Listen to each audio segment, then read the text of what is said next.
Alright, adventurers, what is going on? Well, it's been heck of a week, hasn't it? We got our new toy. And, yeah, we've been putting it through its paces, and it's got some definite upside, and it's got a few things that aren't quite perfect, I guess is the way we can say that, right?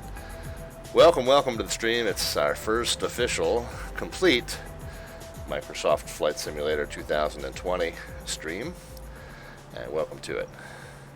Another one of our Slant Alpha adventures, Slant Alpha being the FAA code for radio navigation only.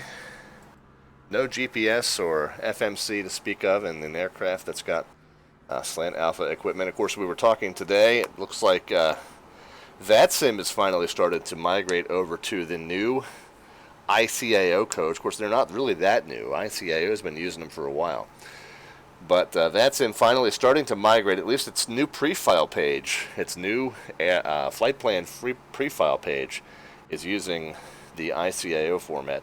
The FAA itself has even abandoned FAA codes for equipment description. So there's so much that we do that's obsolete on this channel, and the name of it is about to be yet another. So that's all good, though. We like vintage stuff on this channel, so the equipment code can be vintage too. Why not? So here we are. It's Microsoft Flight Simulator 2020, and you can see we've got some aircraft around in the sky with us. Let's kind of take a peek. Yeah, we got some folks flying around, especially over there towards Baltimore. We've got the multiplayer turned on. We're not connected to VATSIM. Oh my God, look at that water though. The water looks just key, doesn't it? So we're not connected to VATSIM. We're just connected to the general multiplayer server. The names, the labels are pretty obnoxious. We're going to turn those off. We'll buzz around with the other traffic, but we'll turn the labels off just to have that not like staring at our face. That is a very gamer look, which of course is part of the audience. The hardcore flight simulators, we're kind of a very small niche of the customer base here of a gaming product like this is. Those of us who cringe when you call it a game, we're the minority. Mork is here, Ken Pryor's here. What's going on, guys? So yeah, that is a very gamer-like feature there with the labels. We got some more folks over that way. And we'll turn those off. I just wanted to show you kind of this is a pretty populated multiplayer world here on the just the general multiplayer servers that Flight Sim 2020 kind of comes with, integrates with. VATSIM is going to be its own connection through a pilot client like vPilot. Actually, de facto will be vPilot. vPilot has been updated so that it is compatible. However, SimConnect, which is the interface between the simulator and the pilot client, has a bug in it that wasn't present in the development editions, but it's present in the release editions. That makes the sim, for most people, not everyone, but for most people, it makes the sim stutter really, really badly when you have vPilot connected. So for most of it's not usable on VATSIM just yet. Rob Valkyrie is here. What's going on, man? All right, so we've planned for you a little flight. I want to kind of show you, and you can see, it does look. This, whoops. Let's, oh, wait a minute. So every time I haven't quite figured out the camera options, but if I put the drone speed up at 100, I feel like I like this better. Kind of functions a little bit more like the X-Plane one. So you can see the scenery looks really, really good. Now, X-Plane Ortho also looks really, really good. However, what this sim does that X-Plane Ortho doesn't is it renders these buildings in 3D. We come out here to White Marsh Mall, which is on the approach to 1.5 at Martin State. You can see it in X-Plane, but you have to look for it because it's kind of flat. It's flat, top-down imagery. But check it out, man. White Marsh Mall, as you approach 1.5 to Martin, man, it looks pretty much like White Marsh Mall. Look at that. I mean, that's pretty incredible. We'll overfly that on our way out here. We're going to take you on a tour. Yeah, okay. We're going to take you on a tour of Baltimore. I'm not going to do the house thing. I'm going to take you on a tour down. You can kind of see downtown Baltimore in the distance there. We'll take you on a tour. Baltimore, I think Baltimore looks outstanding. The game is beautiful, says CTXCB. Although up close, not always amazing. But, people are being so picky about it, man. It is a quantum leap forward from what we had a week ago. And that's what I think people are losing sight of. Okay, well, it doesn't look as stunning as it did in the commercials or the ads or the trailers. Well, nothing ever is as good as what it looks like in the trailers. When was the last time you went to a movie for which the trailer didn't have all the best scenes in it? Come on now. So cut a little slack and be realistic. And I'm not picking on UCTXCB. I'm picking on some of the just the overall sensation I've gotten. I mean, yeah, I've been critical of it too. There are definitely a handful of like severe problems with some of the scenery, especially the airport scenery in particular. I mean, the scenery at large, there's going to be glitches. It's not going to be perfect, but the airport scenery has got to be kind of right, or else it's not really usable on VATSIM. And we'll talk a little bit more about that as we get rolling here. I'll show you kind of one way in which it's really, really not up to speed for use on VATSIM. My Big Mac never looks like the one in the commercial, said Rob Walker. Yeah, that too. That too.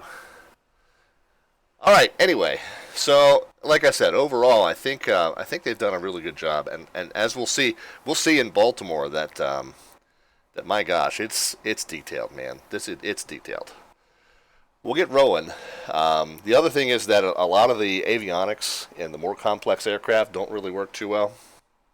I'll kind of zoom back over here to the plane. That's funny. It kind of made the drone coming back made the plane rock. That's kind of cool. So yeah, a lot of the complex avionics don't quite work yet, or don't work right. So we're flying just the 152 here tonight. The scenery is good, I'm not going to lie, says Mork, but the game seemed to arcade even on full realistic settings. Yeah, Mork, I had to do a lot of control sensitivity adjustment. Controls, what did I do? Sensitivity. Yeah, I got the... Oh, wait a minute, let's go back. What was this? The yoke sensitivity.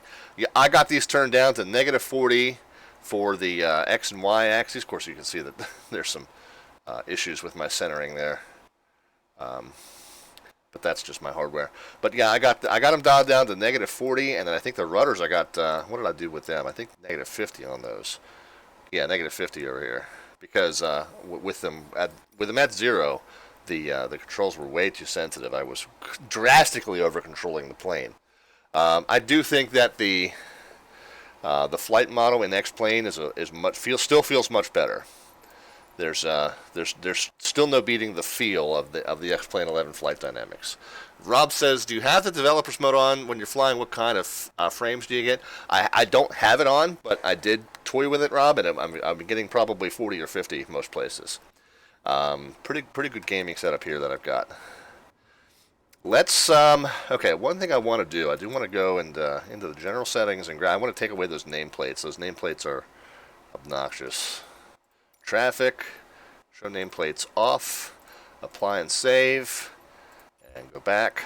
Oh yeah, I said apply and save, and now we'll resume, and hopefully now, if we come up here, and of course it reverts the drone speed back to 4% or whatever it was. So I don't like that. Gotta keep resetting that. But we don't see any of those obnoxious nameplates anymore, so we'll fly around, and probably we'll see a lot of traffic as we go, but but yeah, I do have the live weather set up as well. CTXCB was asking that. Yep, do have the live weather set up. So we'll see some other traffic buzzing around, but not really worrying too much about, since there's no air traffic control, there's not even a way to talk with them. No functioning radios that I'm aware of. So we don't really too much about coordinating with them or anything like that. All right, let's get the plane started. It is a Cessna 152, so the startup sequence is pretty straightforward. Get the battery power on. We'll get the nav and beacon lights on. Let's see. We'll get the mix in. What else do we want to do? Magnetos. Clear the prop area. And go ahead and start her up.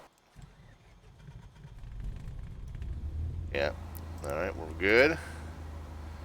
And I think we can... there's no avionics already on. So we're good there.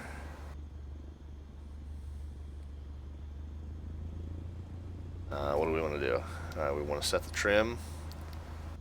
Trim is centered there. What else? We would sync the directional gyro, but I think it kind of defaults as synced when you boot up. So it's about 2 degrees right of north. And where are we facing?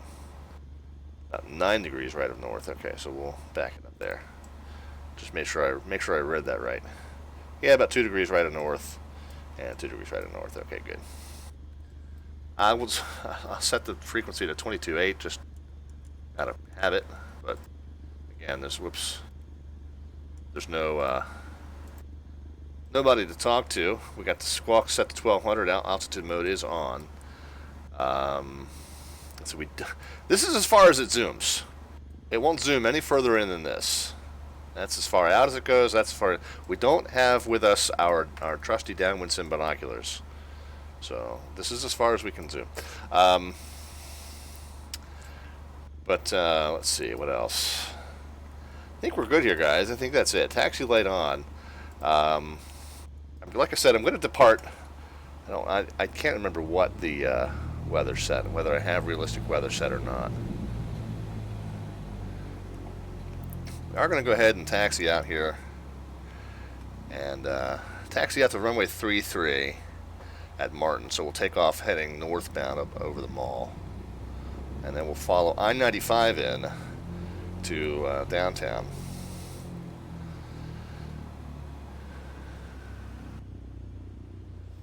Rob is asking, how'd you get 514 Delta Victor in your plane? What setting? When you choose the plane, Rob, when you choose which plane you want, there's a button called ATC settings at the bottom. And even if you have the default ATC turned off, you want to go in there and you want to put your call sign in. Put it in as the registration and as the call sign.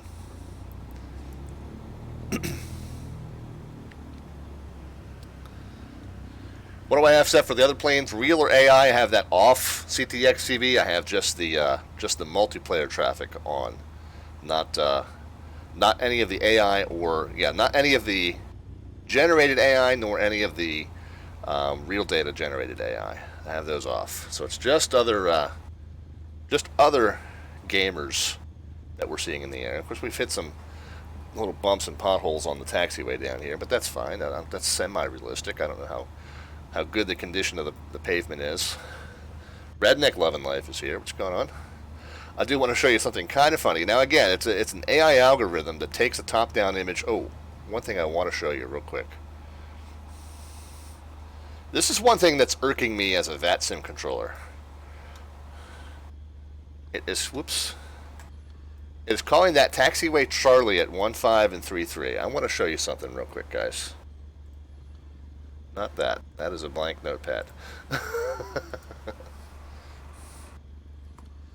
This is something that I think is a huge liability right now for using the sim on VATSIM. KMTN. Let's look at the airport diagram. No, Rob, we're not talking about simmers. We're talking about gamers, dude. The simmers are on VATSIM. The gamers are on the multiplayer server. Well, trust me. I knew what I said, and I said it intentionally that way.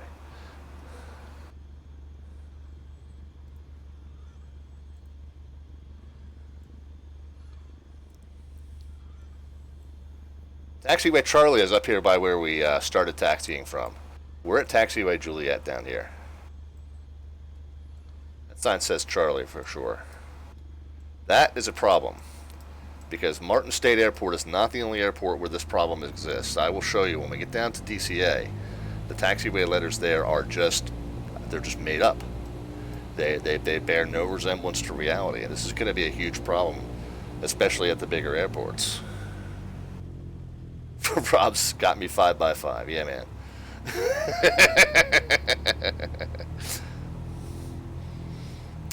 So we were talking. So this is what the algorithm does. It takes a top-down image. It does its best to figure out what's there based on that image, and it's not bad. It does. You can tell though that it gets confused in spots. Now I didn't show you. I'll tell you what we can show you real quick. Go back into the drone mode. Probably be best to see this what I'm about to show you from drone mode as well. This kind of looks like just junk over here. This is actually supposed to be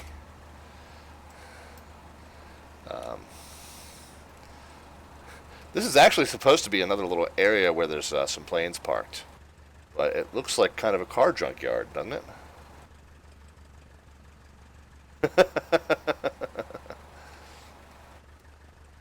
SHA State Highways sand container, that might actually be there, but the junk stuff is funny. Let's change the drone speed back to 100%. I don't like it that it keeps bumping it down to 4% every time I go back into that. All right, now we can move.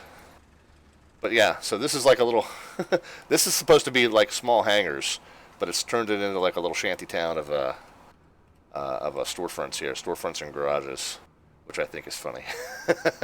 It didn't get that quite right. This then ahead of us is the state police and city police helicopters hangars. So this should be a hangars here, but it's about the right size and shape building at least.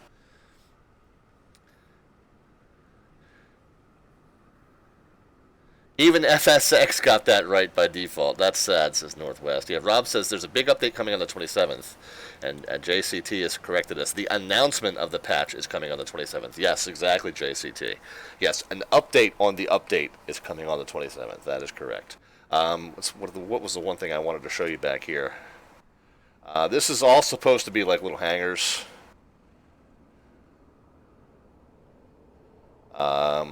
It's close. It's like a bunch of little office blocks. Okay. Well, all right. Yeah.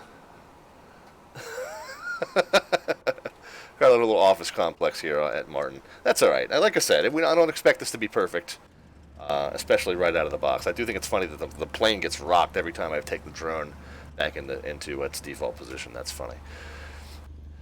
All right. Anyway, the taxiways being wrong, though, that is a huge and very annoying deal. Huge and very annoying deal. When we get to major airports like DCA, I don't know what the altimeter is supposed to be, but let's just set it up to. We know that field elevation here is about 20 feet, so we'll just set it to that.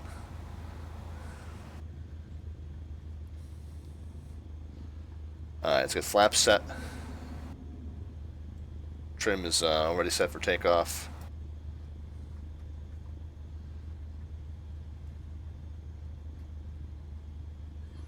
Yeah, so the airport scenery is not perfect, but it's not bad.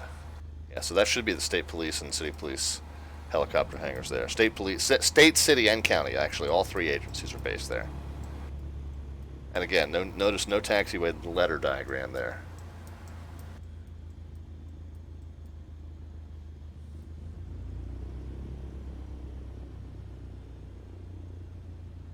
Sasquatch says, try mixture. Mine will only cut off.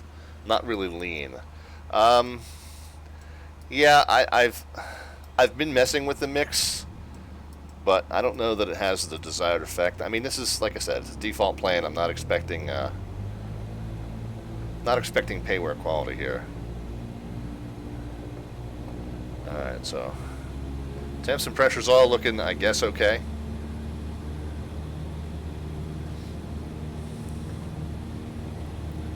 Quite a bit of right rudder in. I think there must be a crosswind coming from the left, because I've got quite a bit more right rudder in than I've needed for takeoffs in this aircraft before. Well above rotation speed. We'll just go ahead and gently pull it up here. Go ahead and get the flaps in.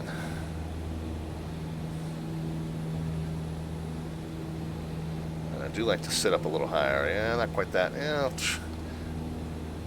View controls are a little touchy. I fly a 150 myself back on X-plane, yeah.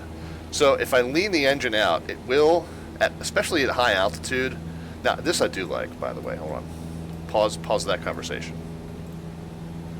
They do have the Maryland International Guard hangar correctly labeled almost. Now, there's no guard planes down there, but at least the hangar's there. So that's kind of cool. And like I said, we'll do a little buzz over the mall. The mall's kind of a visual reporting point for final on 1.5 here at Martin. So I'm going to kind of veer to the right so we can kind of see the mall off to our left. I mean, these neighborhoods are really here, and they're pretty close, pretty dead on. When we get down into Baltimore, Baltimore is very spot on. I mean, almost perfectly spot on. I'm going to show you where I work, guys. Not my specific building, but where's the mall? Am I going too far left? Okay, that's Perry Hall High School there, I think.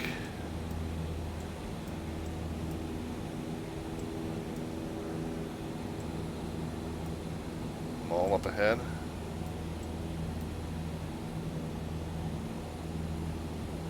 Yeah, I think it's right behind that pedestal there. Of course, I did show you, yeah, there's the mall. I did show you the mall before we took off, but there it is. But yeah, so you can do a lot more with visual reporting points in this sim. You can say, you know, 5-4 Delta Victor over the mall for 1-5. You know, and you really would know you're over the mall.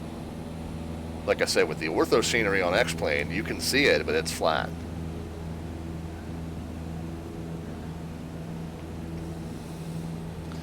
Anyway, so we'll hit the mall here. We're going to follow I-95 southbound into the city. South and west, really, southwest. I-95 south, but it tracks more on a southwest heading here. Here's the big interchange right here is 95 and 695. You can, and now that does look pretty close. You can see that it doesn't quite know how to handle the overpasses, and bridges in general it doesn't do a good job with at this point. But that is the shape of that intersection for sure. I mean, I saw that. I wasn't sure where I was. I was messing around. And I saw that intersection, and I was like, well, I wasn't sure exactly where I was, but now I am. I mean, that's unmistakable. If you're from this part of the world, you know that. It's definitely 695 and 95 on the northeast side.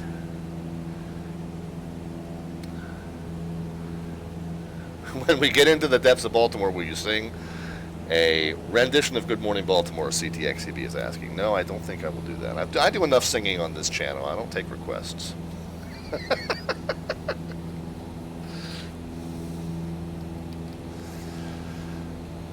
Don't want to actually pick up too much altitude either. So I'm leading the mix out, but just from habit, I really don't. The oil temp is almost pegged here. I don't think that behaves the way it should. Oil pressure, fuel quantity gauges are over there. Where's the exhaust gas temps? Where are they? I know I saw them, or maybe I'm thinking of the Skyhawk. And I might be thinking of the Skyhawk. Maybe you don't have an EGT gauge in this airplane. I feel like it. I was playing around with this up in the bush country in Idaho, and I felt like it was at higher altitude. I think the mix was kind of behaving like you'd expect, as far as, you know, at higher altitude you needed to lean for power and such. But I wasn't paying that close attention to it, to be honest. If I've missed any questions, guys, I apologize. England's CTXCB, going back to your comment. CTXCB says England, especially major cities, look amazing. I think it needs to be what you do on the England part of your flight thing. CTXCB, if I have a decent DC-3 in this sim, I might do that. Otherwise, I will not. All right, so we got 95 and 895 kind of split off here, but we're just kind of heading into downtown. We're headed, you can see Sparrows Point shipyards, or what was, you know, it might still be the marine terminal up there. Kind of see the cranes. Now, we do have some buildings that are kind of popping into view, so, you know, that is, you know, the level of detail is, and I've got this set to high, not to ultra. So we will see stuff pop in kind of on as we get closer to it, which is a little bit annoying. I wonder if I could set it, if I could do it on ultra, what the impact would be. I could try it. I might try that later. But this is all, once everything kind of populates in, this is all very spot on, guys. This building that kind of looks like it's lost, it's really there, and it really is kind of like goofy looking out here on its own like that. It's a bank headquarters, and then there's also like a restaurant, and Yeah, that's all, and it's out here, kind of in a flatter part of town, and all of a sudden there's this giant bank headquarters. That really is there.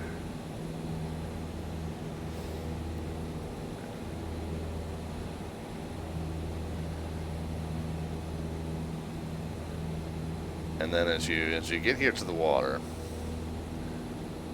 we're going to get up to, we're going to follow the water into downtown. We're going to kind of end up in the Baltimore Harbor, the Baltimore Inner Harbor area. I think we'll see, right here on this peninsula, I think we'll see Fort McHenry, which was where the Battle of Baltimore took place. It's where the national anthem was written. You guys know your history. Yeah, there's Fort McHenry there. And again, that's what it looks like. That's a pretty spot-on rendition of it. It's getting a little stuttery as I zoom in and out, but not too bad. Of course, this is the first time that I've really done a lot of zooming in and out while streaming, so it might be lagging a little bit because of that. There's Interstate 95. We got the cruise port over here on our left. We'll kind of take another look at the cruise port as we come back out of the city.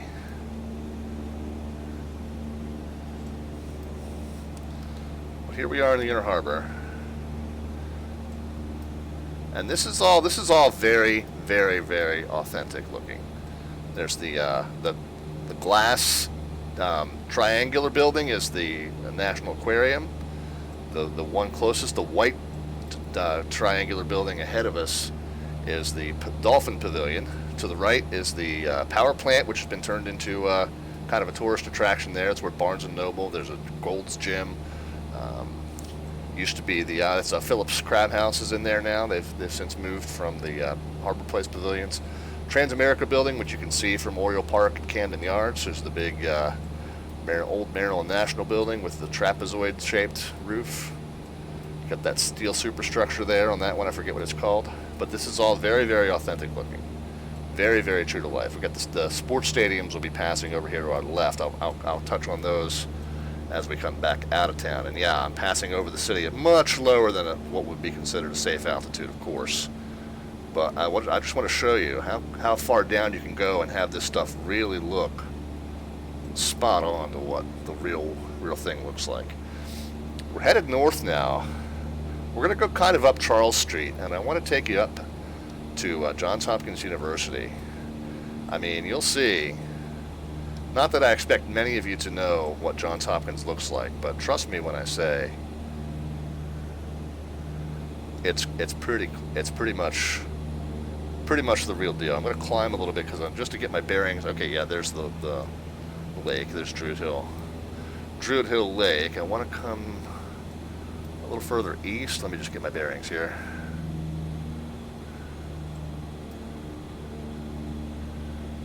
Yeah, I think Charles Street's kind of over right down the left-hand corner there.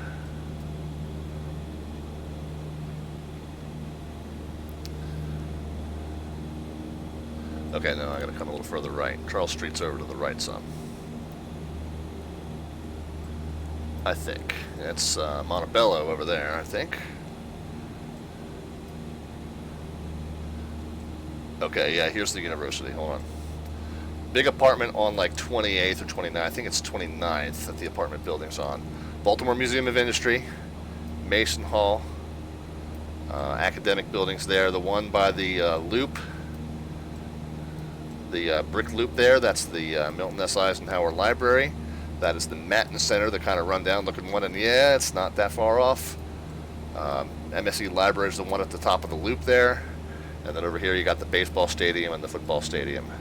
We got the Colonnade Hotel. We got the Charles Commons and the big, the Blackstone and the big, and there's a Union Memorial Hospital right there. Yeah, I mean, this is all like so. This is nearly perfect. Nearly perfect. Sorry, I've been missing the messages, guys. Let me get kind of stabilized. We'll head southbound. We'll head back over Oriole Park and Raven Stadium. And then we'll kind of head down towards DC. But let me get stabilized, headed southbound. I'll catch up on some of the chat messages, guys. If you're new to the stream, those chat messages, they don't show up on the like front and center for me like they do for you. So I kind of have to look off to the side to see those.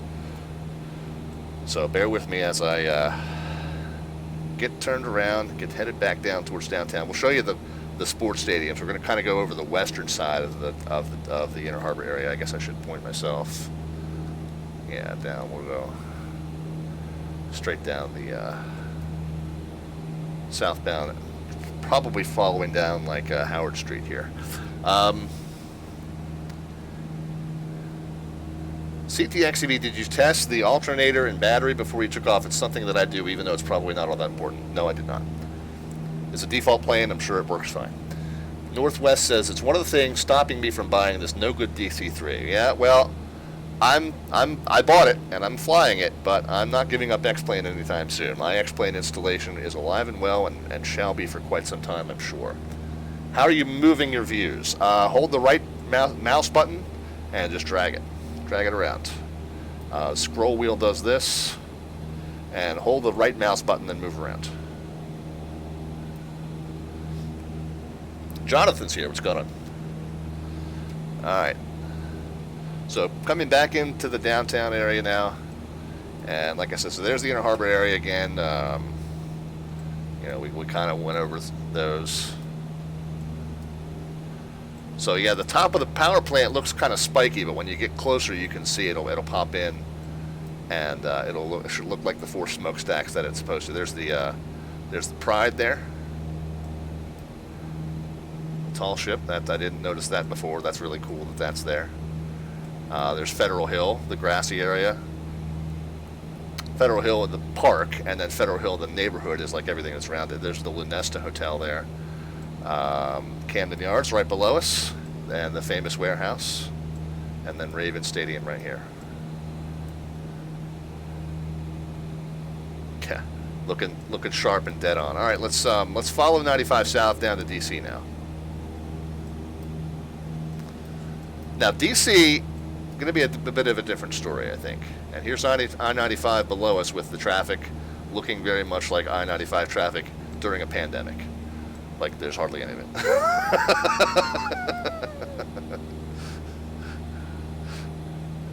And I guess it's, yeah, we got some low clouds over here. Now this is the first time I think I've got real weather. I think I've been flying on it with just clear weather up till now. So we can kind of see there's some low cloud banks up ahead to the right, which is very cool.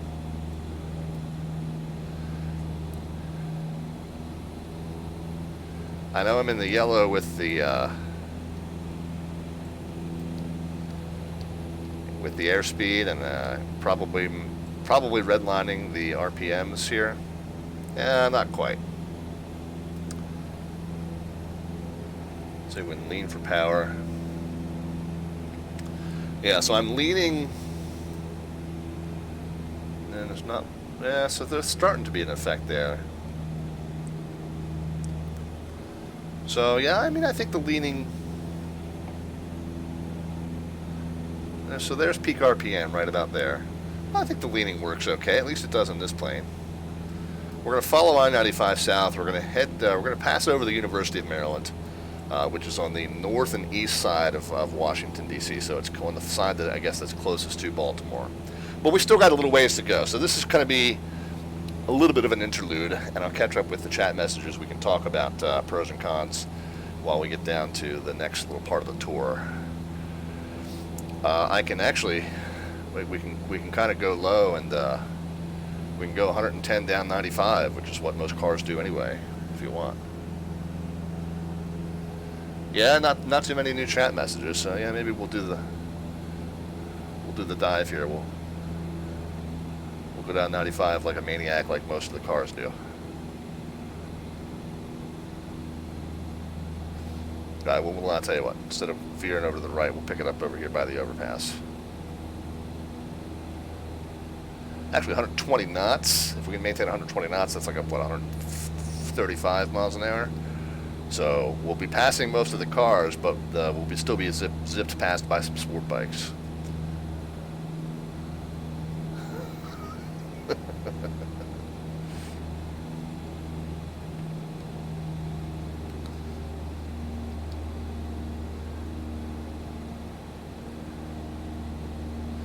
Yeah, this is definitely pandemic level traffic. This is not, if I didn't know this is where I-95 was, I would say this can't be I-95 because it's not a parking lot.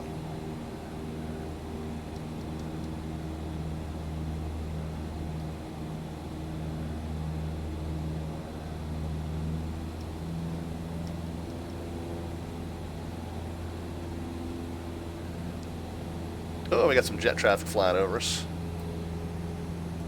And again, this is just live multiplayer traffic online, guys. So it's not any of the AI generated, and it's not any of the real data generated. That's another gamer over there.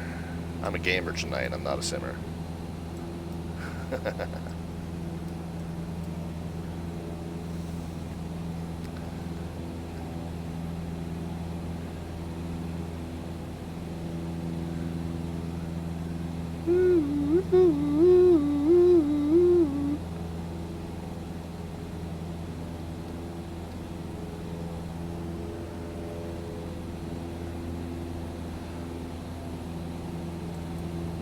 Road signs are modeled? Oh no, okay. We got an overpass there. Let's try not to hit it.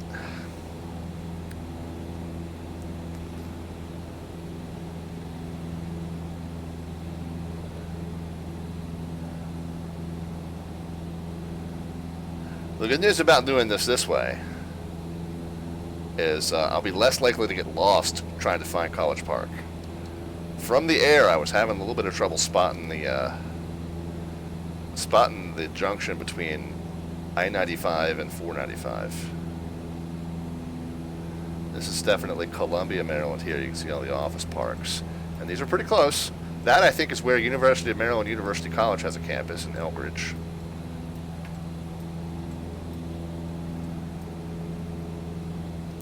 It's now called University of Maryland Global Campus, excuse me.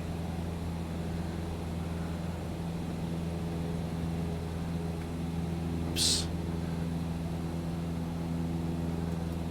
Got a little misty action going on ahead. Now that's probably, I don't know how they're getting their data, but I mean this road does get a little bit misty where it passes over the Patuxent River, or the Potomac River. Must be the Patuxent River. So I'm not sure how it's getting that data, but that does happen right there in that spot sometimes. It gets misty at the where the river kind of passes through. Everyone flies over their house in this game. Yeah, I've already done it. I did like a 20-minute stream the other day. I've already done it. And, some people are seeing, something that reasonably represents their house, and some people are left a little bit disappointed by that. I'm buried in the woods where we are up here in the northern part of Baltimore County. So I saw something that I think was supposed to be my house, but it was really kind of hard to pick out. But my house, even on Google Maps, is kind of hard to pick out. Google, like aerial view. Yeah, we might have to just kind of go... might have to just clear this up. Let's weather. Can we do? Yeah, let's just do clear skies. Hey, there we go. Now I lost my highway. Where'd my highway go?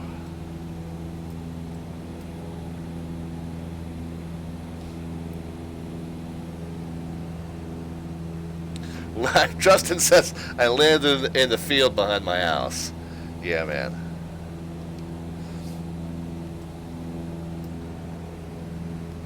Freaky Leecher says, yeah, still damn cool. Absolutely. Absolutely. By the way, welcome to the channel. I don't know if I've seen you here before. But I don't remember the call sign. But either way, welcome or welcome back, whichever applies. Very good. Yeah, welcome. I want to get this so bad. GTR Guitar Player. Is that what that says? Guitar Player 32. Welcome also to the stream. Yeah, it's pretty cool, man. It's pretty cool. Now, the planes, I think, leave a lot to be desired. The GA planes work okay. Anything with complex avionics aren't quite there yet. There are some scenery issues at the airports, but the general global scenery, I mean, you're looking at it, and it's really, really good. really good. Yeah, exactly, Freaky. It wasn't cheap, and I splurged.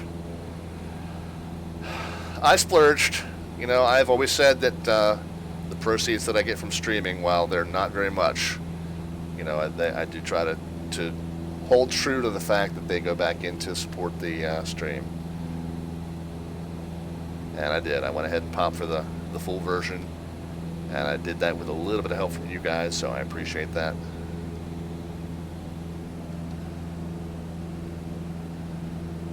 This scenery simulator is fantastic, says Downwind Sim. Yeah, I think that's about the size of it right now. I mean, the 152, like I said, it doesn't fly too bad. The physics don't feel quite right on arrival. It still feels a little bit gamey on arrival. I think X-Plane models the flight dynamics just a little bit more true. It's starting to lose that highway in the trees here.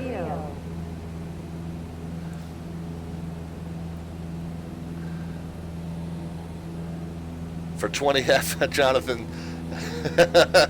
100 bits to put toward FS2030. Yeah, thank you, man. Appreciate it. We'll put it in the hopper. No helicopters just yet. That is true. All right, so now we're getting into Laurel. This is South Laurel, North Calverton here. It starts to open up. We'll start to see the interchange for Maryland 200, which is the big bypass that goes over towards like Rockville, Gaithersburg area. I think that's the Maryland 200 interchange coming up there. Yep, I would say.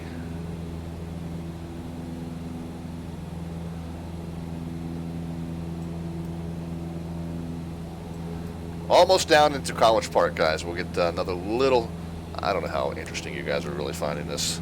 It's all areas that I know extremely well. Very few of you will. But we'll show you. We'll do a little tour of the University of Maryland campus, and then we'll head down into DC. The DC stuff will be a little more interesting, I think.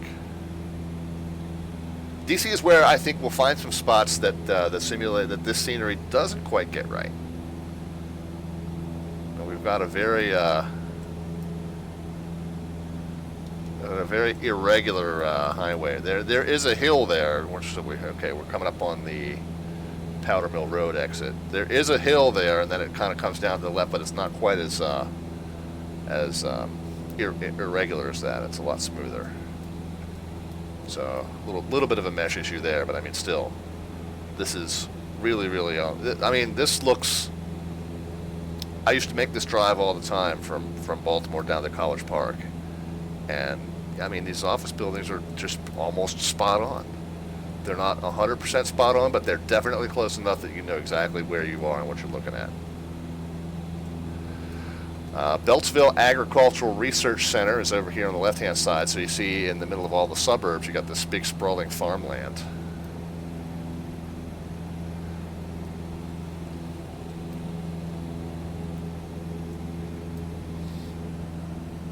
Looks real, yeah. I mean, it's really close. Georgia and Randolph, yep.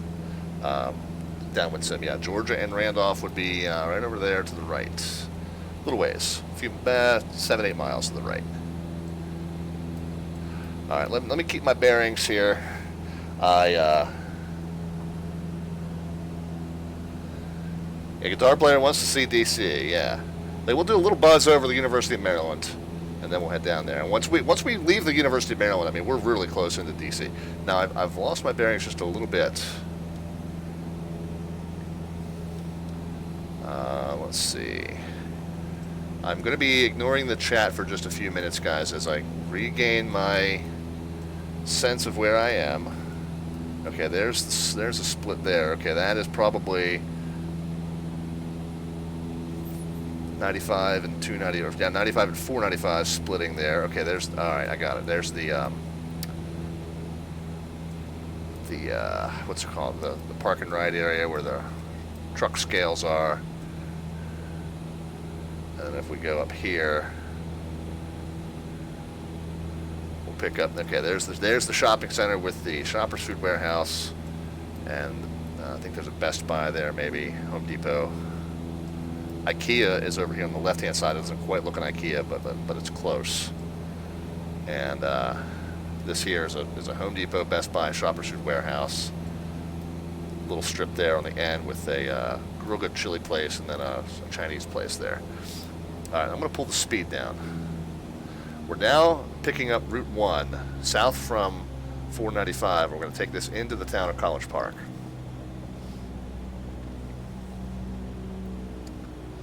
Now this, I will say, looks much nicer than the actual Route 1. Actual Route 1 is a little dingier. You can start to see where all the high-rise, the new high-rise apartment, mixed-use apartments are there. And this is all very, very close, very, very accurate. We'll show you the College Park Airport in a little bit. It's not too bad. It's going to be ahead to the left.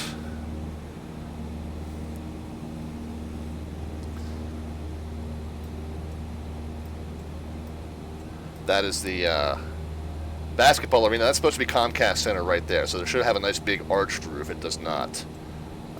Here's the bus yard that I used to work at. It doesn't have buses there, but the building is there. It doesn't really have that. It's a flat roof, so it's not 100% perfect, but it's close. So there's Comcast or Xfinity Center. There's the basketball arena. You got the Bird Stadium, or now it's just called Maryland Stadium up there. They took Curly Bird's name off of it, but there's the baseball field there. The old basketball arena, Cole Fieldhouse, is under all this construction. It's being turned into a new training facility. So this construction project that you're seeing here is pretty true to life. That is, I guess, what's supposed to be the old Cole building, although, again, it should have a nice big arched roof on it. And then over here are all the high-rise dorms, which are very, very close, very, very accurate.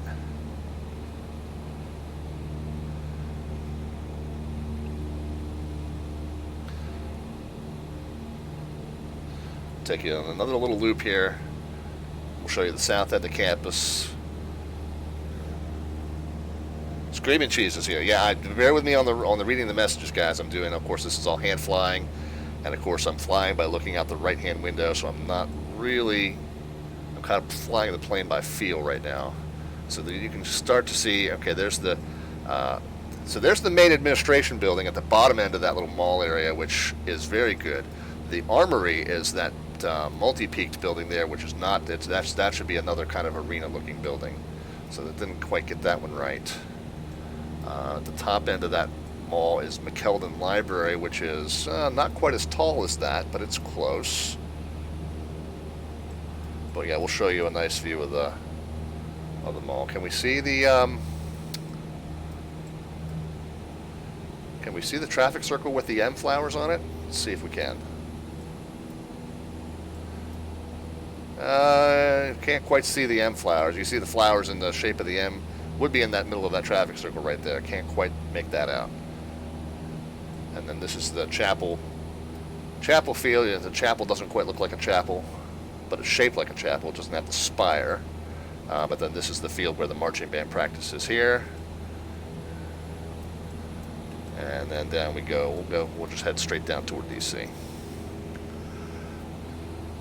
So not too far off to the left. Oh, I said I would show you the College Park Airport. Maybe we'll do a touch and go at the College Park Airport.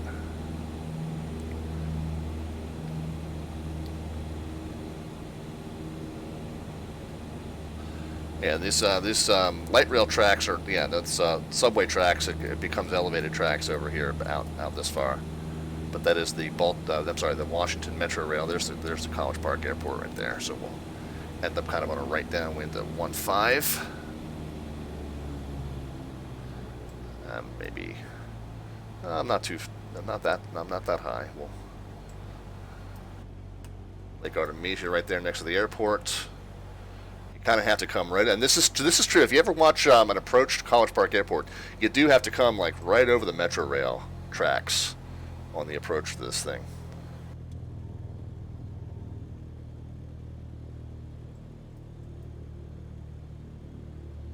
Yeah, I'm sorry, guys, that I tell you what, maybe we'll do a quick stop at College Park. I'll catch up on the chat messages, and then we'll head on down to DC and go from there. Okay, so there's Lake Artemisia, so the airport's just to the right of it. There we are. Should we do the approach mode view? Oh, I'm very high. Yeah, this is going to be pretty bad. I'll tell you what. And of course, there's no. Let's go one flap in. Let's just circle.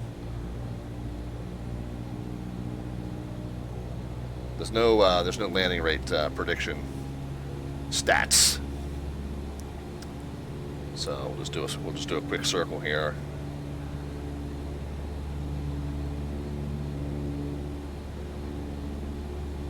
Yeah, well, I didn't want to force that. That was going to be really ugly. Yeah, College Park traffic.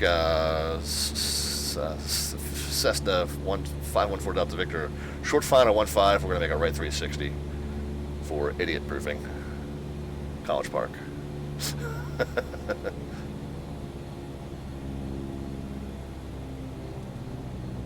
Alright, so there's the lake again.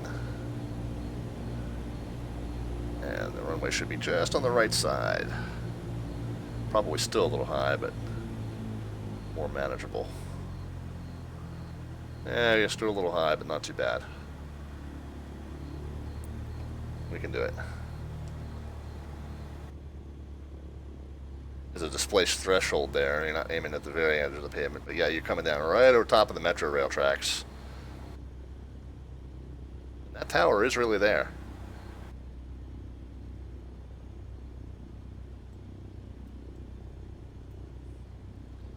Might have to put a little power into this. There we go. I think this is looking okay.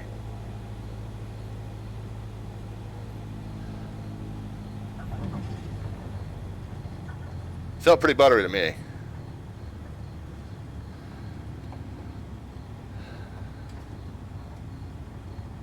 Oh. Passing somebody going the other way. That's funny.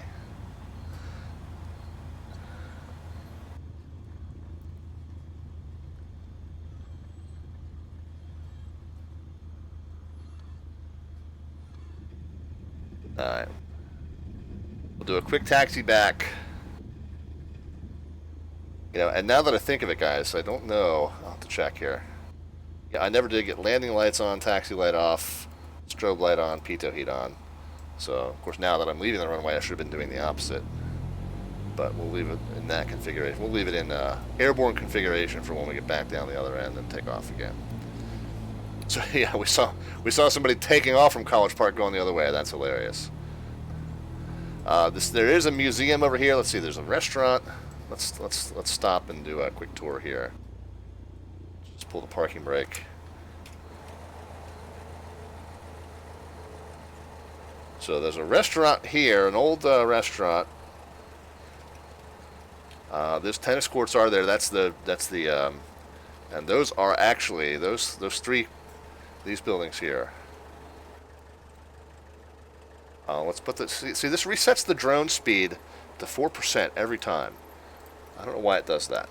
So this is actually 3 tennis courts, 3 enclosed tennis courts. It's turned into apartment buildings. So again, it's not perfect. Oh no, the enclosed tennis courts are maybe those buildings there. Yeah, there's the enclosed tennis courts. And then there's the outdoor one. So that's the junior championship, junior something tennis, blah blah blah, something or other. This is the aviation museum here. It's not does not look exactly like this. It's a just brick and glass building that's got some exhibits in it, and then everything else there looks pretty good. This is Prince George's County's helicopter base down here, and that's fairly close at least. That was someone else taking that. That's another player. So what you're seeing, guys, as far as the other air traffic around, it is other Microsoft Flight Sim 2020 players that have live traffic turned on. I've turned off all the AI traffic, and I've turned off like the real world data traffic. So anybody that we see in the skies with us is actually playing the game right now too. Yeah, without permission. Yeah, this is College Park Airport, University of Maryland. Yep, correct. They don't. The university doesn't own it. It's the university is not the university's airport per se, but it is the airport in College Park. Yes.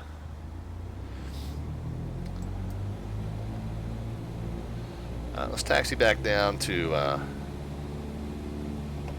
let's do a V1 taxi here. Yeah, so again, you know, not all this is 100% spot on.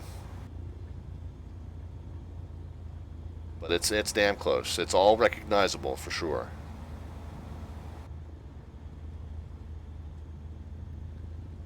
I feel like that tower is there. That tower, red and white tower over here to the right. I feel like that's I might be on the other end of the airport. But other than that, I think it's there. I don't know that this is Taxiway Alpha. I don't know that this taxiway is actually named. Again, it's a non-towered airport.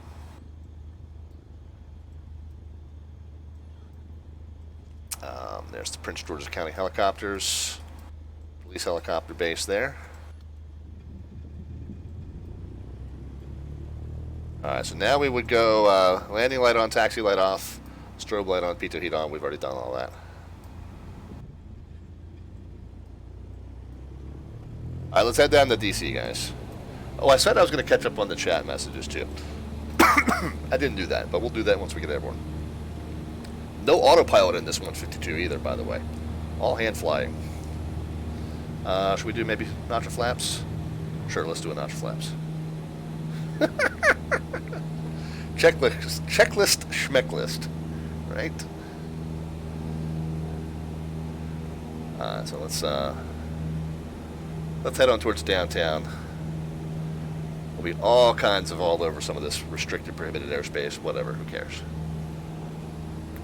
Somebody might show up in an F-15 behind us to shoot us down. I think probably Air Force Proud 95 might show up behind us, who knows?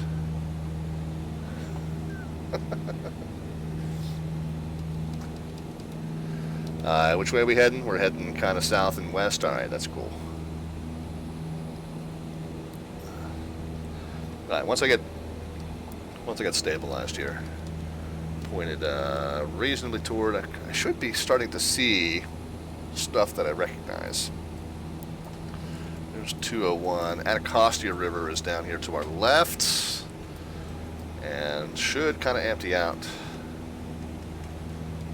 Okay, there's the Anacostia, and then there's the, okay, so there's downtown, and then the water, Potomac continues further.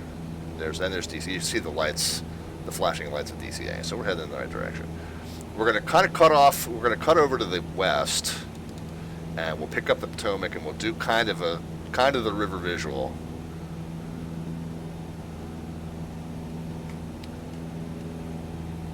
So let's get the plane pointing westbound, and then I'll catch up the chat messages, guys. I know you guys have been patiently waiting for me to respond to some of your questions, so I apologize for that. Let me go back to where Screaming Cheese popped in, because that was a real easy spot to find. It's just got that all caps handle. Yeah, westbound is where we want to do. All right, cool. All right, and there's the river up ahead. All right, so Puerto Rican guys here says, I've been playing with the Xbox controller and struggle trimming the airplane to fly level. Get yourself a $20 Extreme 3D Pro, Logitech Extreme 3D Pro. If you're going to try and fly this with an Xbox controller, you're going to struggle. That's just the, anytime that the amount of deflection it takes you to go like from full left aileron to full right aileron is like an inch and a half, you're going to struggle. You need a controller that you move a little bit more gently from one side to the other. Screaming Cheese says, well done, Twitch. 50 minutes into the stream, I finally get the notification. I'm sorry, I'm late. Twitch is dumb. My Little Town says Screaming Cheese was modeled incredibly well in the sim. It was almost freaky. Downwind Sim says it's a scenery simulator with fake airplanes. Yeah, kind of maybe a little bit. The aviation component doesn't replace X-Plane, is Downwind Sim's opinion. I kind of agree. Will folks be able to make aircraft and scenery add-ons, or will it be closed up? That's a good question. Don't know that we've got the answer to that. Washington Monument coming into view off to the left-hand side here. Let's kind of take a look. It's laughably incomplete, as is the U.S. Capitol. Let's just go ahead and do an overflight here. again, we're definitely going to be violating some P56 up in here, but we're going to go for it. Who cares?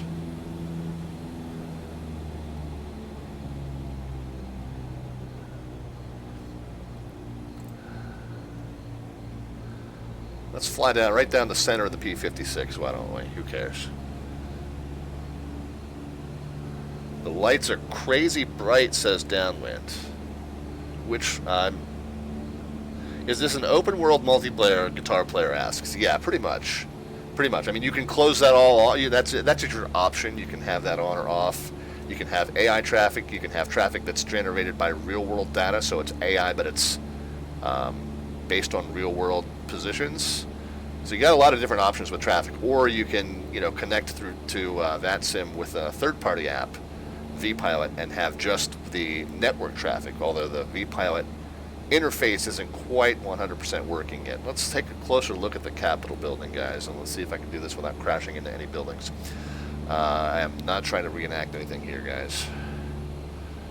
So the Capitol reflecting pool looks pretty good. The Capitol itself is missing, I think, a key component. Wouldn't you say? So again, okay, it's there, but it's not perfect, but it's there. Washington Monument, again, it's there.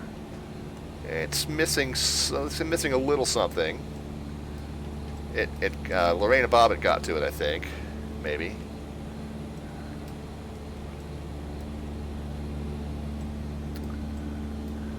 What else we got? There's this little cluster of buildings in Arlington. That's not too bad. There's the Pentagon, and that's fairly well done. I mean, that's believably done.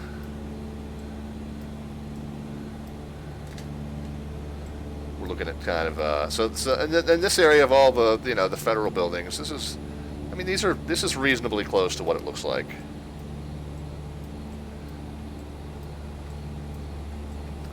All right, we're kind of going upriver here. I'm going to basically turn around and follow the river visual inbound.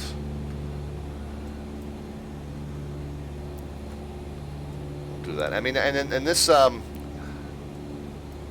this is all very, very visually spot on. Very visually spot on. We got a little bit of a weirdness over here with the terrain. I don't know that there's that big giant waterfall going on over there. Let's take a closer look at that. But, again, there's bound to be little scenery mesh glitches here and there. It's understandable. The water itself looks amazing, does it not? I'm not sure what that's supposed to be. The Joker in me says it's the Watergate Hotel, but no, it's not. What else do we say? Screaming Cheese. Well, I'm uninstalling Call of Duty without permission. Says I went to college at Catholic U. And went to that airport at UND a lot. All right, without permission. Glad to take you on a little tour of yesteryear for you. Screaming Cheese, it's a service I provide chart marker. Yep, there you go. It worked in this case for sure. Great Falls. Yeah, though, that's not quite where I mean, yeah, I gotcha. That was actually a much more clever joke than mine was. Whoops. I'm not trying to select options here. I just want to look around.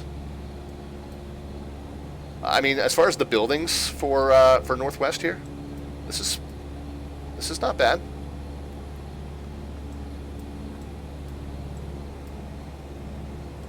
What is this? This is oh goodness, I forget which university that is. That Georgetown University? That's probably Georgetown University right there. Not 100%. I'm not following exactly where I am, but that's probably Georgetown U.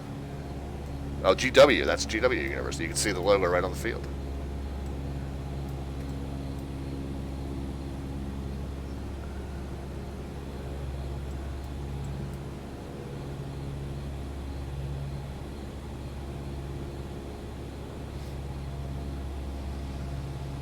Yeah, and the architectural style that it's got here, it's very authentic for the area. Probably over P56 Bravo right now. We're somewhere in the vicinity of the Naval Observatory. Oh, you know what? Now that I say that, that gaping hole in the mesh might have been the Naval Observatory. That might be exactly what that is. Not 100% certain, but it's certainly in this vicinity for sure. So that might be why we're not seeing anything there. It might just be like a blurred out section of the mesh. I think that is indeed what that is. I've heard that there are some military bases in this sim where that happens too. That is almost assuredly what we're looking at, is the P-56 Bravo over what would be the Naval Observatory. I'm not 100%, don't hold me to that, but that's my guess. Georgetown Reservoir? Okay. Alright, I'll take your word on that. Take your word on that.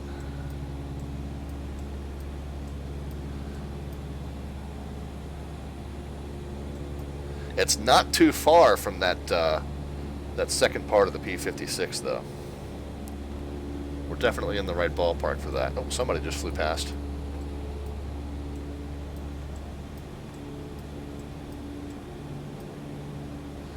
So here's that cluster of buildings in Arlington. Coming back up on the Pentagon. Probably should be a little, or 1,000 feet. Yeah, we probably should be a little lower.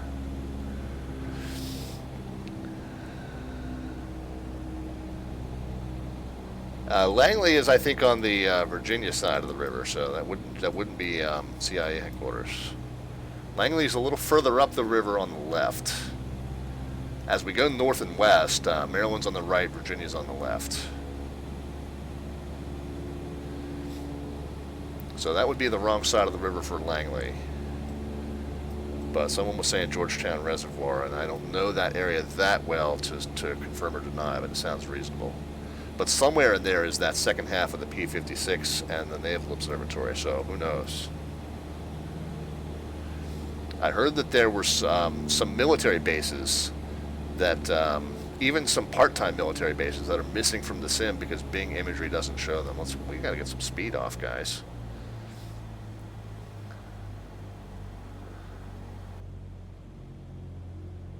Paying attention.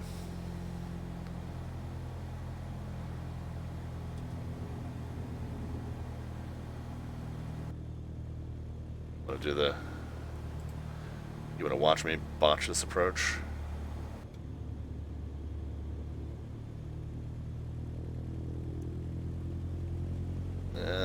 We might not be too bad here.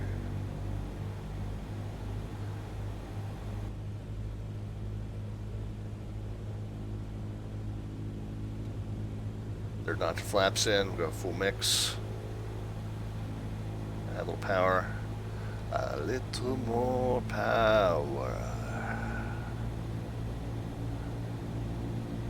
You guys like my Blue Angel 1 impression there?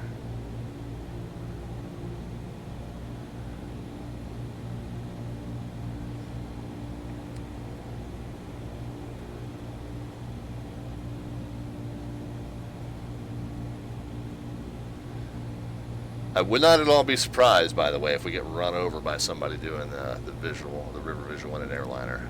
We see somebody moving down there on the taxiways. Again, this is just regular general multiplayer. There's not a way to talk to these guys.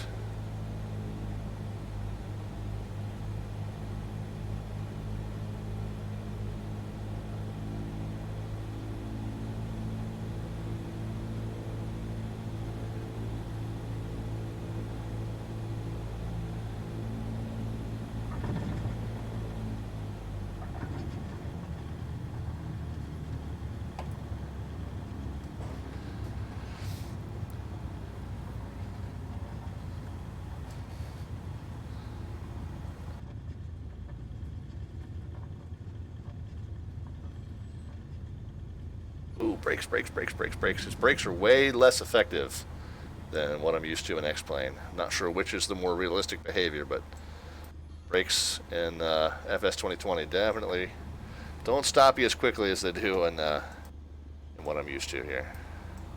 Alright, so now we can go landing lights off, taxi light on, pitot heat off, strobe off. Okay.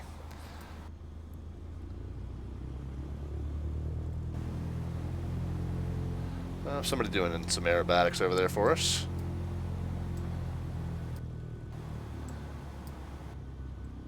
I don't know, I lost sight of him. Maybe some aerobatics that didn't work out too well. Who knows?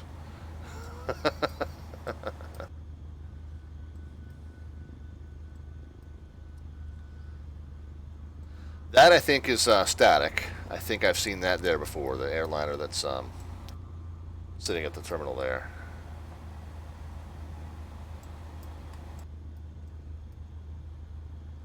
I don't want to be totally rude if there's somebody taxiing down this way. Well, I could be wrong. I feel like I have seen an aircraft at the terminal there before, so that might be static.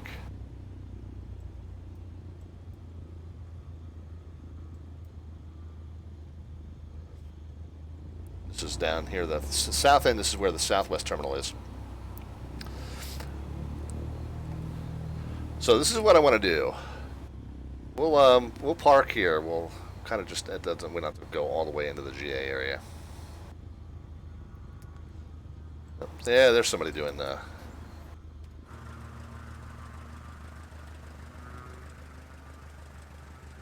air show for us.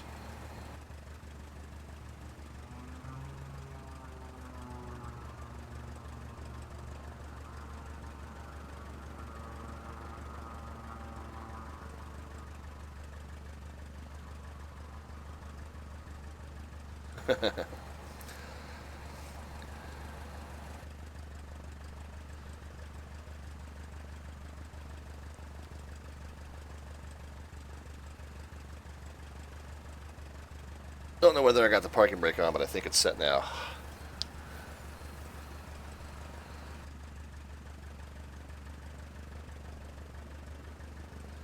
Let's catch up on the chat messages. I don't know who built the Hampton Inn next to the ramp. Asks Northwest Orient.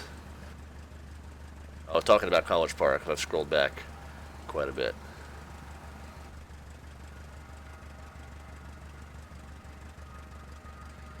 Yeah, Northwest says nothing for Union Station. I think because DC's. I think Northwest. I don't think. Well, I'll tell you what. First of all, let's go back again. I'm going to have to do this. I'm going to have to go back to drone speed. I don't know why. It always reverts it to nothing. But I don't think I took you past Union Station. Let's go find it.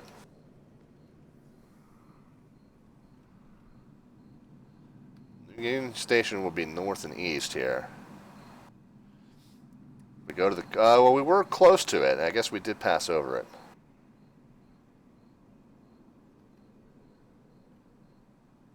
So there's the Capitol. So there's Union Station here. It's not. It's not. Well, it's not. Well, all right, all right. Yeah, it's there. It's not super duper, but then you can see the tracks coming in. So you can kind of tell where it's supposed to be again.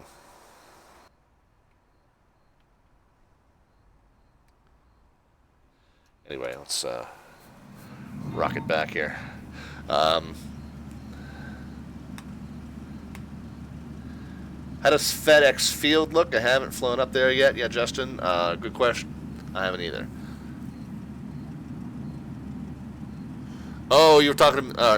Yeah. You were talking. So I was thinking of the wrong Langley. Yeah, we got somebody taking off there. Oh, we got another one taking off. I'm not sure that's wake turbulence separation, but all right, whatever.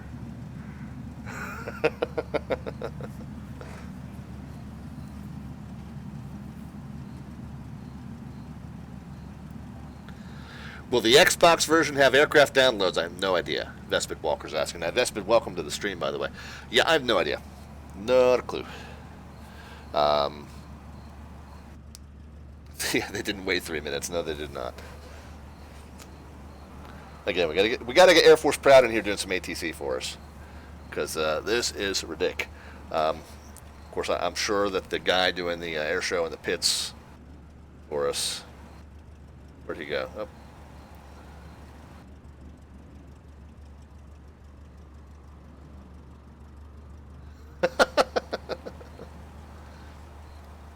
somebody performing for us.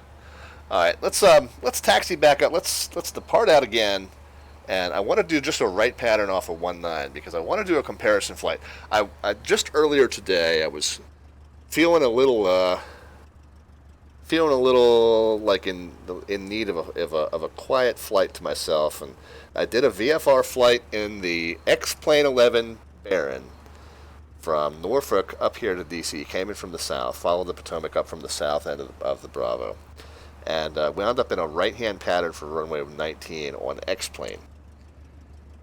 And as I'm flying the right-hand pattern, and I'm coming basically right over Arlington Cemetery, and then right over the kind of around the Pentagon to join the river, I was like, wow, this downtown DC and X-Plane looks really great. Looks really great. I mean, with the Ortho 4 XP that I have installed in it, but even with like the custom landmarks that come with the base install, wow, this DC looks really great. I wonder how it's going to compare. Like I felt like Flight Sim 2020's DC was kind of a disappointment by comparison. Let's do a quick circuit in both, and let's kind of compare for ourselves. What do you say, guys? Let's get back in the airplane. I think, do I still have it set for a taxi configuration? Yeah, taxi light's still on here. Fuel quantity we're just going to do one right-hand circuit. We still got plenty of fuel for that, so we'll just do that. That's fine. Kenny's here. All right, parking brake. Oh, parking brake is on now, so I had it set, and we were sitting there without it. That's fine, though. All right, here's the thing that annoys me, though. As we were talking earlier, let's get the...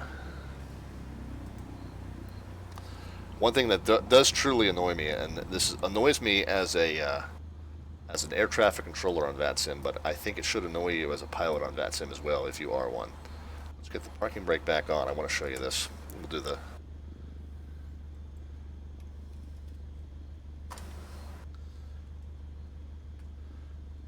Bear with me 1 second, guys. 1 second. I want to show you this. If you fly on VATSIM, this should annoy the heck out of you. All right, here's yeah, let's do this.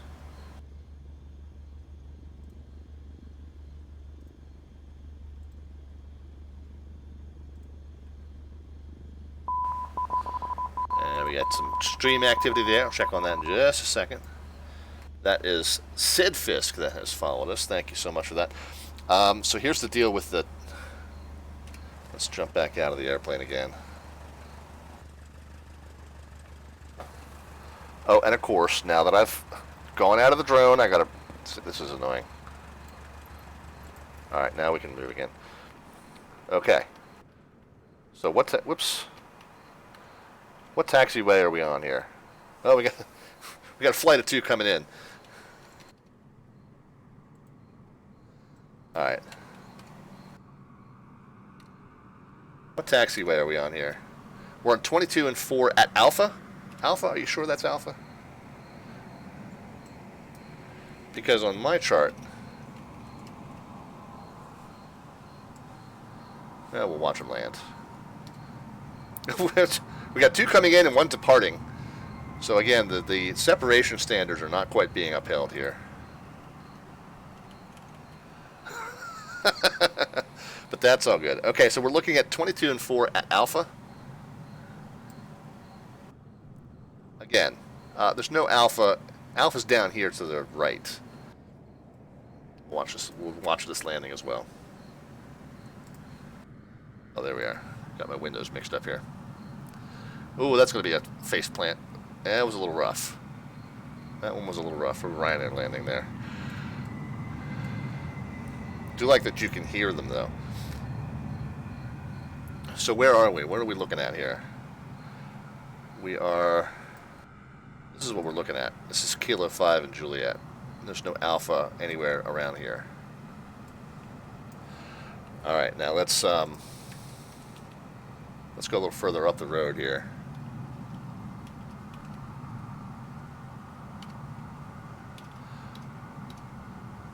Again, Alpha.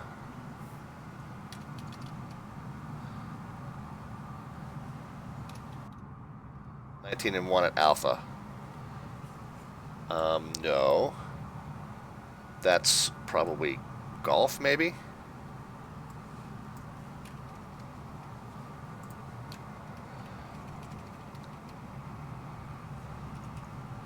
Let's go a little further up the way. So here are these two.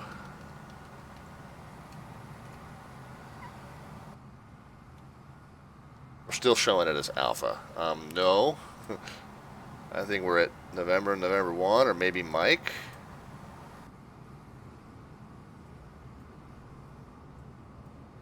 Come on.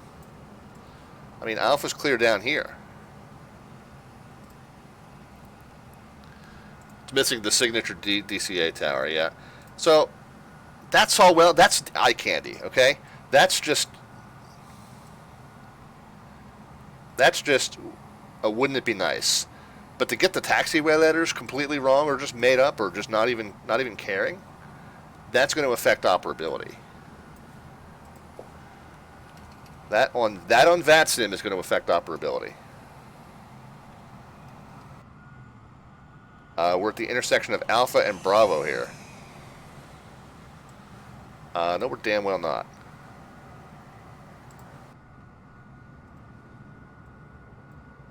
Not even close. There's no Alpha and Bravo anywhere near that. So that's a huge issue. That's for us to be able to provide any kind of semblance of control on VATSIM. That has to be fixed, and that can't be fixed only at payware airports. That has to be fixed anywhere there's going to be VATSIM traffic. Otherwise, it's going to be a nightmare. So that, I hope, is on the agenda. I fear that it's going to be addressed through scenery add-ons, but what that's going to mean is that you can't fly to any airport on VATSIM unless you have a scenery add-on for it, unless you're keen enough to read a chart and figure out where you are, even if the letters are all wrong. Because otherwise, it's going to be... I mean, you see how easy it is for me to get lost, even when the letters are right. The letters are wrong, it's going to be a nightmare.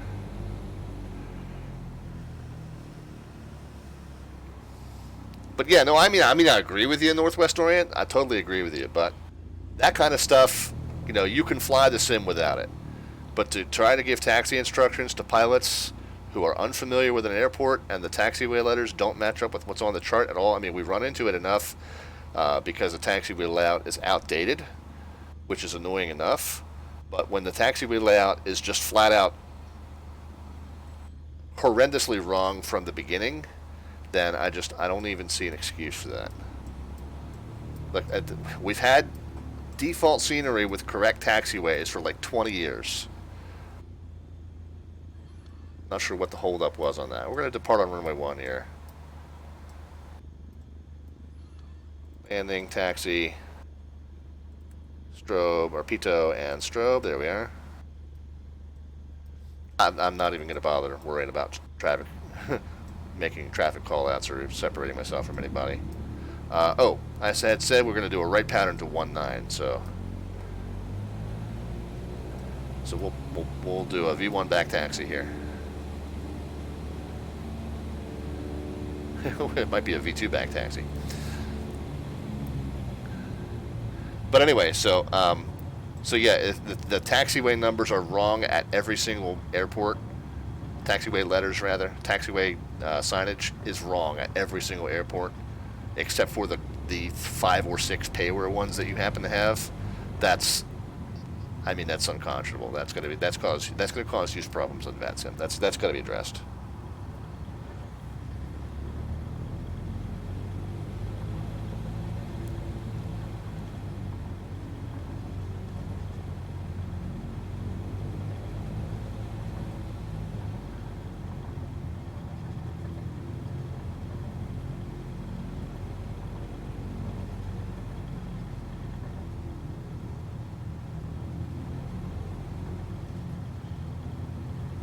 Now I got to remember before I somebody on final, somebody doing the White House visual.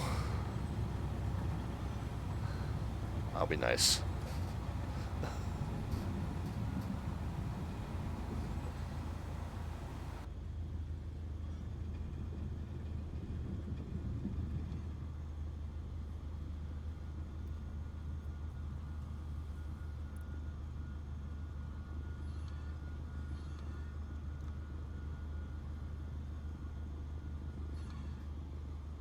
He's going to land a little short, it looks like. Unable. We're going to be in the Potomac.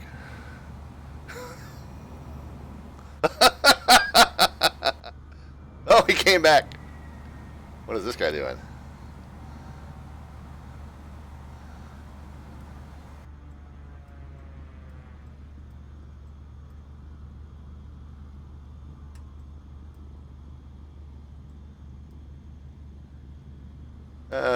Not quite stable, but made it work. It looks a lot like my landings, I guess. Oh, there's somebody lined up behind me.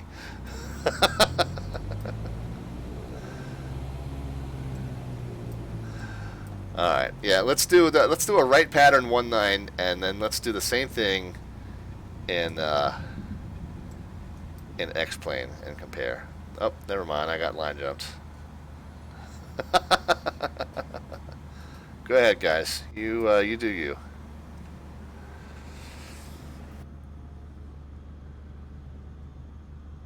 Has anybody announced the DC-3? Asks Vespid Walker. Not that I've heard.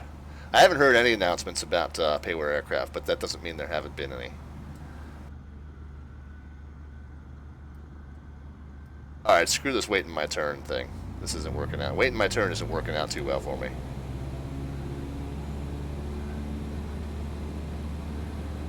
Geronimo! Uh-oh, he didn't have collision detection off. Live and learn.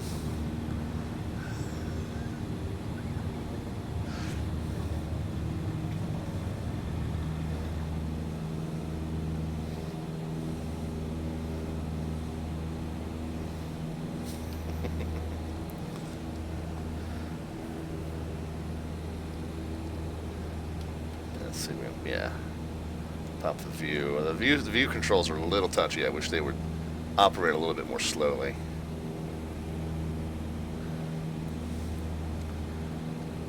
Alright, so flaps are in. Yeah, we didn't do the flaps. Pull the mix out just a touch. Watch the madness go on around us. I'm going to fly a pretty much straightforward right pattern here.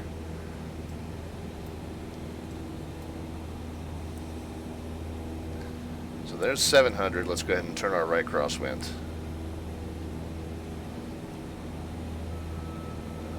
Not quite doing a coordinated turn. Let's smooth it out a little bit here.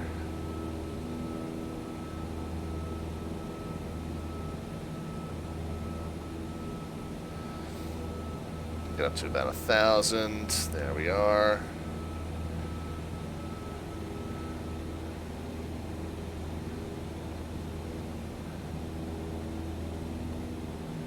Pull the power just a touch.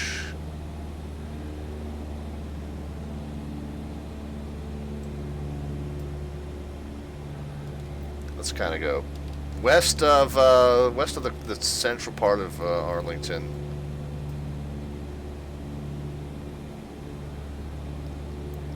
Gain too much more altitude here.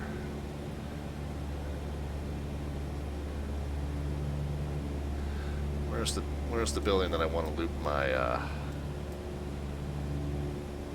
Okay. Well, all right. Let's do it this way.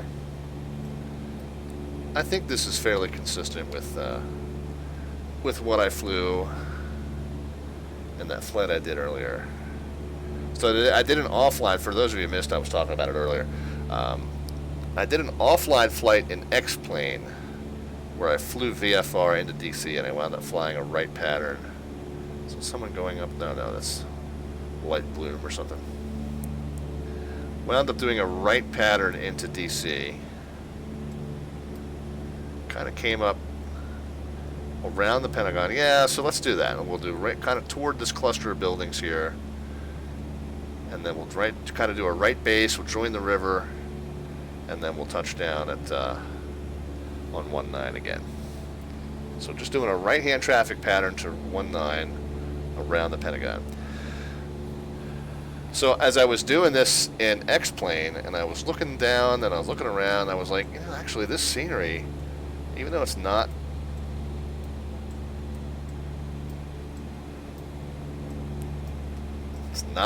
FS20, pretty good. So you'll see when we do this in a bit. Gaining some altitude here. You'll see when we do this in a bit. I mean, it's not going to look quite as good as this. All right. See, now that I see this, all right. Yeah. Now that I see this, this is pretty good. This is pretty good. I mean, we're going to see. I think we're going to see an X-plane that the basics of it's there, but it's going to look a lot better in this sim. X-plane is going to hold its own, though. I mean, for it being flat ortho imagery, it's still going to look pretty close. Like this cluster of buildings, like the downtown part of Arlington, is there. You'll see it. It's there. As we make this right base turn, and we're looking right up the National Mall, it's going to look better in X-plane than it will look right here.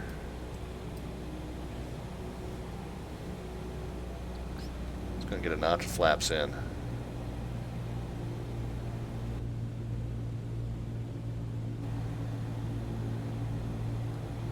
Now overall, like this whole building cluster, yeah, a lot of that's not going to be as visible. It's going to be flat ortho imagery. So yeah, I mean, there's places where X-plane's gonna fall short. But take note of this shot right up here, right up the gully of the National Mall. Take note of this shot. We're gonna come back to that.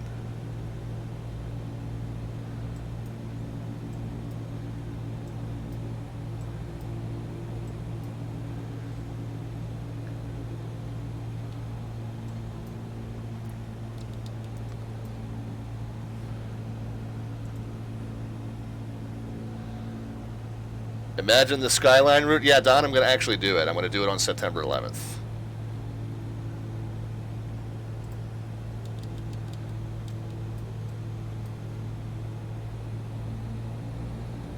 So come back on Friday, September 11th if you want to see it. 8 p.m. Eastern Time is the usual start time for these. Midnight Zulu on the day ahead, depending on your time zone. That might make more sense to you, but yeah. But that's already in the plan. If you want to see the updated show schedule has been updated for September. 5 flights and 2 air traffic control streams on the schedule for September. And so that's posted in the Twitch About tab, or if you are part of our Discord server or our Facebook page, you can find it there as well. Next notch of flaps going in.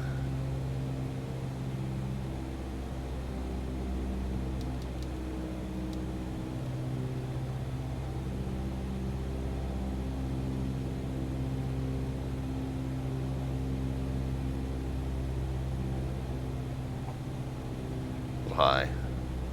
Final notch of flaps going in. Traffic on the crossing runway. Got him in sight. No factor. Still a little high. A little high, a little fast.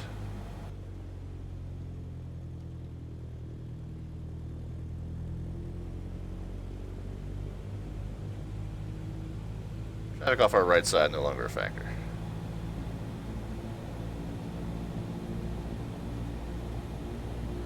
Traffic on the runway, coming straight for us. That traffic might be a factor.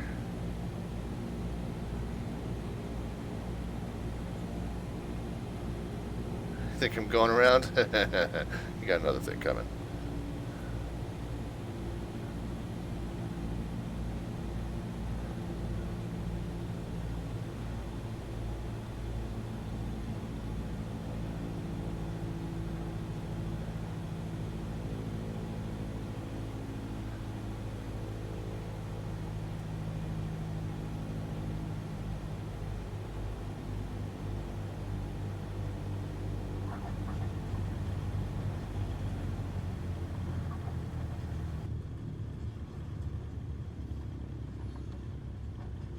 Laps.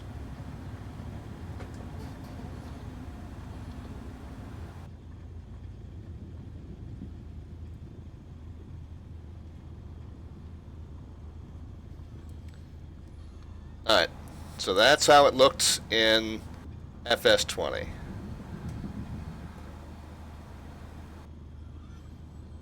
Let's do that same thing again in X-Plane 11, shall we?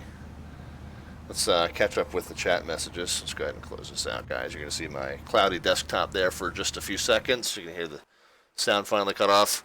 Let's catch up with a couple of the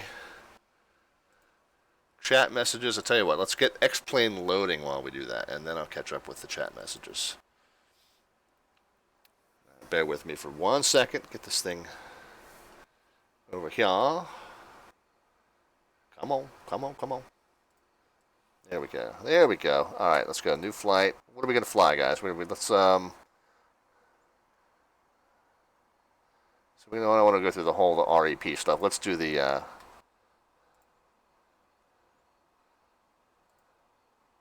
and let's just start on 19. We're not gonna connect to VATSIM, so clear skies and kind of midday.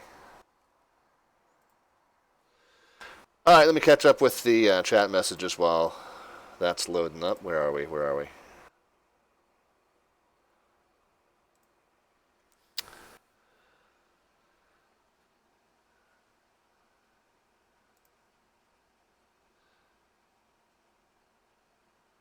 The taxiways are a much bigger issue, says Northwest. Scenery fixes will come, but the taxiways need to be fixed out. I agree with you. Just shows that this was rushed. Says North, also all by Northwest Orient. Yep, 100% agree. Man, I have to stop what I was doing. Says off schedule descent, and I was busy. I'm sorry. Kenny says they were developing it for 3 years. Yeah, I'm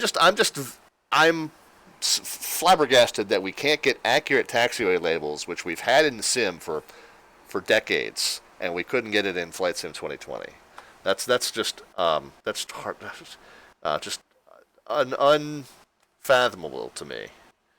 All schedule says I'm not a big fan of Flight Sim 20 yet. It's fun to see, but that's about it. Give it time and it will improve, says all schedule descent. That is the key point. Give it time and it will improve. We're in the first week, guys. I pray that they will take the taxiway signage seriously as something that does need to be fixed, because I think that makes operability on VATSIM a huge liability. Trees growing right up the sides of tall buildings is annoying. So don't fly low over cities. It is addictive, though, says off schedule. I spent 4 hours yesterday flying around parts of Germany and France that I used to live in. The scenery is pretty good with a few small glitches. I agree. I think the scenery on the whole is very, very good, although, like I said, downtown D.C. was a little bit disappointing. Is there a DME readout anywhere in this plane, asks off schedule. Nope, not in the default 152. It is slant uniform. We were flying slant uniform adventure just then. Kind of hard to do a slant alpha adventure without DME, he says. Yeah, we were slant uniform adventures just then.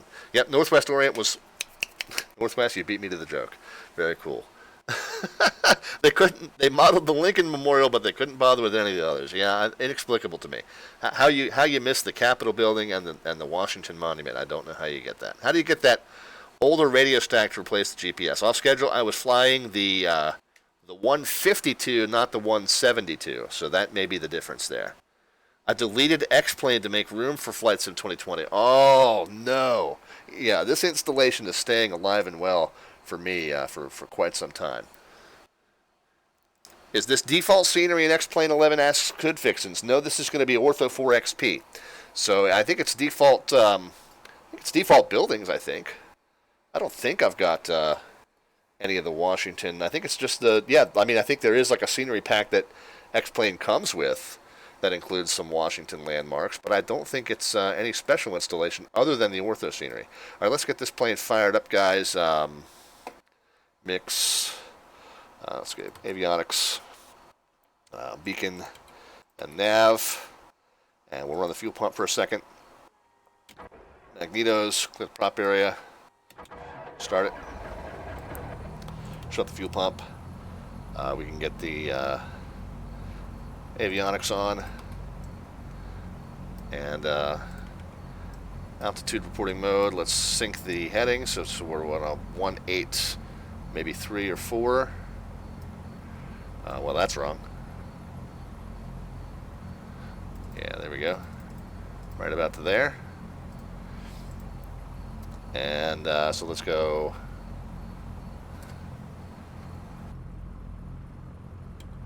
Let's see, there we go. There we are.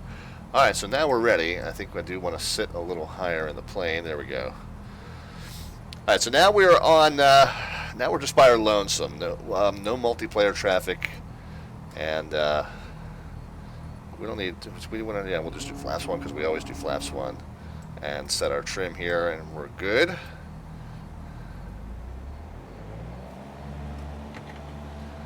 So now we're back in X-plane, and let's just again. This is just to see the difference in the scenery. Not sure how well my landing performance is going to be. Not sure how good my takeoff performance is going to be for that matter.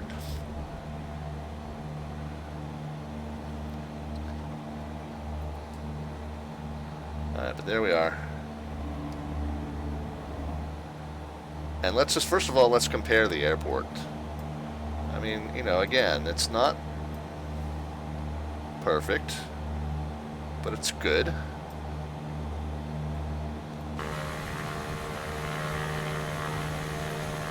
Pretty similar. I kind of like the parking lot and the metro rail station better in X-plane.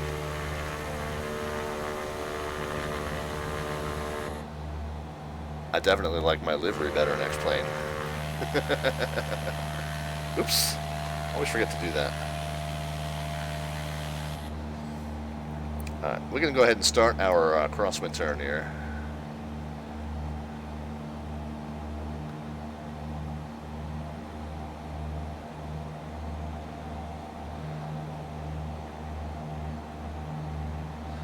And again, from a height of 1,000 feet, it's not going to look as sharp, as good. It's not going to look bad, though. It's really not going to look bad.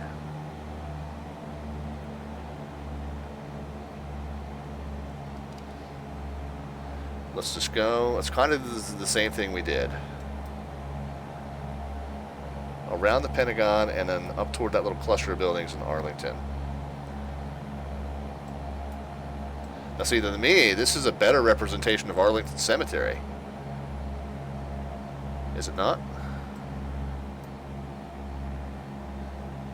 I even forgot, because I didn't even really pick it out in 2020. I'm going to have to watch the video back.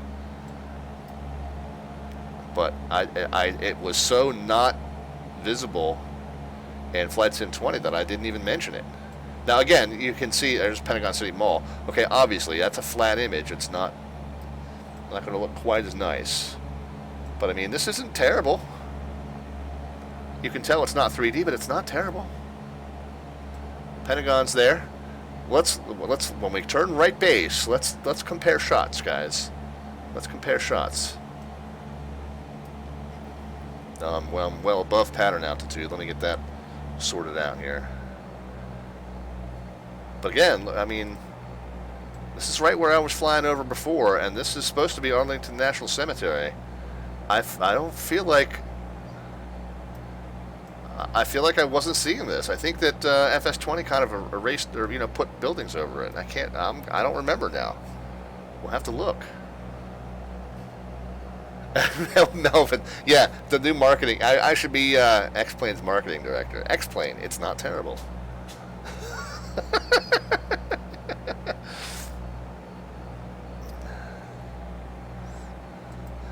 Yeah, again, Pentagon pretty well represented, obviously.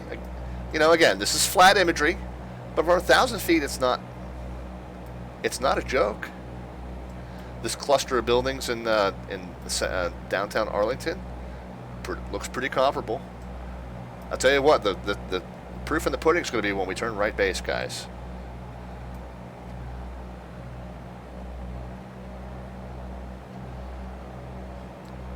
But yeah, I have to go back now and see. Now obviously that's flat. I mean, sure, it doesn't look as nice.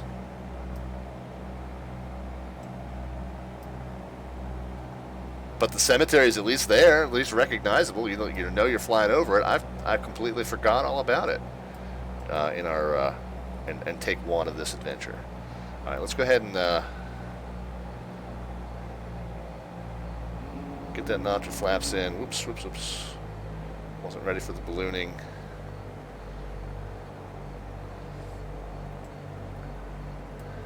All right, here's the money shot here, guys. Hey, look, the Capitol has a dome on it.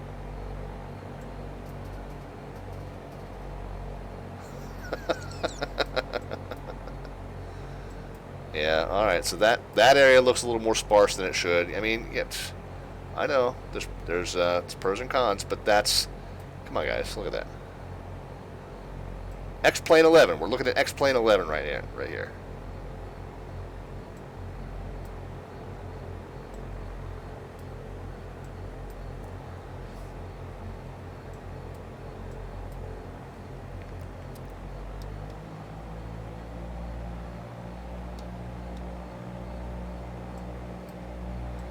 Alright, you guys can put in your landing rate predictions if you want to. It's not really the point of the stream tonight, but you can. Of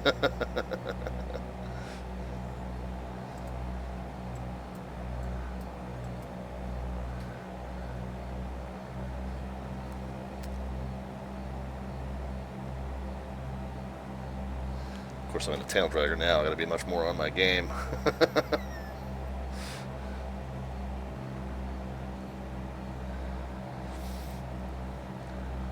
Debating whether I should even go flaps 3 or just land flaps 2. I feel like I'm fairly stable. I probably should just land flaps 2, but you know what?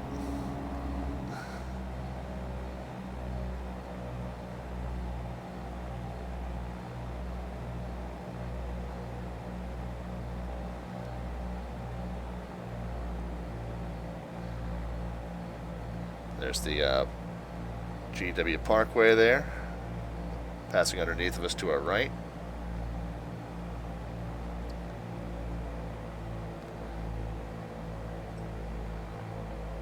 Gravelly Point Park that we're passing over.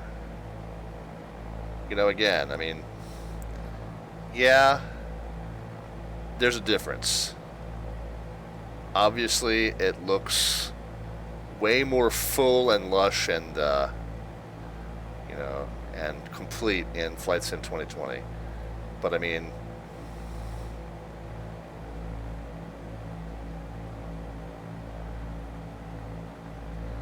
there's still a lot to be loved about X-Plane 11, if you ask me.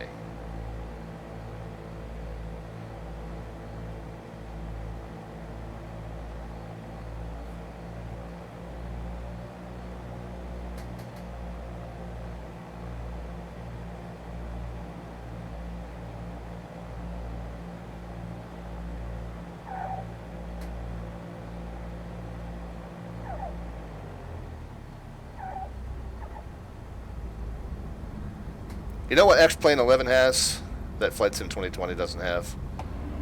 Replay mode. If there is a replay mode in Flight Sim 2020, I haven't found it yet. Oh, and the right taxiway signs.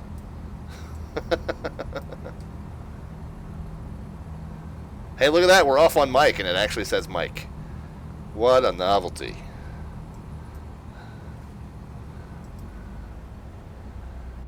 $110, the winning number, guys.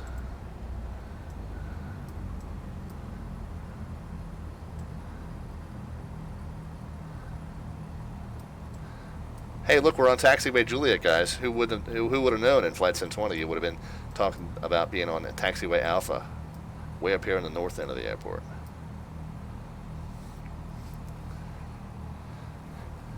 All right, let's just check it out. Let's just check it out. It was a very bouncy landing.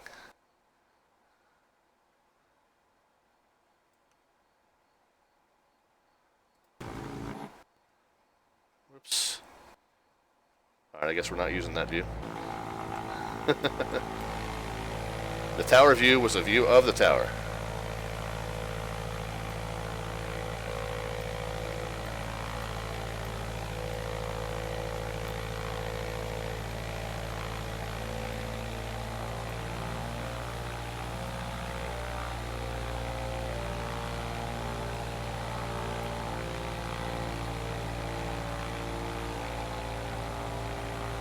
Yeah, bouncing pretty good there. It looked like a bush landing. What can you say? Taxi right on Alpha, Alpha, Alpha. Yeah, exactly. Alpha, Alpha, Alpha. Delta, Delta, Delta. Can I help you, help you, help you?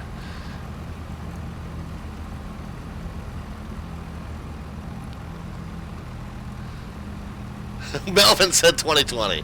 Yeah, I came in a little better than that. guess Don Shap is the winner there. Yeah, no replay mode yet. Said Bold Aviator. That's as far as we know. I mean, I guess you're saying it definitively. I hadn't found one, but I was pretty sure that meant that there wasn't one. So yeah, there's our comparison. There's Flight Sim 2020 versus X-Plane 11. I think 2020 looks great. I think that the scenery overall looks very, very good. I think that the taxiway lettering needs to be fixed before it's operable on VATSIM. It's got to be. We have already enough trouble with pilots getting lost at airports with the correct taxiway letters. We've had correct taxiway letters in our sim for 20 years. I don't understand why Flight Sim 2020 couldn't get that one done. So that's got to be fixed. Other than that, the scenery looks great, and I know that the avionics, the complex avionics in the airplanes, there's a million problems with them. But yeah, tell you what. Tell me what FSX default plane had properly working avionics in it? None of them. They had that default GPS crap. So yeah, we're gonna have to wait for payware planes for that, obviously. But yeah, no, I'm still an X-Plane fan. But give FS 2020 some time, get the airport scenery sorted out. The funny thing is, yeah, let me show you. Did I miss the last flight? Says he done. Yeah, maybe so. Let me take you back into 2020, and I want to show you what really broke my heart about BWI Airport. Let me just get it restarted here, guys. Bear with me 1 second. Most of you who follow my social media streams know what I'm about to show you. But yeah, this broke my heart. I get the chat back in front of me. Rama24 just hit the follow button. Thank you for that. Did I miss? I wanted to acknowledge everybody. Sid Fisk, I think I said hi to. Melvin Leroy gave us the host. Yeah, Rama24 with the follow button. Thank you very much for that. I'm doing my best to keep up with the chat messages.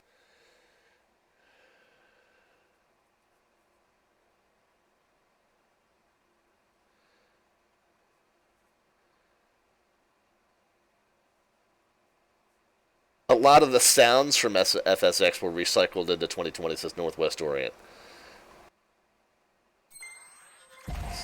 And CDN Eject says, I deleted all my other flight sims except for DCS World. I think that might have been a bit premature, dude. I mean, like I said, the scenery is outstanding. The general aviation planes work fine. Anything with any kind of complex avionics isn't on point yet, and probably won't be. I think they're going to pretty much leave that to the payware designers. And like I said, the big issue with the scenery is at the airports. There's a lot of stuff that's just not right, and the taxiway lettering is the main one. I'm hearing there are a lot of missing airports, a lot of places that are part-time military bases, even municipal and general aviation airports that are part-time military bases are not in the sim, like they're just not there. But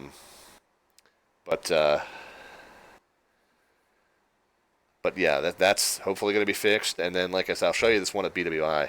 I'll tell you what, let's show you this thing at BWI, and then let's show you a couple other little spots. I did a little bit of flying in the San Juan Islands earlier. I thought that was amazing. I thought that looked awesome. We can head back up there, or we can try. No, you know what we need to do? We need to do Bayport Aerodrome. Let's do Bayport. Jonathan says Salt Lake City taxiways are mislabeled. All the taxiways at every airport, all the taxiways are mislabeled. The only ones that are labeled properly are the handcrafted payware premium airports. Probably like San Francisco. What were the other ones that were in the... has anybody got the list? Anybody got a link to the list of the airports that were included in the 3 different packages? Throw that link into the chat if you've got it. Probably those airports are the ones that have correct taxiway diagrams, or correct taxiway letterings according to the diagrams. Probably every other airport is incorrect. Let's go back to the world map, and let's go to where's a good place to start from if we're going to end at Bayport, guys.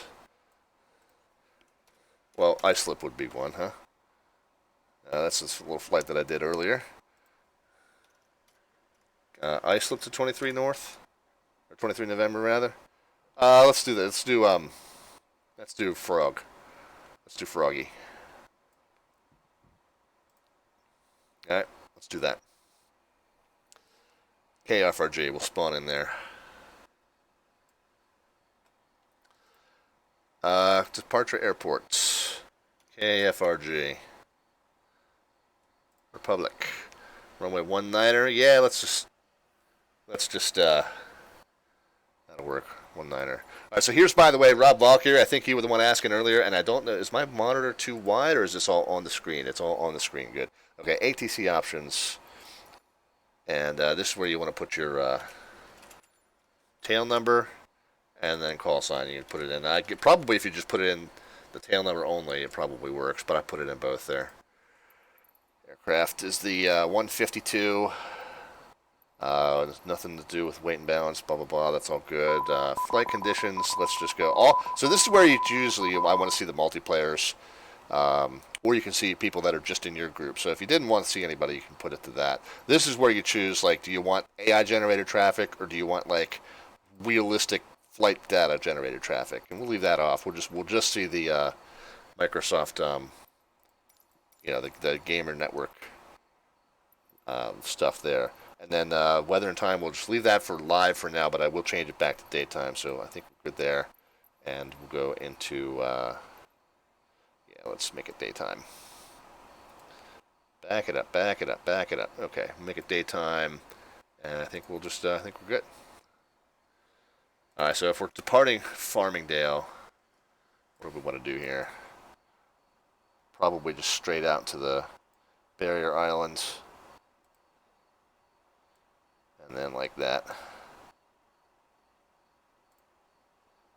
So straight out 9 miles, and then 16 miles up, and then we'll probably recognize the Bayport stuff.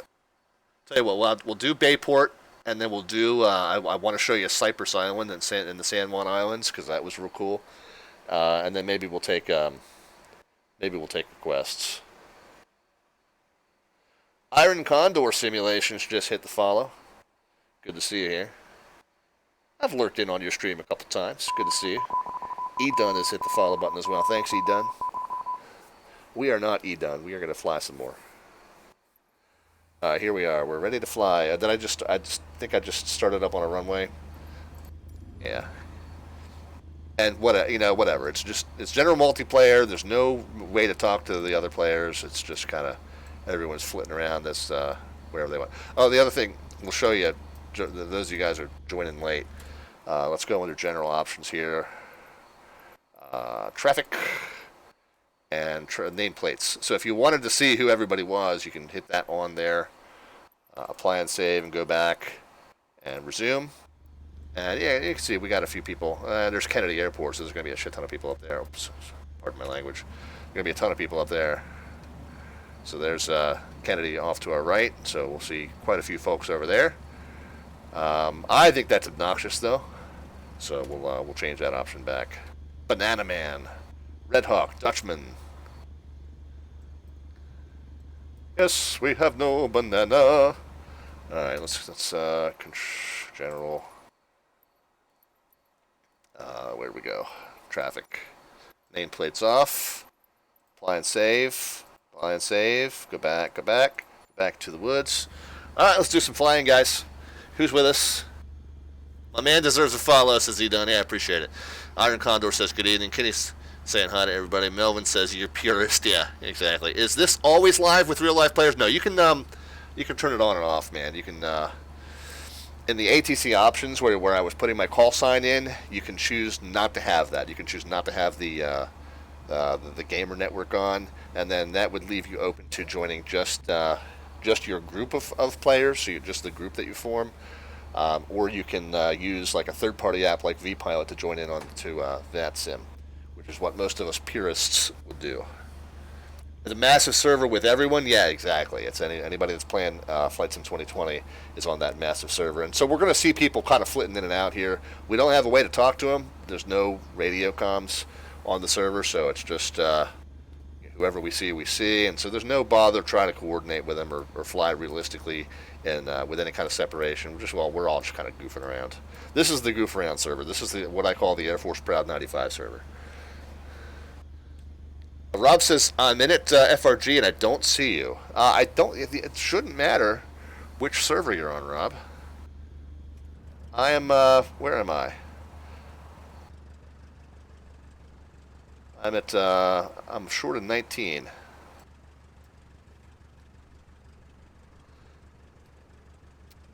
Make sure. Oh, Rob. There's a difference between quote unquote live players and all players. You want to have that middle all one selected, because if you pick live, and this is the stupidest thing in the world, but live means you only see the people who have real world, real time, real weather. All players means you see everybody regardless of how they have their game set up. So that's the only thing. That's what you have. You have all players. Okay. Well, I was seeing other people. Look, Rob, I think it's time we see other people. Yeah, I don't know, dude. So we were having the region matters, says Good Fixins. Oh, okay.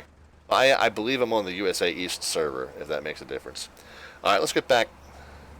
Let's get back in the airplane. Let's do some flying. People came to see some flying. Let's do some flying. Just for the sake of it's Pitot, strobe is on. Let's get the. Okay, I think we're set then. Pitot heat's on. Everything else is the way we want it. What do we have enough fuel? Yeah, we got half tank. We're good.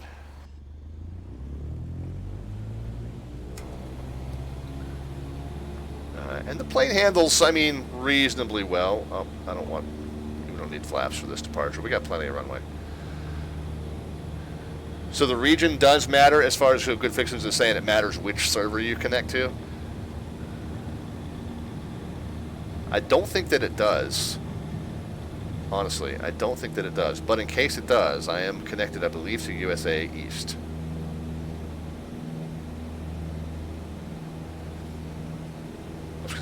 I thought there was somebody floating in the sky over there.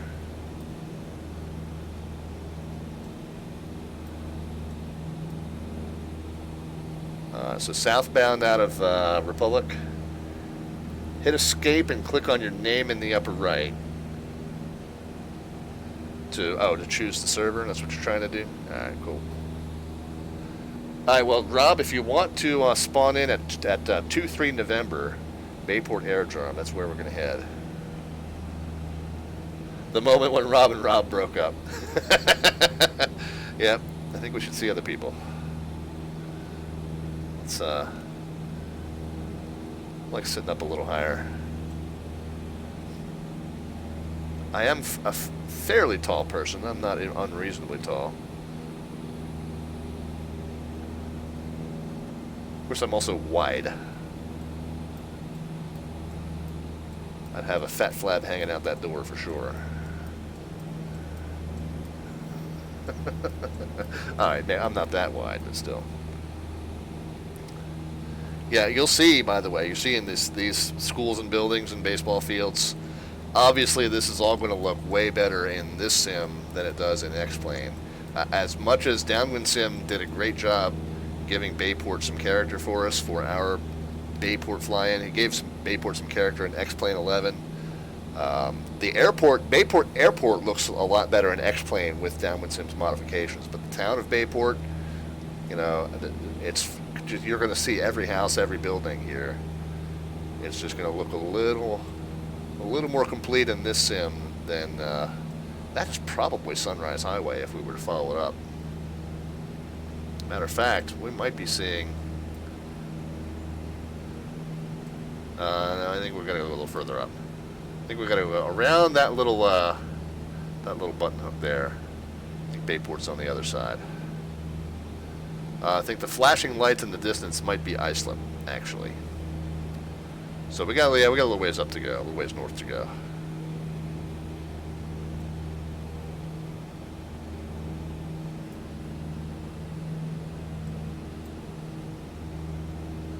Oh, maybe I'm wrong. God, this all just looks Yeah, no, we are. We're all right. We're right there, aren't we? Isn't that the Sansuchis?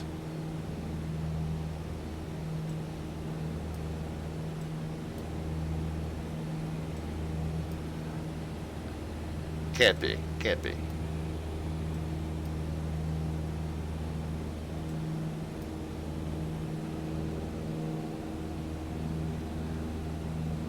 The game does look mint besides the small flaws, says Edun. Yeah, I think it, on the whole, it looks pretty sharp. You just can't be too picky about the complex avionics in some of these high-end aircraft. I mean, FSX default didn't get that right either. You had to get payware for that. All right, so we're way high. We're at 2,000 feet. Out of the bay, we're supposed to be, what, under 15? Let's get down to 14.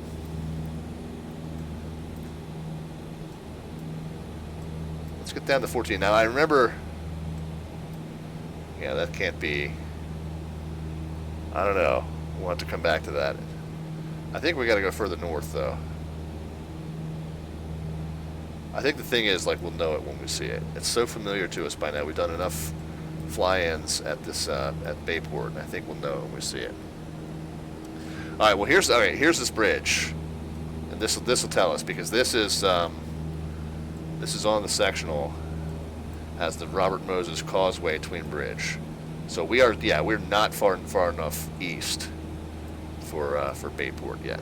Okay. All right. Well, that makes me feel better. Don't think that causeway was actually modeled in an X-plane. I don't think you could see that. Kenny says, one thing I'll say that follows a trend that I noticed in other games for the last 10 years is the graphics do look a little cartoonish. Yeah, X-plane looks a little bit more, X-plane with ortho does look a little bit more, real-life drab, but then you always have that kind of haze layer that X-plane puts in, and I think X-plane exaggerates that. I think puts too much of a haze layer in. All right, so that is definitely a twin causeway there. And this is a bridge, actually, that looks kind of okay. It looks kind of right. A lot of the bridges in this sim have not come out too well. It's also possible, though, that this is streamed scenery. The scenery comes at you over the internet and is processed upstream and then streamed to you. So it's possible that improvements are being made to the way bridges render as we speak. I don't know. We got something popping in on the nav gauges there. I'm not really tuned into anything in particular. We're still climbing. I still need to get down. As soon as we're north of east of the causeway, we're pretty much in Islip's airspace. So we'll get down to 14. Are your graphics all the way up? Asks Edon. I believe that they are on the second highest. They're on high end. They're not on ultra. So it's the second highest.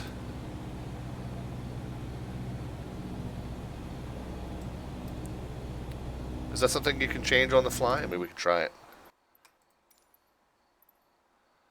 Graphics. Ultra. Apply and save. Go back. Resume. We'll see if it makes a difference. See if it makes a difference in the look, and we'll see if it makes a difference in the feel. Still seems like... I'll tell you what, the look is a little better, isn't it? Doesn't, as far as like off into the distance.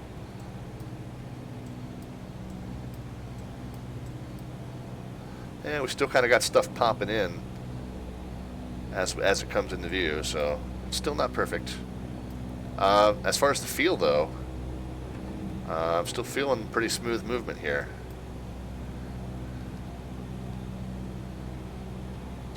Kind of like a spider web or something on my screen.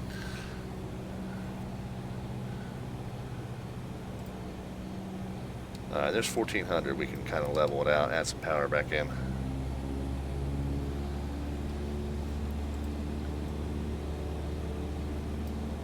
Yeah, we'll see how that change to ultra setting affects the smoothness, the performance. Monteo Max was watching from Arlington. Well, I'm not sure which Arlington, if it's Virginia or Texas, Monteo Max.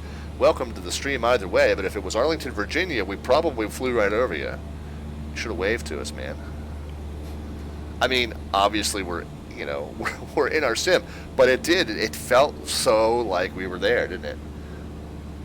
It's nice to see the glare from the smears as well. Yeah, they've put a lot of detail into that kind of stuff.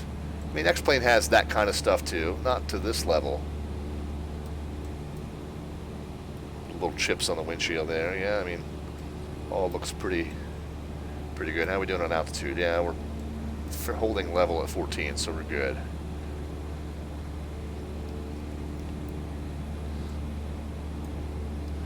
Yeah, it doesn't quite look like the engine, engine modeling is perfect. I'm not running it that wide open that we should be banging off the top of the oil temp range. But, again, it's a default aircraft.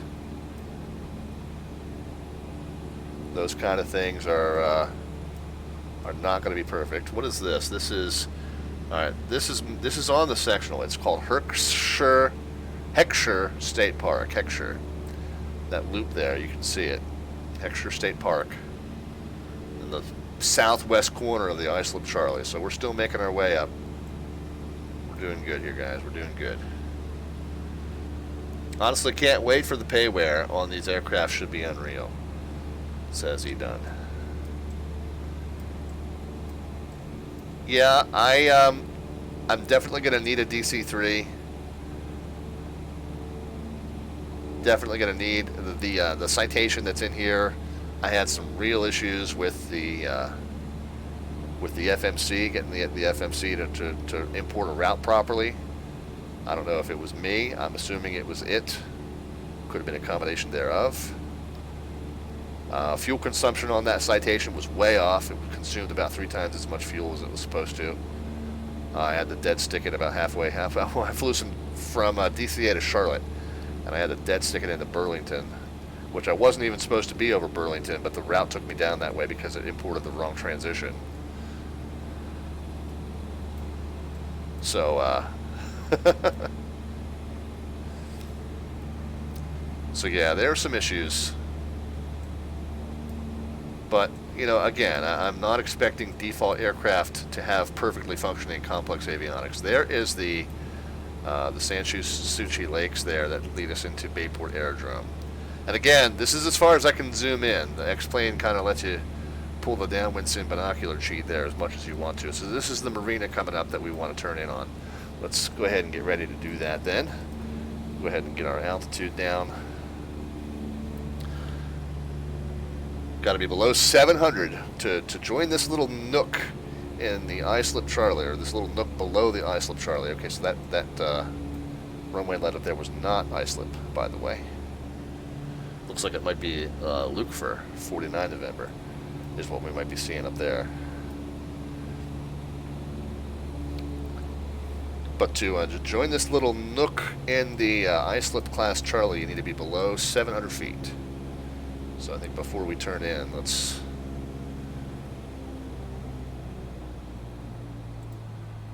the little, that's the marina you want to pass over, and that's the little river that you want to follow in up to that little string of lakes there.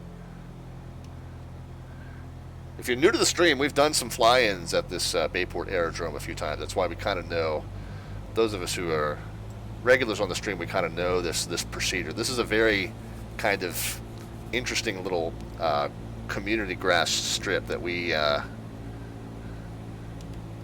one of our friends kind of flies in and out of in the real world. So it's got this very specific procedure to come into runway 18 there. Get below 700 before you cross over the land. Here we are. We follow this little river. We follow the fork to the right, and then we join that little string of lakes, and then we're on a right downwind for 18 rather. Let's make sure we keep at least, I like to keep it to 600 if I can. Oops.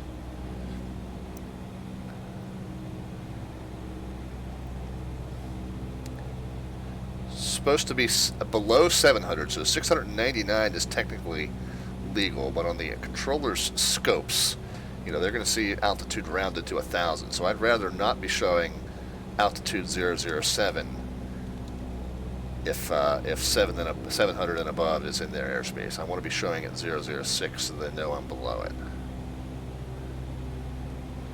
So I guess everything up to 649 is okay in that regard, right? Of course, that also presumes I have my altimeter set properly.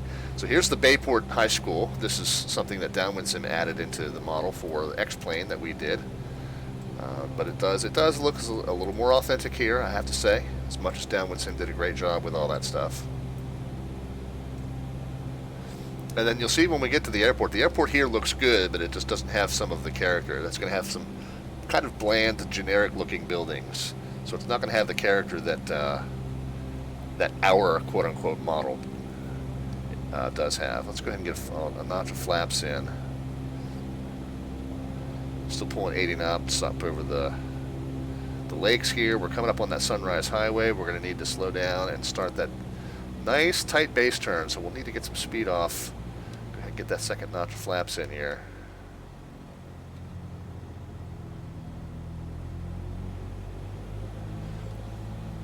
Make the base turn before the Sunrise Highway. You can make the final turn before the target. Which you can see the target is right, that big building over there.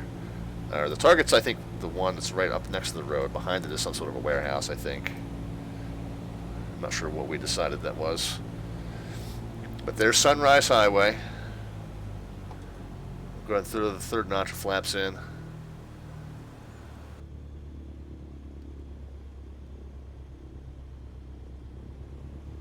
Probably killed a little bit too much power there. Let's. Oh, should we do the approach mode, guys? You guys can see what I'm doing. All right, so there's Sunrise Highway. We're to the right of it, ish. Let's see if we can spot the turn here. Ooh, turned it. I didn't turn it tight enough. I thought maybe at 40 knots I could do the turn a little more gradually, but I was wrong.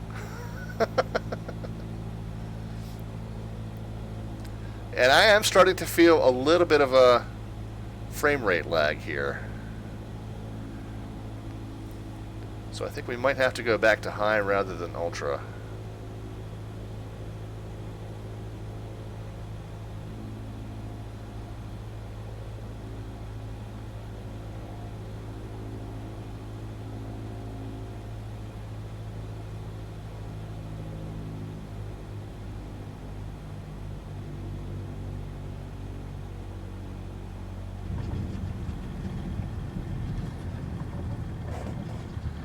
Alright, let it roll out there.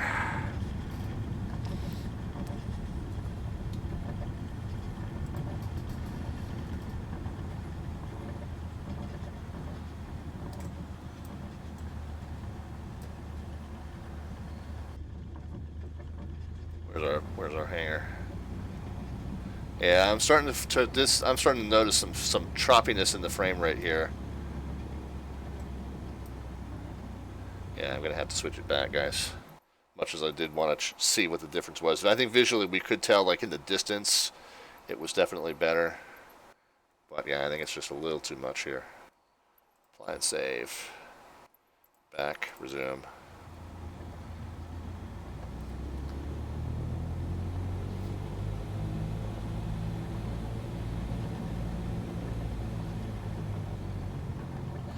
Yeah, so here's where we had, in our model, quote unquote. I think we had, a little bit kind of a nicer custom hangar building here. This is obviously more of like a storage unit garage or whatever, an industrial garage. This obviously should be airplane hangars, I would think.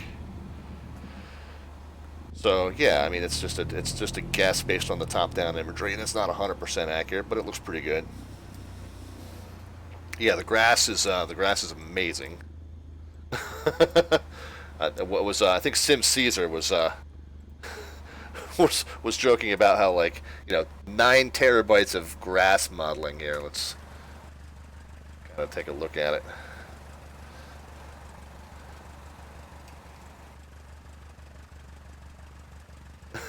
I mean, yeah, you're right. The FS2020 binoculars are not as powerful, says Northwest.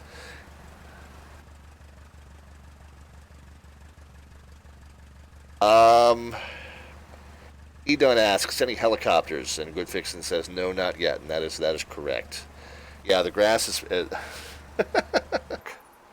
main menu. Yeah, we do want to return to the main menu. Let's, where's that? KFHR. I want to show you Cypress Island. Departure Airport. KFHR. Friday Harbor. And again, I'm not going to worry about. We'll just spawn on the runways. We're not on VATSIM. Who cares? ATC options. I think we still have. Yeah, we still have the tail number put in. Close that.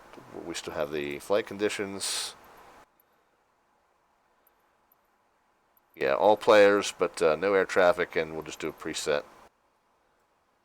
Yeah, it's 11. Yeah, noonish. That's fine. That'll work. Okay, close that. Friday Harbor.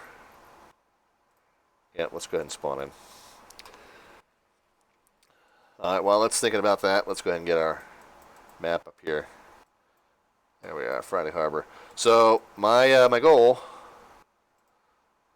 is we'll start... No. Back up. Let's put it into the plan. And so, this is where I thought one of the really coolest little strips was that we did in our Bush League adventure. So we'll kind of go out like this. We'll go take off northbound over the town. We'll kind of follow this little channel to the east. We'll kind of go north through this channel. We'll go right over it. We will do. Yeah. Stop. We'll go over Blakely Island, and then we'll kind of go up over the north side of Cypress Island here. So that's kind of what we're gonna do.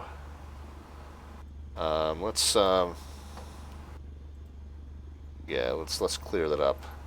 Live weather's fun, but let's do it. Let's do it when we can see. David 40W is here. Look like you're enjoying the new sim. Funny, a lot of people are griping about some of the bugs.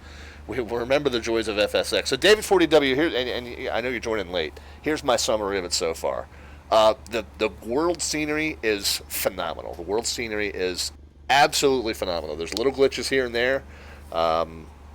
It's not perfect, but it's also the first week. So, downtown DC was a little disappointing, but Baltimore looked spot on. Baltimore was like, I was there. I was pointing. I knew which building I worked in. I could point out my window. I mean, it was that good. It was all right. It wasn't that good, but it was damn close.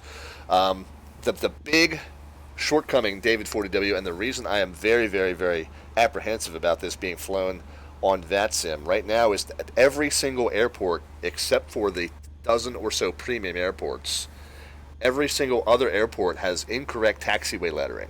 The taxiway signage, just completely randomly made up, whatever, slapped on there, who cares?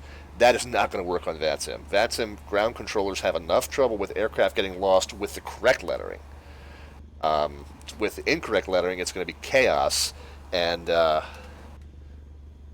I hope that that's fixed in the base scenery package. I hope that it's not the case that in order to fly somewhere on VATSIM, you have to download a scenery add-on, even if it's a freeware one. But if you have to download like a scenery add-on to BWI in order to get BWI to look right with the right taxiway letterings, that's just going to be chaos, because 90% of VATSIM traffic, especially newer VATSIM members, are not going to know to do that. So we've got to get the default airports looking at least correct as far as the lettering goes. That's got to happen. It's ridiculous. I can't. I'm stunned. Even the default airports on FlightSim have had the correct taxiway lettering for decades now. My big problem with the honeycomb yoke hooked up, says David 40W, I can only adjust the OBS and the heading in 10-degree instruments. I think it's a known issue. Yeah. The controls I don't have anything that high end. Even as the honeycomb, I've got the CH. Fairly basic yoke, but the controls were very clunky to set up. All right, where are we with lighting? We want some pitot heat, and everything else is probably fine here.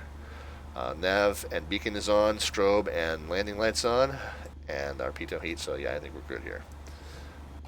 Let's go, yeah, let's go 10 degrees flaps, 1 notch of flaps. Parking brakes off, and away we go.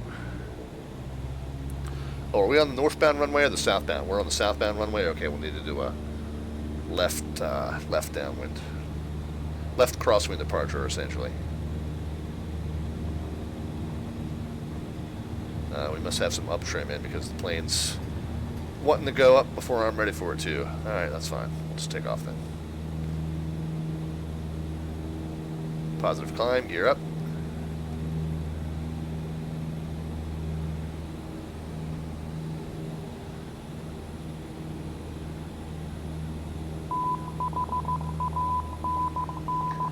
We got the follow from Bennett the Bull. Yeah, man. Flight Sim 2020. It's gorgeous. For this kind of flying, for this general aviation, especially kind of this kind of middle of nowhere kind of flying, oh, this sim is right up Melvin Leroy's alley, I'll tell you that. Right up Melvin Leroy's alley.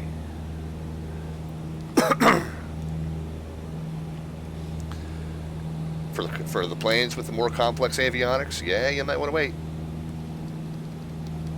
Might want to wait. But for this, I hate the way the views, we need to be able to set default views a little bit better. That's one thing. Alright, where are we? We're on a 060, so what are we doing here?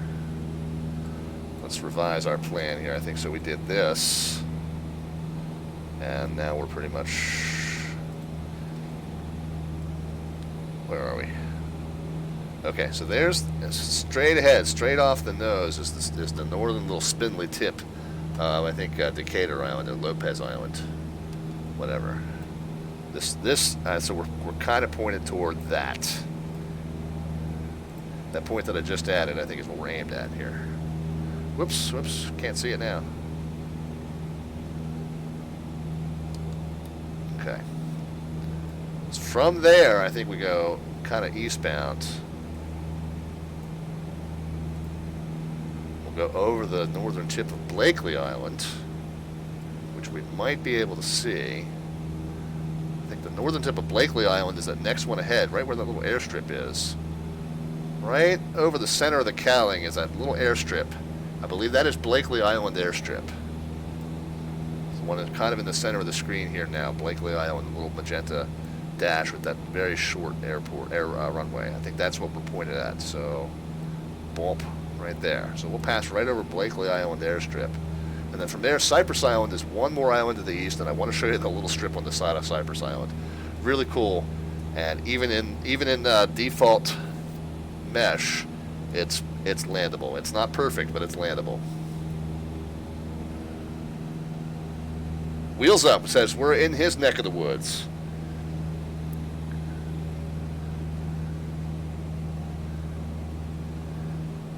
I definitely don't see everyone because I took off just before you. Yeah, I don't know. We were having, so Rob, earlier today, I kind of blew off work all day today. Different story, personal stuff going on. Blew off work all day today, and I did some flying around with Steve PHL and Wookie 42. Of course, Wookie 42 was the one who put the scenery package together for this area that we did in X-Plane.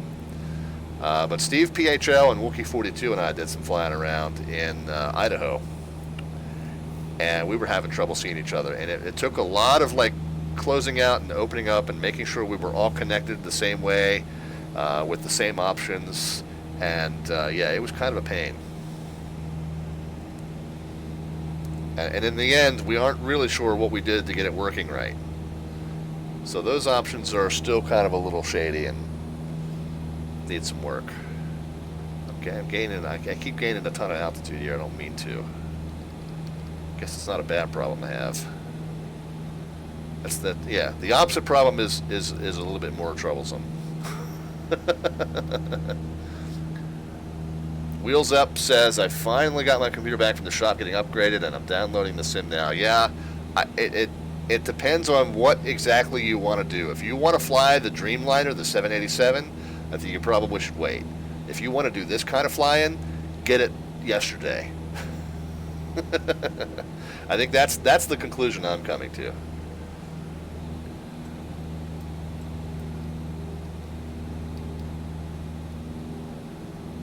But I mean, that's not to say that all that stuff won't come into place in time. But again, you know, the default FSX airliners, they're terrible. They're barely functional. The default complicated aircraft in this sim are going to be barely functional.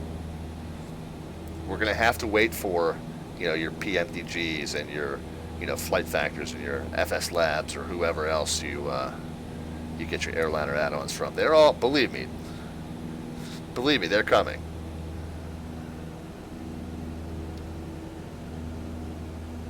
This is exactly my kind of thing, says Wheels Up. Well, you can't get it soon enough. For a basic sim, for basic aircraft like the 152 here, even the 172. I don't know how well the GPS works, the Garmin unit in the Skyhawk works, because I don't know if you know this channel well enough or not, but I don't typically mess around with that stuff. That's what slant alpha means, by the way, is flying without RNAV capability. So I don't mess around with the Garmin units too much.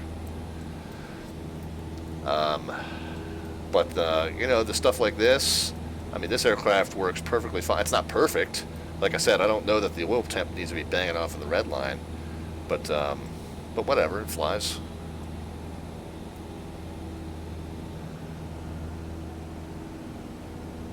Yeah, I know who you are. Do you know who I am? Do you know who I am? You don't know who I am? Well, good. I'll put my exam paper in the middle of the stack and scatter them all over the place. There you go. No. I wasn't asking in that vein either. But thank you.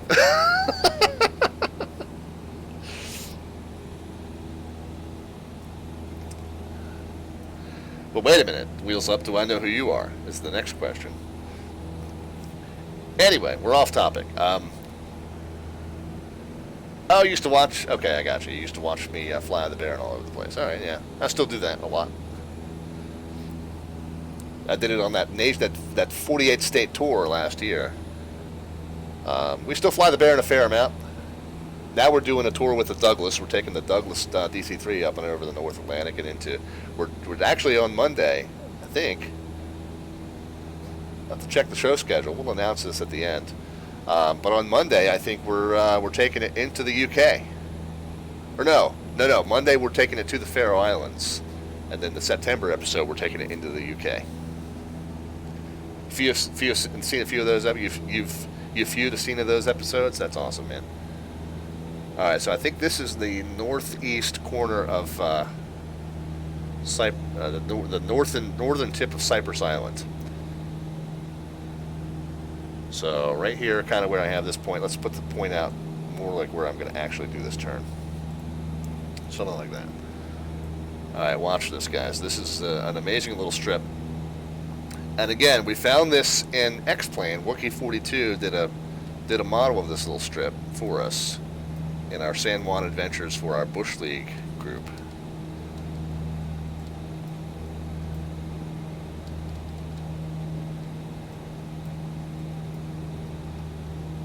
The one thing I don't like about the controls here, I'm going to push down on my trim and watch what it does. It goes, see, it makes one click and then it starts moving. Kind of like when you hold the space bar in a Word document, it makes one space and then there's a pause and then it repeats. Yeah, no, if I'm holding the button down, it just needs to go. This plane really is up my alley, says Ryan67. It's more up Melvin Leroy's alley, honestly. All right, so here we go. Here we go, guys. This is what we're landing at. Yep, that's what we're landing at. It's more up Melvin Leroy's alley. I'm honestly, Melvin Leroy and Downwind Sim are more of the bush pilot enthusiasts, but bush flying enthusiasts than I am. They've kind of gotten me bitten by the bug a little bit. So there's this narrow part here. I don't know how accurate that is, but that's a little bit of a bitch.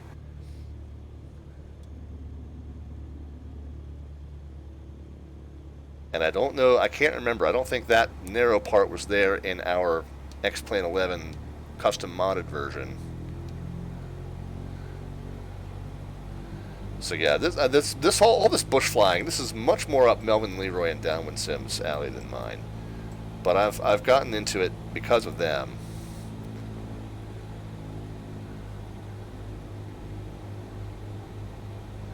But I tell you what, for this sim, for that kind of flying, this sim is, I mean, it's a godsend. It's a quantum leap.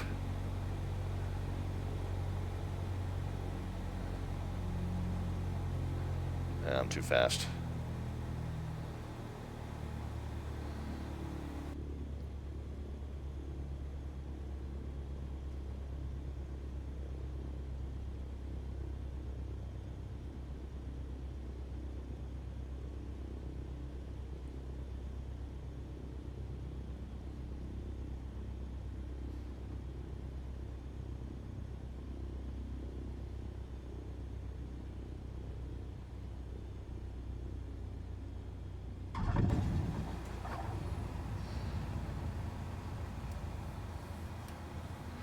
Oh, we got it.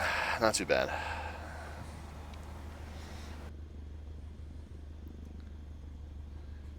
AZ Aviator says, just jumped on. Are we flying by yourself or have a group going? Yeah, I'm connected to the general multiplayer server, but just by myself right now.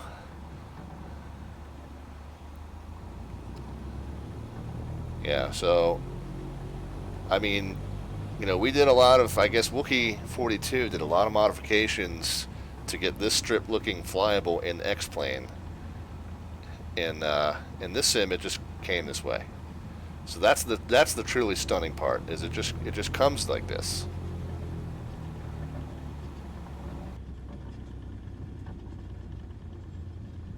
Not sure how much of this is actually runway, or are we on like a trail now? I don't know.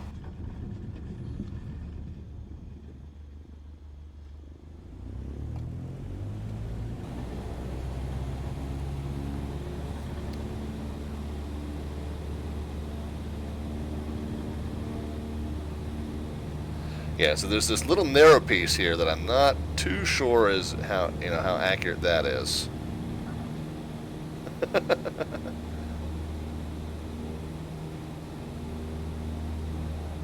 But I mean, wow, like wow, right? I tell you what, wheels up. You know, you were saying it's perfect for this kind of stuff. This kind of stuff I felt looks pretty good in X-Plane too. What really stunned me was flying over the city of Baltimore. That was incomparable. Incomparable.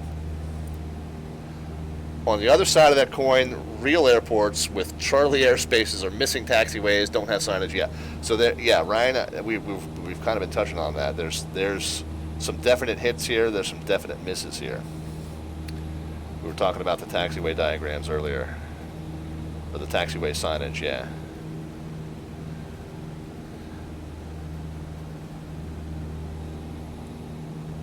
I could go and check out the Vancouver area. Well, I'll tell you what, flying from here to there in this aircraft is going to be kind of a long way. We've done some of our Monday night bush leagues. We've done some flying up in this area, and it's stunning stuff for sure. Is there anybody? Do we have any requests, by the way? Some specific, not just Vancouver area, but I mean, is there a specific place anyone wants to see me spawn and check out? I dare say that this bush flying is going to look awesome. What do we want to see in Iowa, Bennett? Happy Canyon? Melvin Leroy? Yeah. I feel like the bush strips are all going to look pretty good, because the bush strips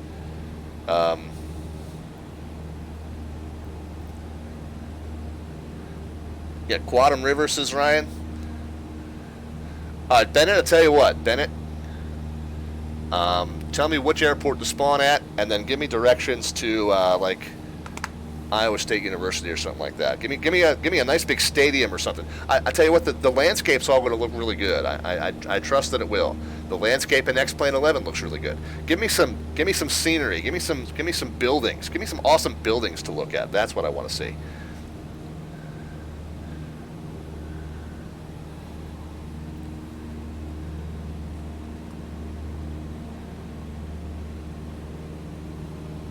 All right, Bennett, give me an airport. Give me a 4-letter ICAO for an airport. Where are we starting at? Where's Des Moines? DSM, is that what it is? KDSM? Des Moines International.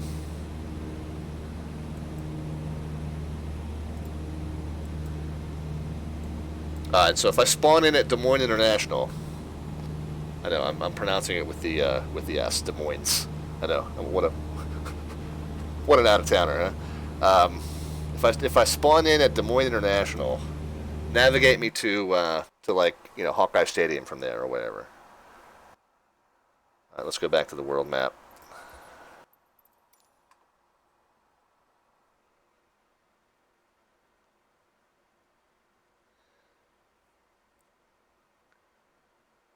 Oh, Edon and Bennett's your hometown. All right, cool. I'm gonna spawn in on DSM on the northeast facing runway. Just get me from there. Get me from there to like Hawkeye Stadium or something big and recognizable. I don't know how many landmarks y'all have in Des Moines, Iowa. I assume that the university is pretty much the only one, right?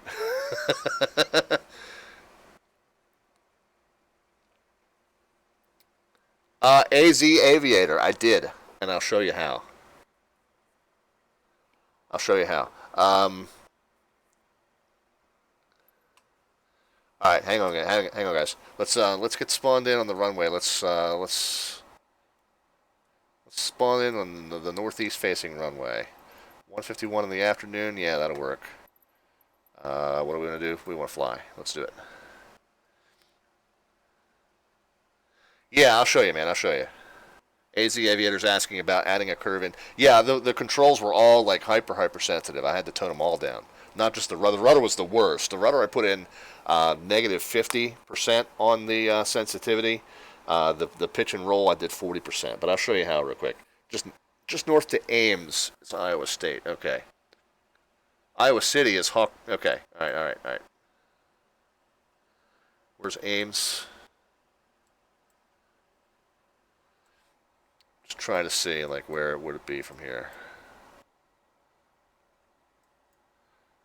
Go up to okay. All right. I see.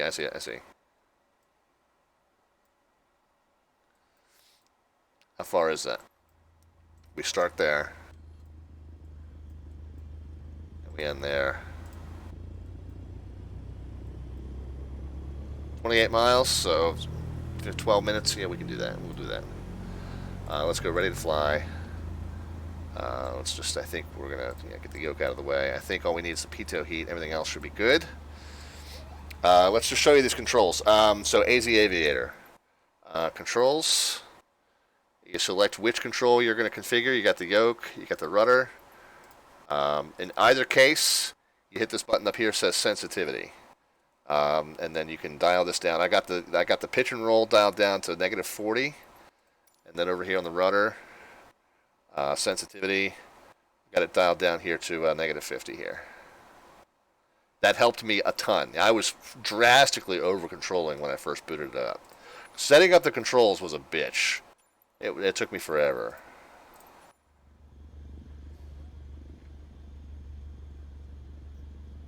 Hopefully that helps you out, man.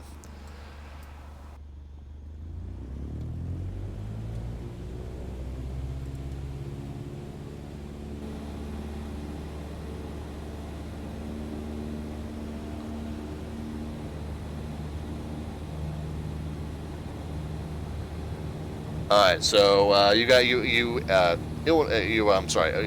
guys. I'm taking off from Des Moines International on runway 5 northeast. Where am I going?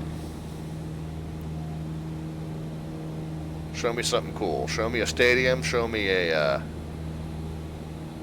landmark. Show me a famous cow and a famous field. I'm kidding. Whatever you got, show me.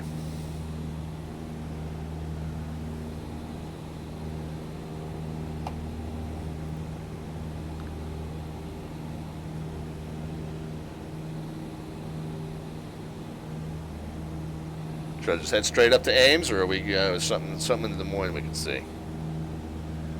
Keep calling it. I keep wanting to call it Des Moines. Des Moines.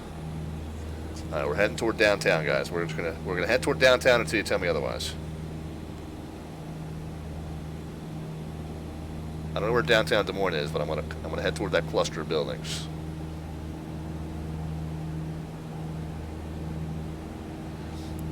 Wheels Up says, my brother taught his daughters, what do you say to the cows that you see in the field? See you on my plate. That's awful. It's awful funny, but it's awful. We got some lakes. We got some nice little cluster of buildings in the downtown. Go through downtown and then straight north to Ames. Okay, Bennett, we'll do that. We're 2,000 feet. We want to go a little lower. Going right up the river here. What river is this? This is the Bendy River. Does it say? I have to pull up Google Maps to see what river this is.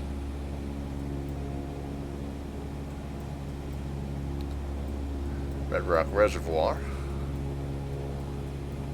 Do we get a river name anywhere here? Oh, the Des Moines River. What do you know?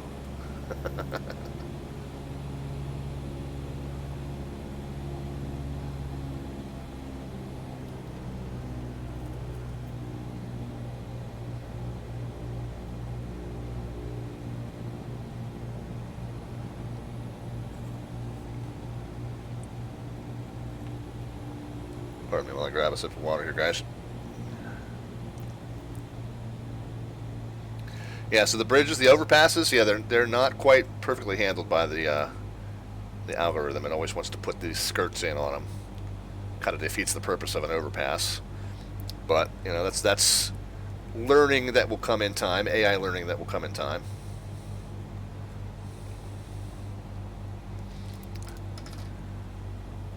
How are we looking here, guys? This isn't bad.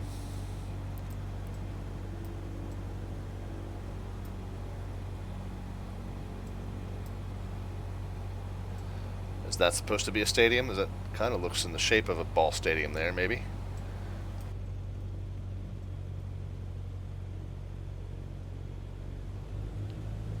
Some sort of a landmark bridge that is not quite rendering properly, but looks like you can kind of see how it's supposed to look. Hang on, I'll get you a better view of it here in a second. That might have been a custom model there. That's pretty good. Somebody might have handmade that.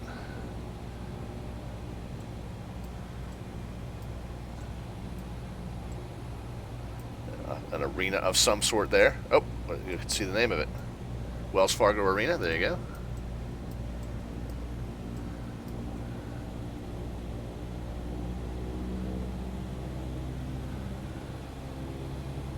We're heading up to Ames, guys.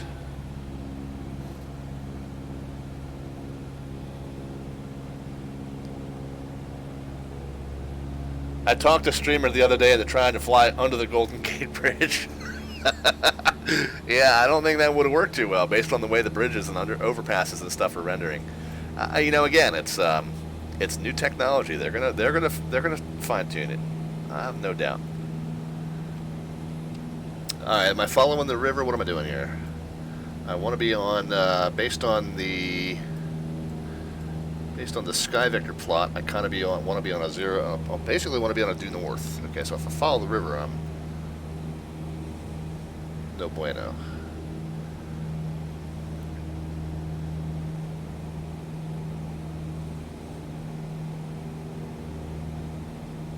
Here's a road. Here's a road that goes straight north. We have a road that goes straight north. Got US 69er. That may be it. Maybe what we're looking at here. Let's follow US 69er straight north. We should see Ames Airport on our left-hand side. Interstate 35 should be off to our right somewhere.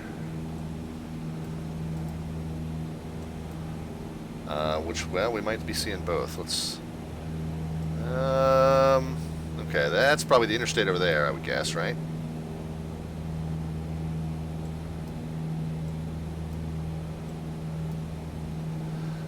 Yeah, I'm going to guess that's the interstate. So this is probably our U.S. highway. If I get down low enough, we might be able to read the road signs. Not only is the arena there, but the name is on it, says pick a 5-string. Yeah, that's pretty good. I was pretty impressed by that. So a lot of this imagery, it's Bing. If you ever looked at Bing Maps from like 5 years ago, before this whole project got underway, another north-south road over here. I'm not sure. These are all, I guess, all roads lead to Ames. Is that an airport over there? Is that the Ames airport already? No, that can't be. Is there another airport? Oh, that's this one here. Ankeny. Right? Because the crossing runway angles down toward us. Yeah, okay, that's going to be Ankeny. So there's the road that goes right past it is the, that's Highway 69 over there. Okay, right over there.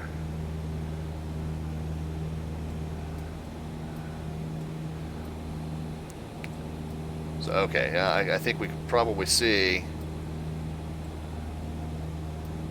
Yeah, okay, we'll go that way. I mean, what is this? This is all, we're headed north. We're gonna end up where we want to go, eventually.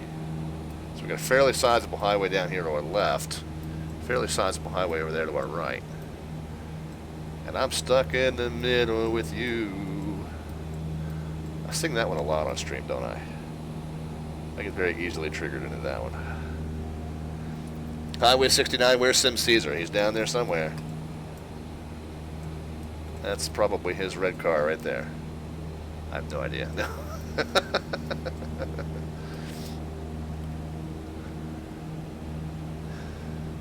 Yeah, you guys keep correcting me on the locations like right after I figured out where I am. Actually, you're correcting me on the locations before I figure out where I am, but the stream buffering allows me that extra time to sort myself out.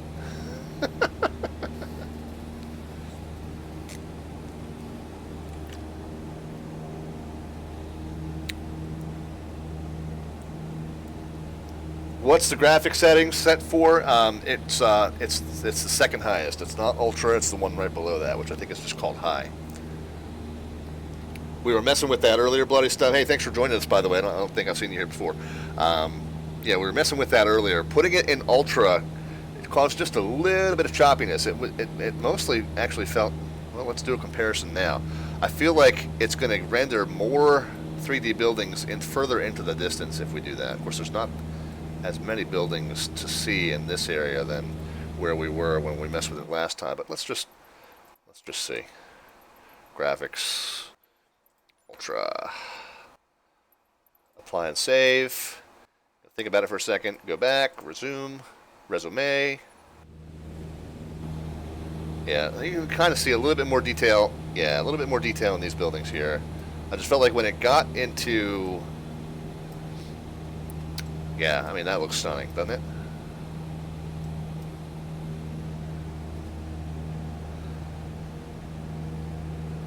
You done, Bennett? Which of these houses are yours, guys? It's got to be one of these, right?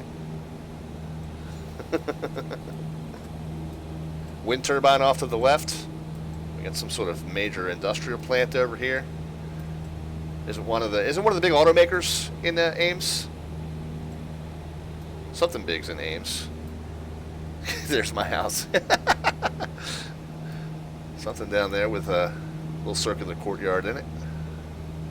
Some baseball fields. Bunch of baseball. Oh, we love baseball in Iowa, man. If you build it, they will come.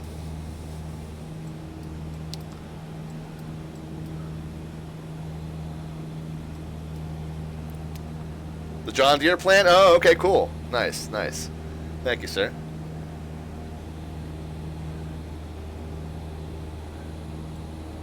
Yeah, you guys are seeing me slightly buffer delayed, I guess. We got high school down here, maybe. Baseball, softball, football.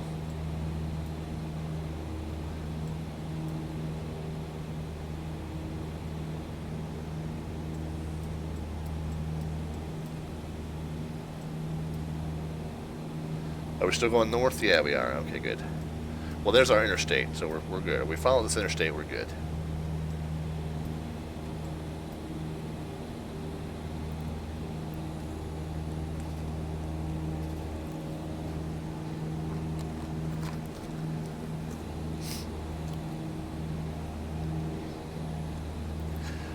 Yeah, no DME. Somebody was asking me earlier. There's no DME in this aircraft, so I could tune in a nav aid up at Ames. It wouldn't help me. It would point me in the right direction, but it would not give me a distance countdown. No DME in this plane at all. Slant uniform are we in this plane? And yeah, no autopilot. So it's a good thing I know how to hand fly these things, huh? We're still climbing a little bit. We're at 3,500. Guess we'll get a view of 35 up at 3,500 for now. We'll come down and get a closer look when we get there. Somebody was saying something about a big wind farm off to the left. I thought I saw. What is that? That is a tower of some sort. You can see the shadow of in the scenery, but it doesn't look like the AI rendering algorithm has figured it out. We'll see that as it comes past the pedestal. We've got some sort of a school down here. Baseball, football, a couple of academic buildings there. Some sort of a campus. Smaller college, maybe.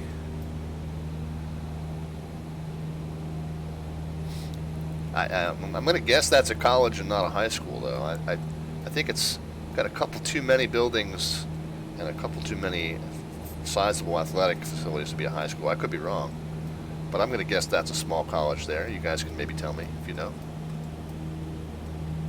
What do we got over here? We're not far north enough to be in Ames yet. This might be like Huxley or Slater, one of these little towns that's on the sectional. I don't want to do too much wandering because this is a pretty slow aircraft. The more wandering I do, the longer this is going to take. But that might be, okay, up ahead might be starting to where we're getting into Ames. See what looks like a little bit more of a populated area there. Oh, the wind farm is really west, like a couple hours west. I don't need to see wind turbines that bad. No offense if I'm depriving you of something you really wanted to see today, but we'll pass on that. Thank you, though. Al South MIA is here. Wayfaring Castaway. This is a fancy 152. Well, it's about as fancy as a 152 gets, I guess. I don't know. I don't have a lot of time in them. Virtually, that is. Real world time is really easy to know. It's the same amount of time I have in every other aircraft, which is 0.0 hours.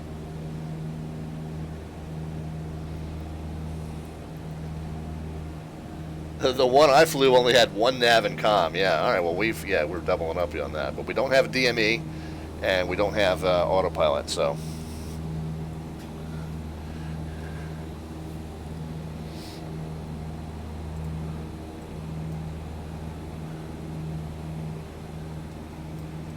And we don't have a back seat, which I'm told the 152 doesn't usually come with. And even if it did, you couldn't put anybody in it if they weighed more than like 15 pounds. The graphics are amazing, Al. Yeah, man, they are. The scenery is stunning. The planes leave a little something to be desired. Now, the GA planes are fine. Anything with complex avionics leaves a little something to be desired, but then so did the default aircraft in every other sim that I've ever had. So no surprise there. Al, what we were talking about earlier was that the airport scenery is very messed up in a lot of ways. The big one is the taxiways. Taxiways are not signed properly. They don't have the right taxiway letters. And so giving somebody instructions to taxi on VATSIM is going to be a nightmare. It already is a nightmare, even when the taxiway signage is correct. But when the taxiway signage is either missing or has the wrong letter on it in many places, it's going to be even worse. So that needs to be addressed. Those taxiway signage issues need to be addressed in the default scenery package, or else this is going to be an absolute nightmare on VATSIM. So that is my biggest concern right now, is that, honestly. The planes, I mean, you know, planes with complex avionics has always been the realm of payware, and I don't think that's going to change. The GA planes, they fly okay.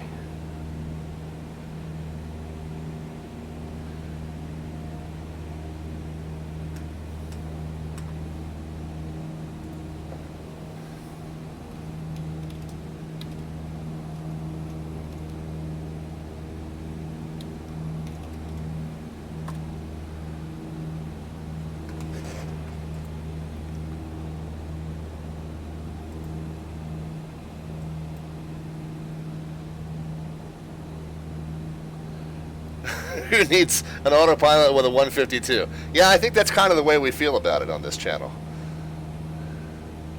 I mean, it'd be nice to keep the wings level, or maybe hold an altitude. That's what Trim is always like referred to as the poor man's autopilot, right?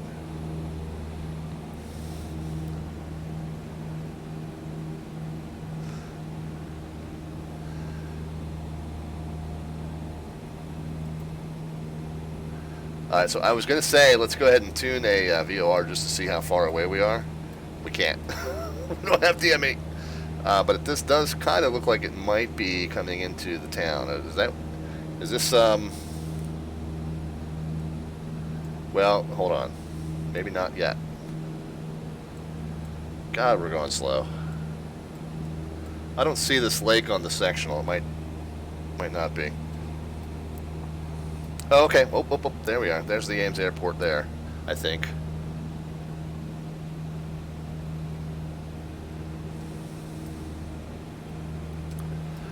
Alright, yeah, so Ames Airport off to our left-hand side. Where are we going from here, guys? Where's the stadium? Where's the campus? Show me something cool. I mean, I'm kind of guessing, like, if I head this way.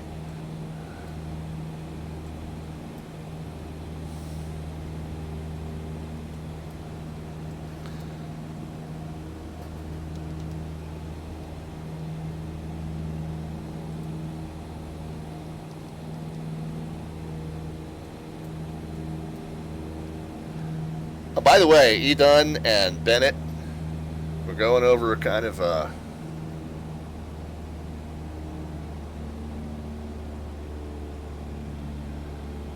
we're going over what's I'm supposed to consider a Big Ten rival as a Maryland alum, but you know, Maryland's not like a real Big Ten school anyway, so I guess it's okay.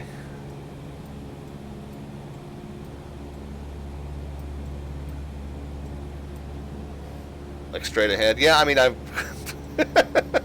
kind of figuring. If that's supposed to be it, then that might be a bit of a disappointment, actually. I can kind of see the image on the ground where the stands are supposed to be. Or is it really that flat? Is that... I have no idea if that's at all accurate, guys. Is that at all accurate? This is obviously a football stadium. Straight off to our left here. It's not done as well as the other football stadiums that we've seen, though, I don't think. That is a giant-ass parking lot, though, I'll tell you that. Yeah, so that doesn't look quite as nice as some of the other stadiums that we've seen.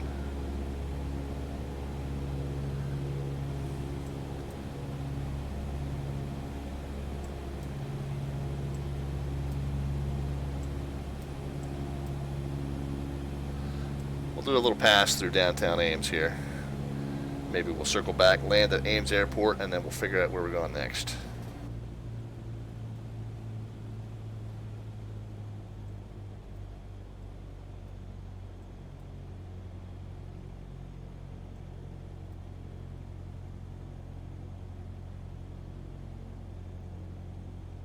I'm gonna dive bomb the railroad tracks here.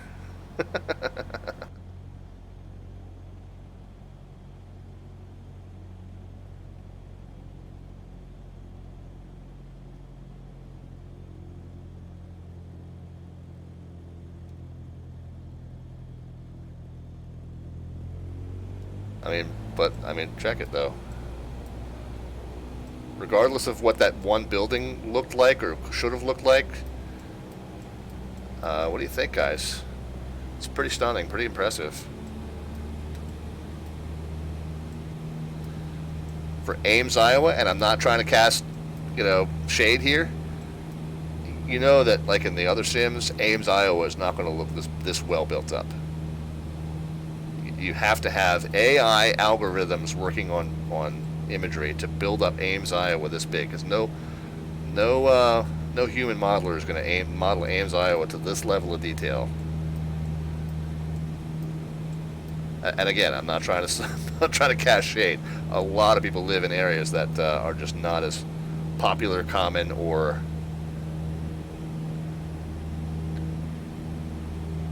are going to attract simulator enthusiasts too.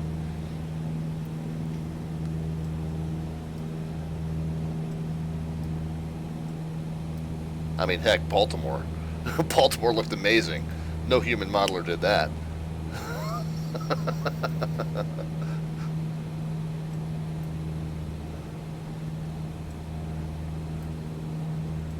Nobody said, I liked The Wire. Let's put that in a sim.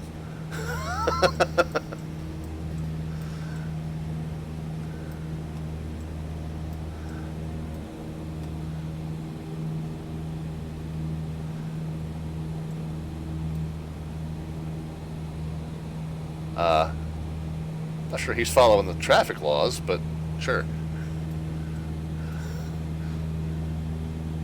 Where'd that airport go?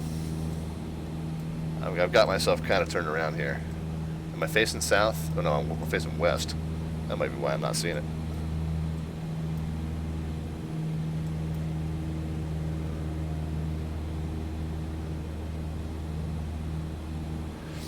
Circle back to that airport. We'll touch down. Let's figure out where we're going next, guys. What time is it? I don't know. I'm still having fun. Who cares? Oh, heck, it's only 11.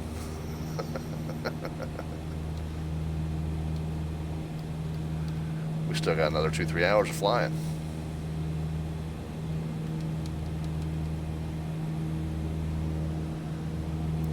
There's our Ames Airport. We'll Ames for that.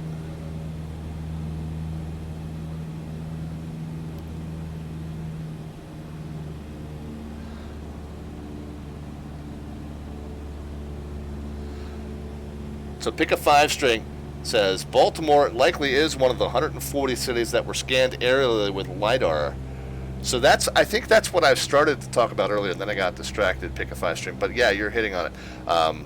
Bing Maps had not only top-down imagery, but they had like this kind of 45-degree angle, almost looked like drone shot imagery, or imagery that was shot from kind of the side. And like I used it when I was still messing around with flight gear. Matter of fact, so this is going back 10 years even, probably 12 years. When I was still messing around with flight gear, used Bing imagery to help me kind of get a sense of what some airport buildings were supposed to look like when I was putting together some airport models for flight gear.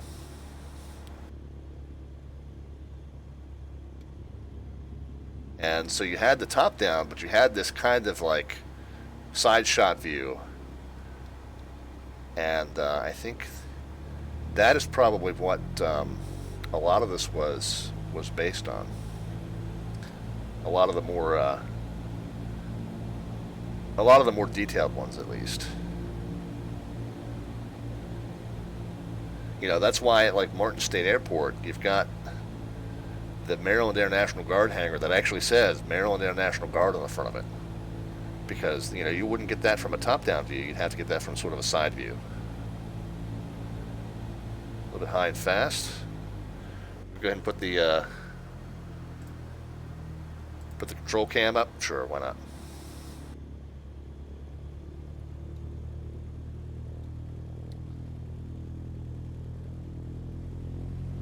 There we go. I think we got that.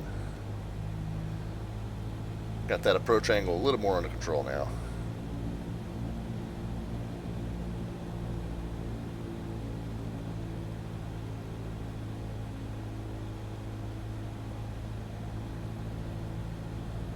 Might say we're low, but I'm liking this approach angle actually.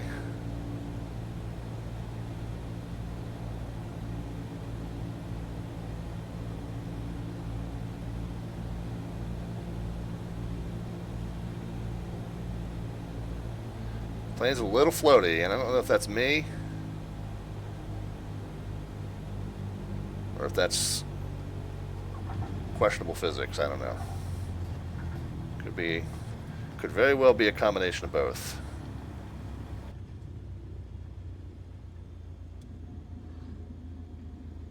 Let's back taxi.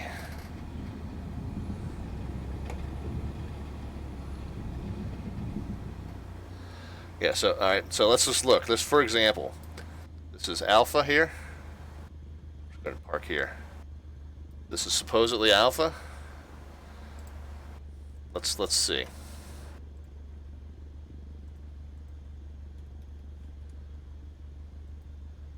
Where are we? We're at AMW.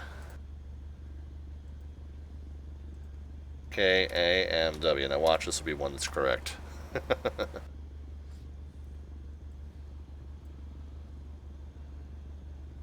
Oh, well, alright. It's a non-towered field, so there's not an airport diagram to check it with. Alright, well, never mind.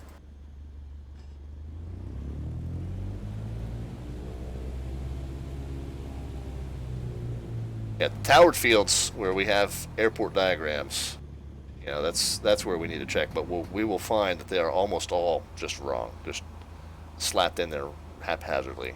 Pretty much everything is Alpha. And this is Charlie, but who knows if that's correct or not. Like I said, we don't have a diagram to tell us. We could maybe pull it up on Navigraph charts. Maybe Navigraph has a chart for it. Back to DSM. Yeah, we could do that. It's going to be, I guarantee it's going to be wrong. I'm not going to fly back there, though. I'll respawn there. Let's go back another layer. Whoops, no. What do we want to do? Main menu. Yeah, let's respawn back at DSM and check that one out.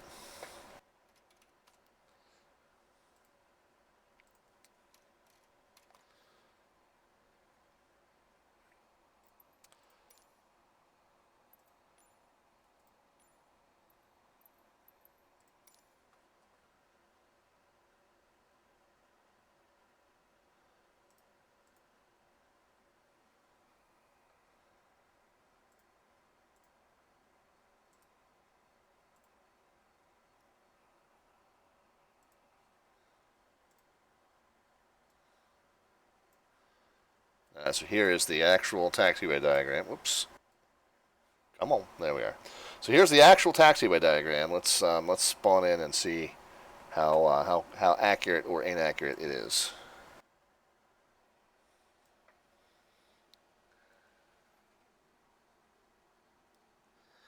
Al says, I'm planning on flying almost exclusively small GA aircraft. That's what I've been doing in X-Plane anyways. But now seems so much easier and prettier.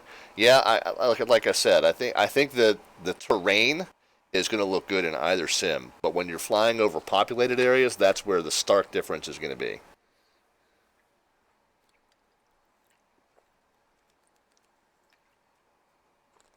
The built-up areas. I mean, the backcountry stuff, I mean, that looks gorgeous in X-Plane.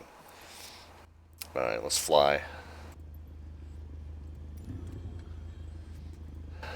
Alright, but let's go to the drone. And of course, every time I go to the drone, I gotta go back into settings and change the speed back up. I don't know why it insists on putting the speed back at 4 every time. But let's look. Well, first of all, where are we? I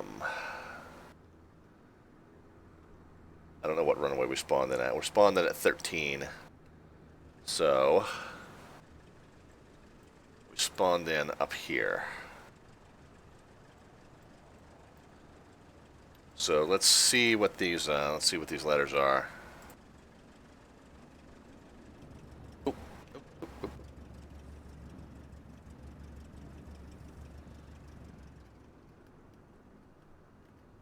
See what these letters are if they're marked at all. Whoops. All right, so now I see why it wants to lower the drone speed a little bit. So that says it's Bravo. Let's mark this thing up. This says it's Bravo. All right. So wrong number one. Let's get us a little bit of altitude here. All right, I tell you what. Let me. All right, drone speed. You've convinced me. Let's knock it down to about there. All right, let's go up to this next one here. It's supposed to be Delta and Delta 5. What do we mark that here? Nope, this is still Bravo. Okay, so this is all Bravo as well.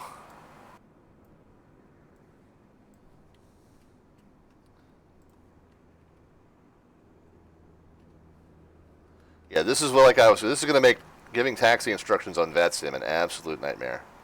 Unless this is addressed in short order. Oh, hey, we're still on Bravo.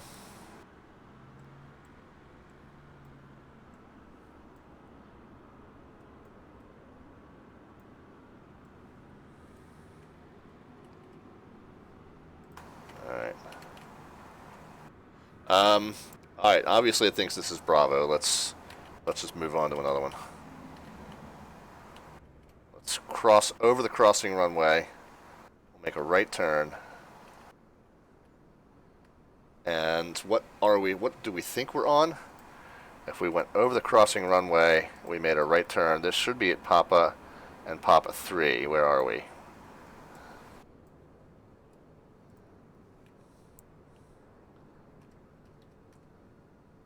No, we've decided not to mark that at all. No.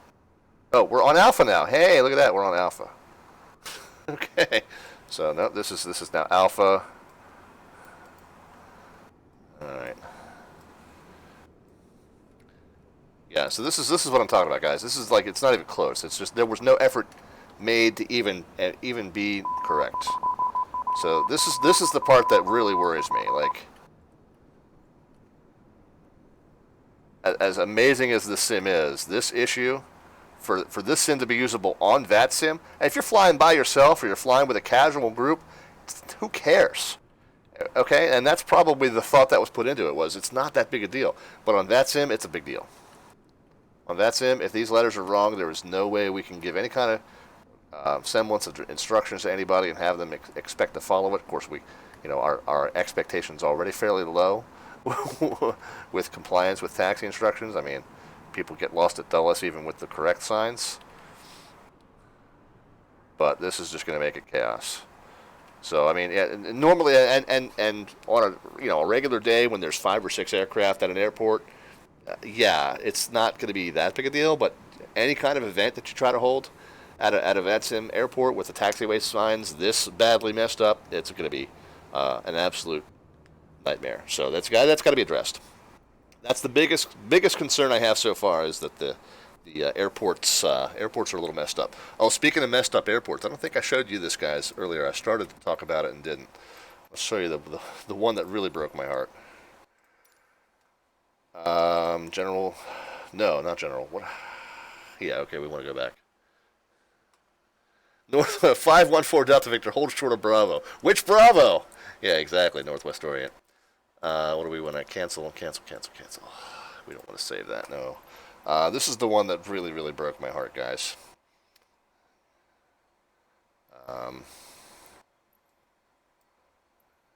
BWI. Let's see. Which runway do we want at BWI? Let's see. Wait a minute. I'm confused. Hold on a second. I'll show you why I'm confused, guys. Just give me a minute.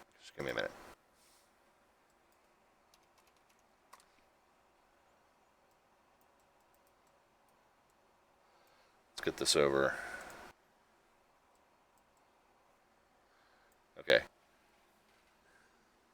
10 Cent Tacos says, hey, Slant Alpha, how you doing? Just curious whether you live in Virginia. Saw you working KORF on a stream. No, I live up in Baltimore, actually, but because my home area, my home ARTCC is the Washington, D.C. ARTCC, we cover all that space that goes down all the way past Raleigh-Durham. So, yeah, something's missing at BWI. Yeah, Pick a 5-string is on to me here. Bear with me. Pick a 5-string follows my social media, so probably has seen this already. But let me just show you guys. All right, here's what broke my heart about BWI. Whoops.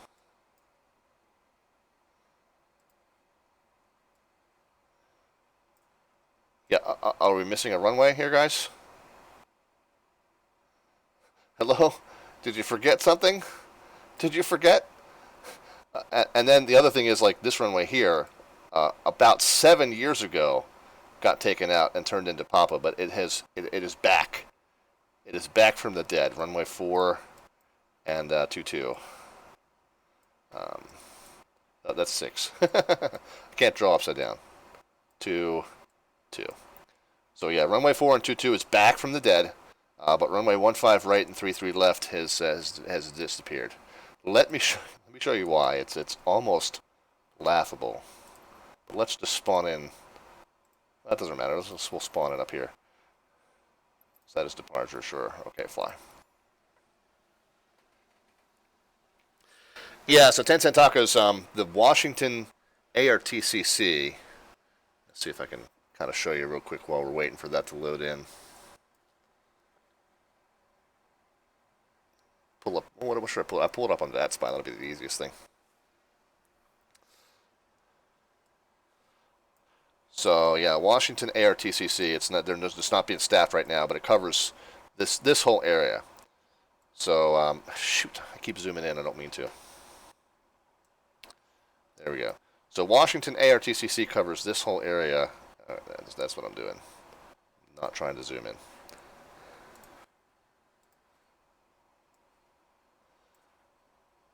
So there's DCA there, Dulles there, BWI is kind of there-ish. And I live technically in New York's area, but just north of Baltimore City. Baltimore City is like, well, Baltimore City is not. Yeah, Baltimore City is probably there, and then I live kind of more like up there. Well, all right, I don't live as far north as Philly, so drawing not to scale. But anyway, so DCA or TCC covers this whole area down here, as far north and east as Atlantic City. We don't actually cover Philly; that belongs to New York. But we cover all the way down here to Raleigh-Durham. Norfolk is like right around here, and then I think Wilmington, North Carolina is maybe like somewhere in here, somewhere like that. So we cover a fairly big space that comes down into almost South Carolina. But yeah, my home area, and my home is actually here-ish.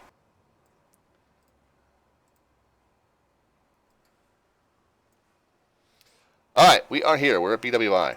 We are ready to fly. We're ready to fly, and we're ready to land on runway 33 left. Except we find, oh, here we go with the drone thing again. We find there's a problem. 33 left is missing. Why, do you ask, is 33 left missing? Because the Bing imagery that this airport was generated from is 7 years old, and what was in reality a couple of months project is still going on 7 years later. So again, this is going to need to be fixed if anyone's going to use BWI on VATSIM. We can't give them a landing clearance for 33 left and have them land on a mound of dirt. It's not going to work. So, yeah.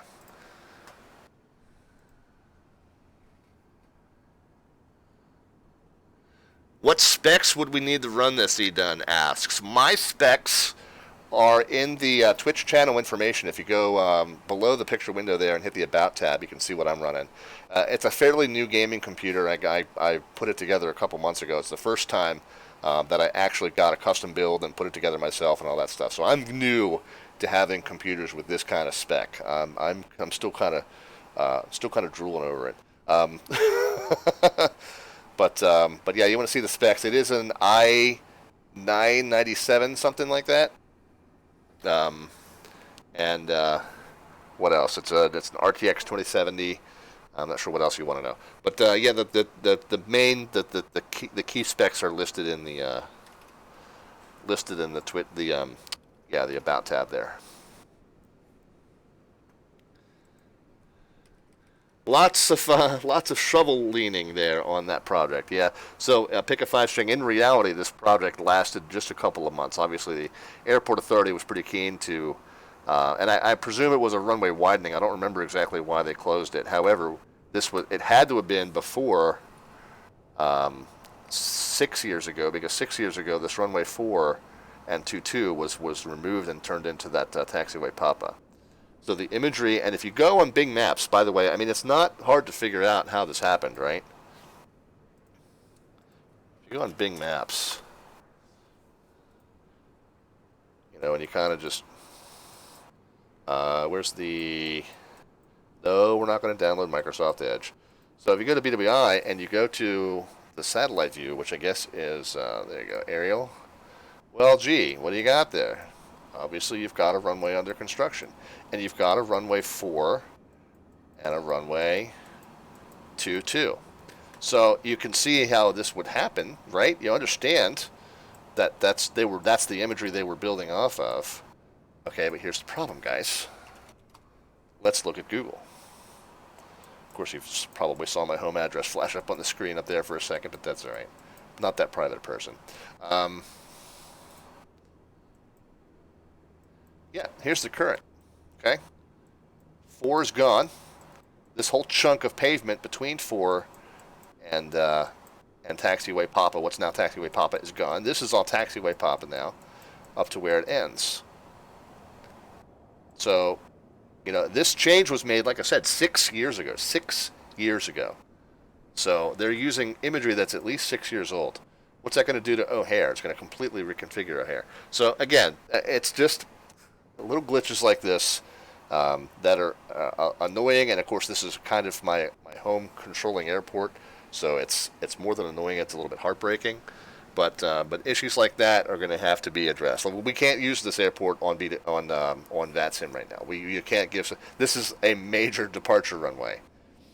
Obviously, at BWI we're either landing on 33 left, and so here's how,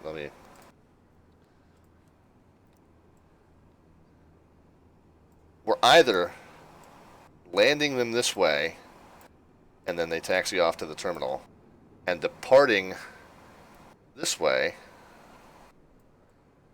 or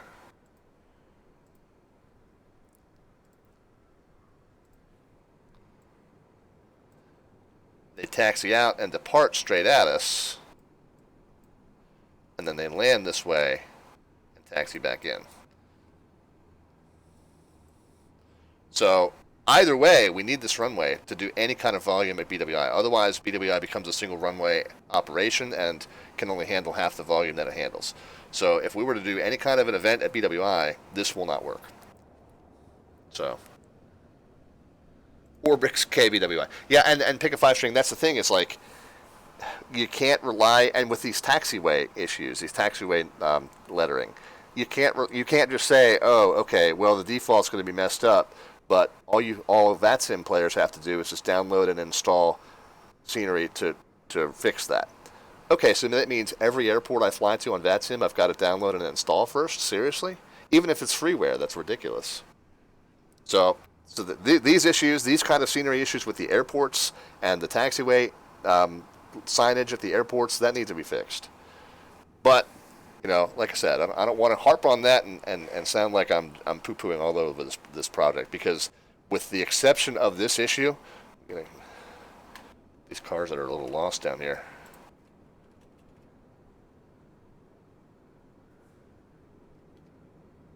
No? Yeah, let's get...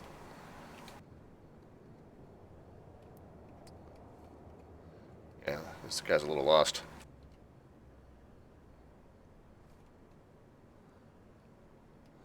Yeah, I mean, like goofy stuff like that. I mean, that's fine. Nobody expects that kind of stuff to be perfect. It's funny, though.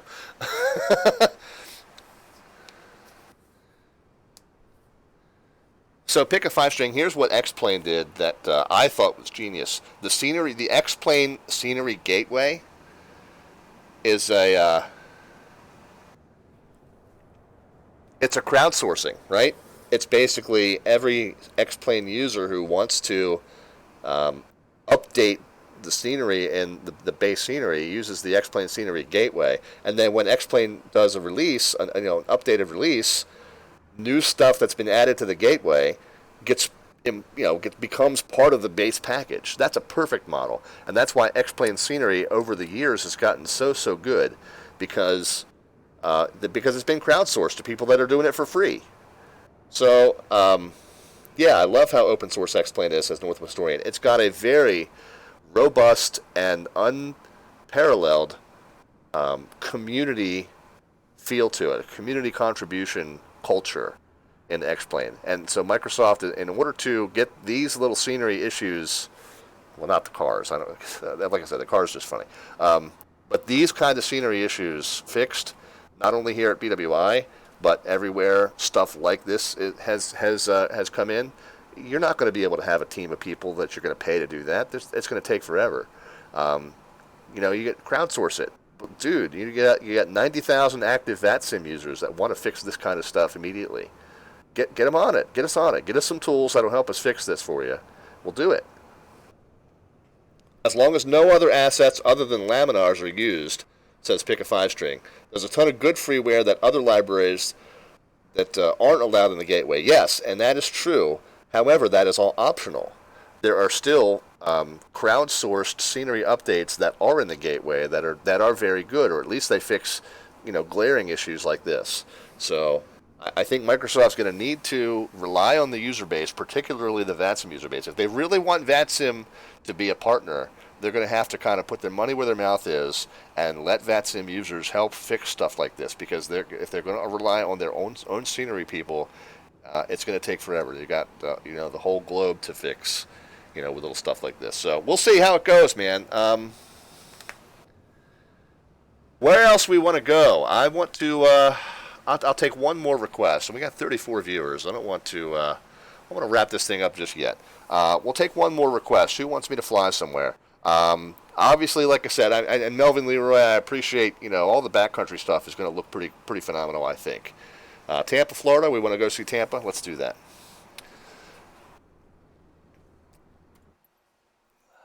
Let's do that. Yeah, okay. We're going to do a south departure out to see the water, says Bloody Stuff. All right, let's do it. Kenny Monster's out here. Northwest wants to see Detroit. All right, well, we're going to Tampa first.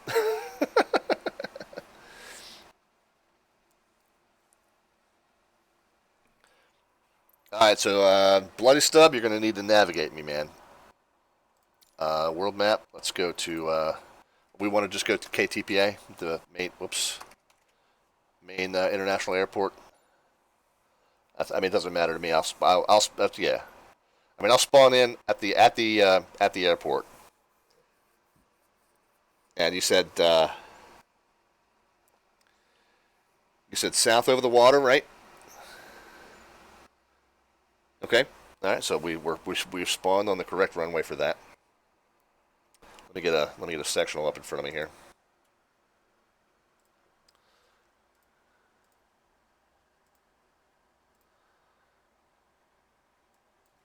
KTPA. Not going to bother checking the taxiway lettering. I know it's going to be all wrong. Who cares? Not who cares, but I care. But at this point, it is what it is. And we'll hopefully get that addressed. I did, by the way, get on. What's the name of their site that they're soliciting bug reports? Something desk, Zendesk. I did get on Zendesk. I have my MSN game, account or whatever. I got on Zendesk and I did put in the global issue of taxiway lettering, and I also put in the issue specifically with BWI. We'll see if they pay it any attention. I don't know. Maybe they have the hangar at Detroit Metro with the Faded Northwest logo. Yeah, we can check it out. Bing maps are very up to date in Tampa, says Bloody Stub. All right, cool. Well, we might be in luck then. Where are we? We are facing south.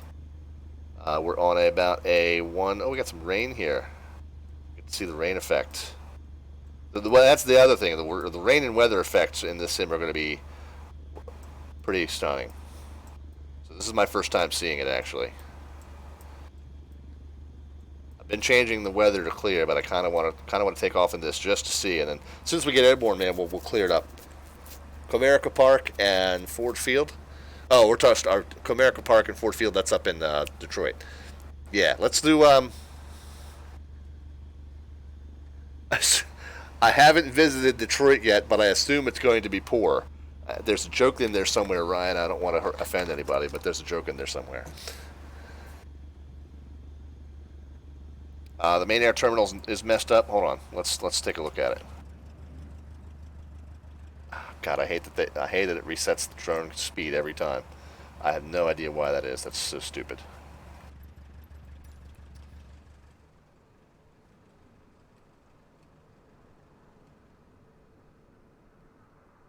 Yeah, I don't know what the terminal's supposed to look like, but that's what we got.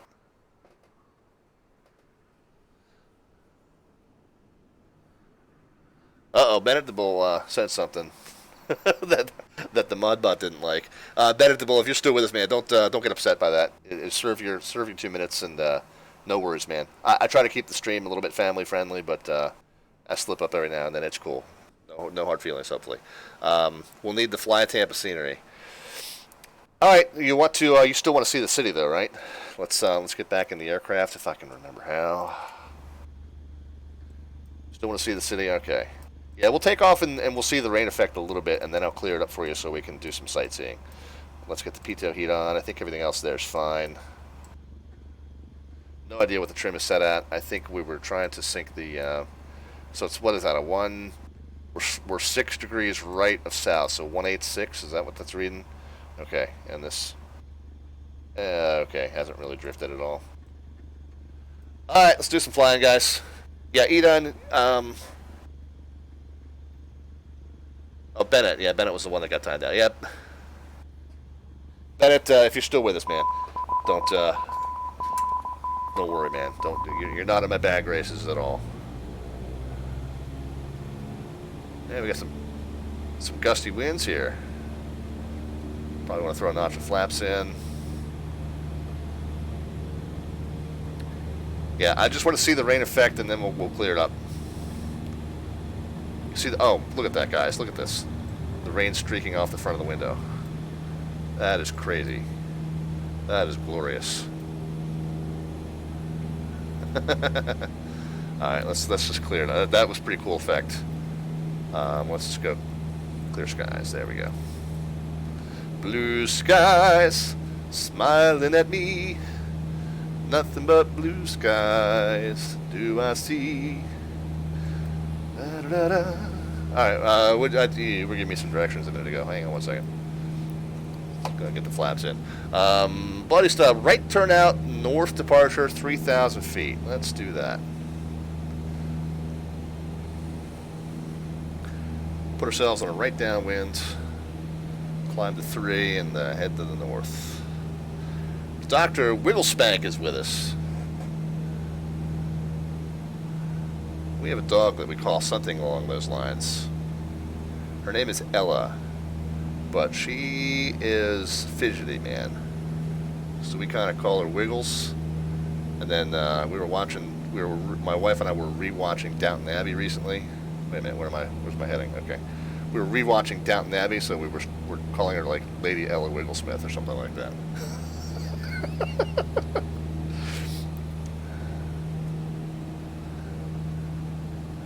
This game's going to drive me nuts. It looks so good, but the important details are just off. Yeah, that's kind of where I'm at with it.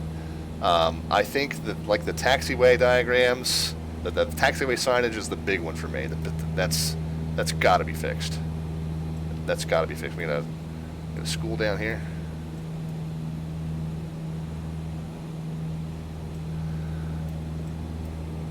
Alright, let's see if I can keep myself somewhat heading northbound here for Mr. Bloody Stub. You want me at 3,000, really? Why do I need to be at 3,000? I feel like we're going to see more if we stay a little lower.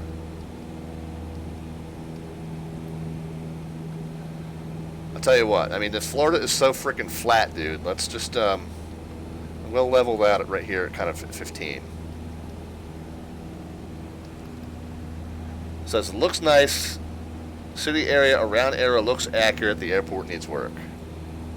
Yeah. Anything? What should I be looking at, man? Anything I should be looking at? Where's the where do the Buccaneers play? How do I get there?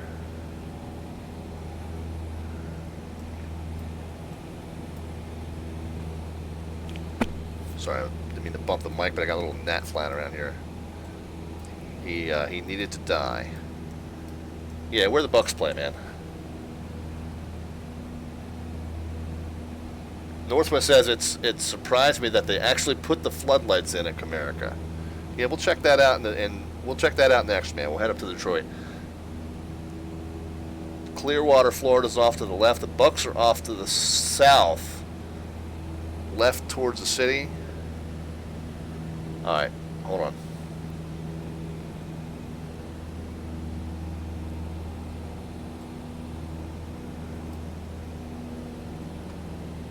I'm not sure what you mean. Oh, so there's the sectional Tampa Tack. Here we go. It's got a stadium on the sectional just east of the airport. So let's.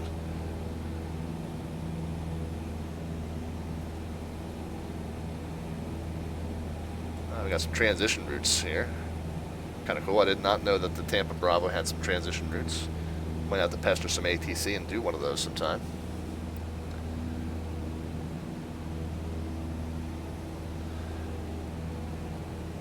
Ryan says it surprised me that they put the Wyland whale mural on the wall. Bucks should be about a 150. Okay, well, it looks like there's a little downtown area there.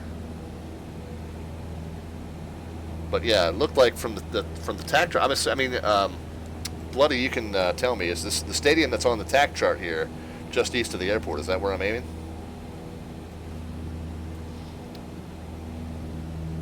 Yeah. Okay.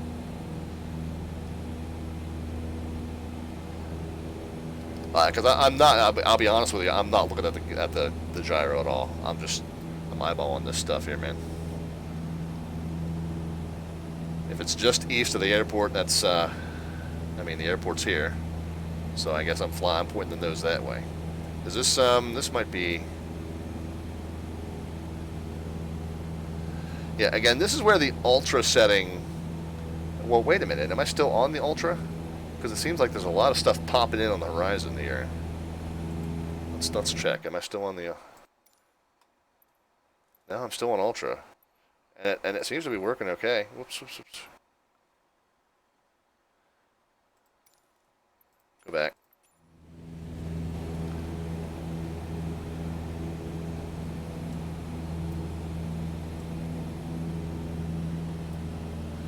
So it's literally like right on the corner of the airport property according to the tack chart here. I mean, it actually kind of looks like that is it. Right?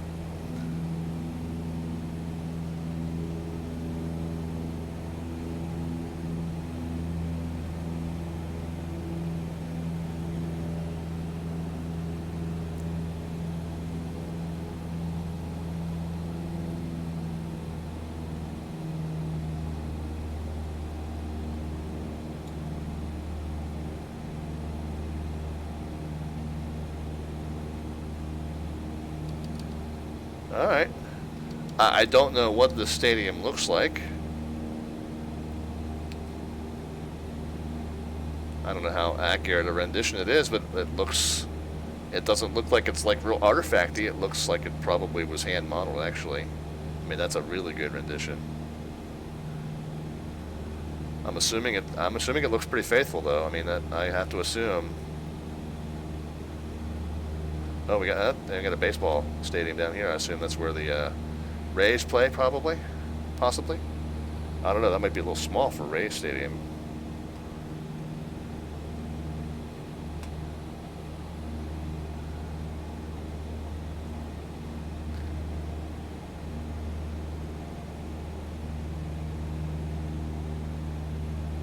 That looks pretty good, though.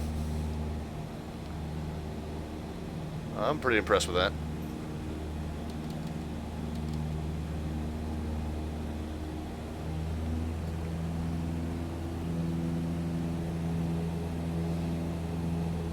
Do a little buzz of the city, and then we'll check out Detroit. What do we think?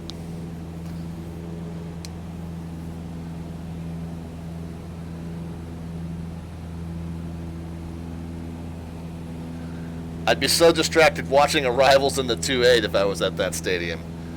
I know. I always felt the same thing about watching a race at Daytona. What do we got over here?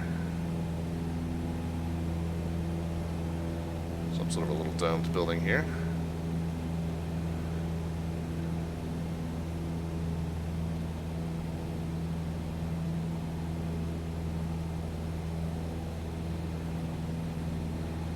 Yeah, now is where the graphics are getting a little bit choppy. I don't know if I should hack it back down from ultra to high, or if it'll smooth itself out. Maybe, I'm not sure.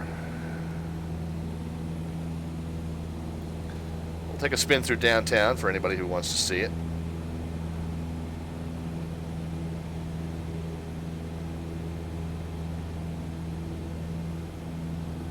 Try not to hit any of it.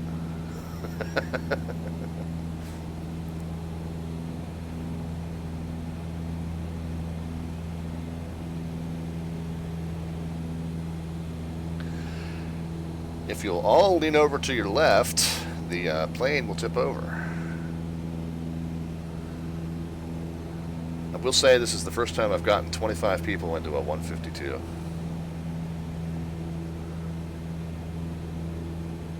Marriott. Oh, can we make out what it says? I can't quite make it out, but I'm sure somebody here knows what that is. Oh, Carnival ship. Let's look ahead. You got a Carnival ship, and then what's this, like a, is that a Celebrity? What's the one with the dark smokestack in the back of the Celebrity, guys? Those of you who've been on cruises. Yeah, we were able to, I didn't take you, I should have, earlier in the stream, I should have taken you through the cruise port at Baltimore too. There's a Carnival Pride docks there,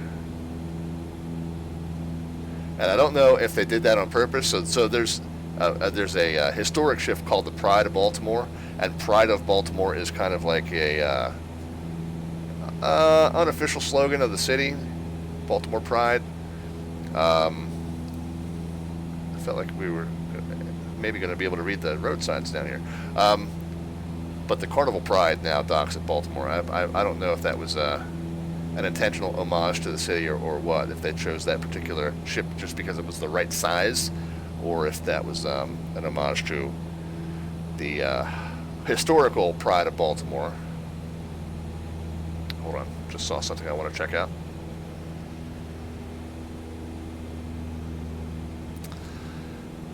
But yeah, but that is rendered in the scenery as well. Carnival Pride is docked at the Baltimore cruise port. Sorry guys, I got distracted by something I want to go check out. Yep, that's what I thought. There'll be an airport yonder. Arr, matey.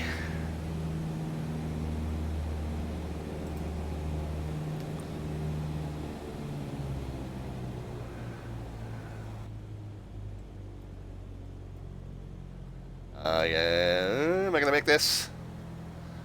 Might need to do a little bit of an S-turn here. Should probably just put myself on a downwind.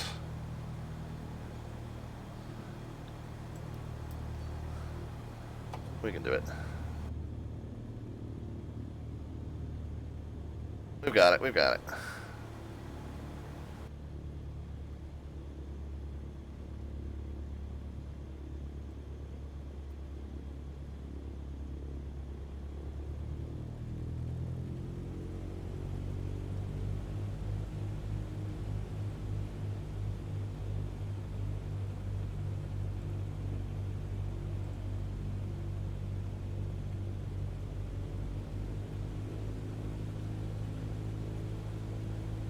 Not going to try and butter this one, guys. We're going to need to plant this one on numbers. Not that we have any kind of stats on our landings just yet. I think only the landing challenges come with stats. I don't think the general purpose landings have any kind of stats associated with them that you can access. Maybe I'm wrong.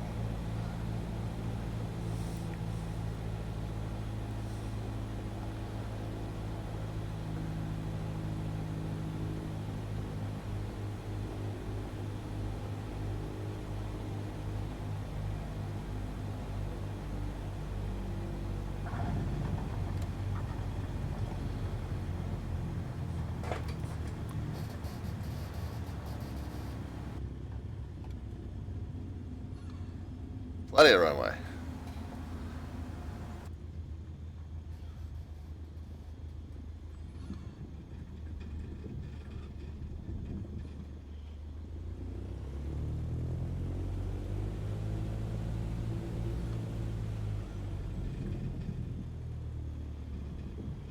Alright, Detroit, is that where we're going next, guys?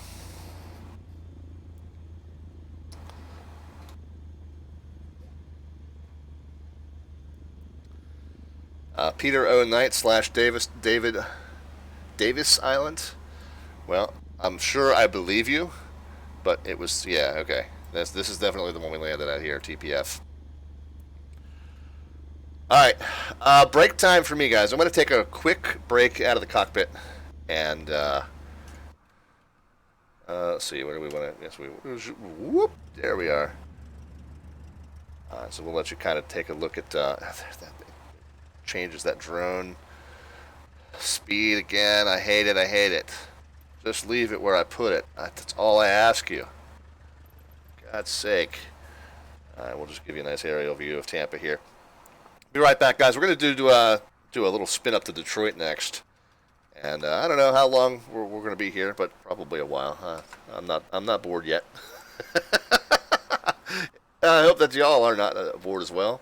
But we'll be right back. I'm going to run to the little pilot's room, grab another beverage with just a little liquid recycling going on here. We'll be back with you in just a few. Sit tight and enjoy the beautiful view of downtown Tampa, and then Detroit next, and then think about where we're going to go after that, guys. So sit tight.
Alright, ladies and gents, back with you. How we doing? Detroit, Rock City. Northwest named the airport, and tell me where I'm going. I want to see some stadiums, I want to see some tall buildings, I want to see some iconic landmarks. Get me there, let's go.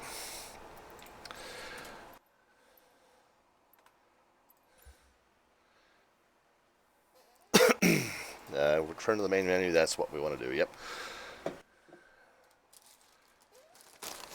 Where are we going? Somebody? Anybody? You guys are going to hear me chow down on some Baltimore burger cookies while we're waiting for some direction here.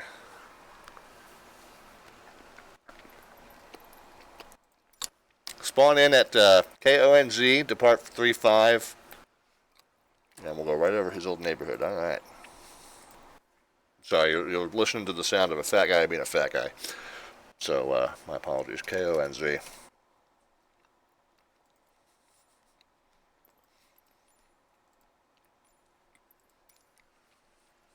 Winter weather, please. Can we do that?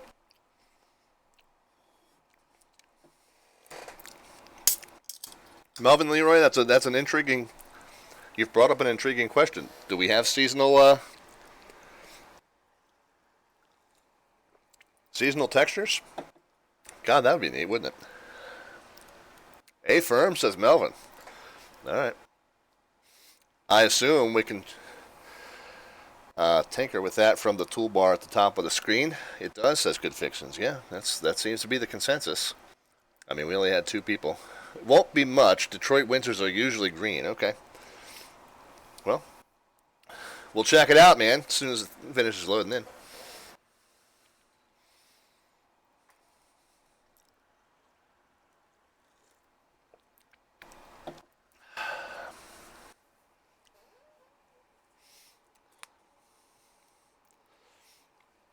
All right, so Northwest wants to see his old stomping grounds, so we'll do that, and then from there, man, you just got to navigate us to something that we'll recognize. KONZ.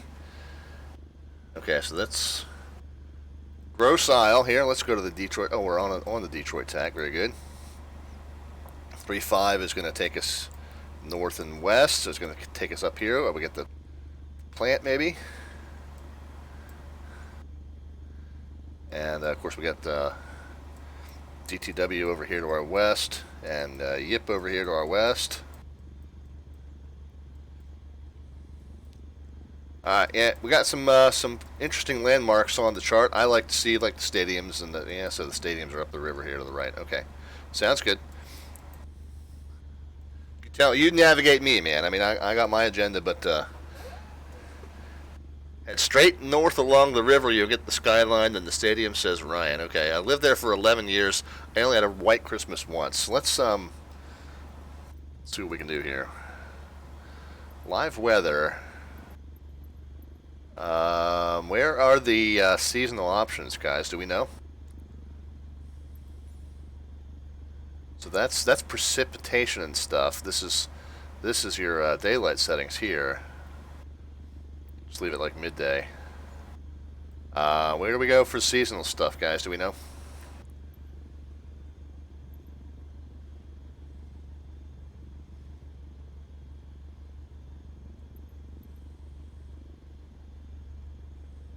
Oh, wait a minute. Here we go. Snow depth. Okay, hold on. No.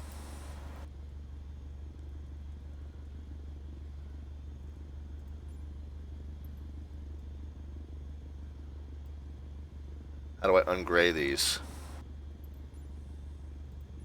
Oh, here we go.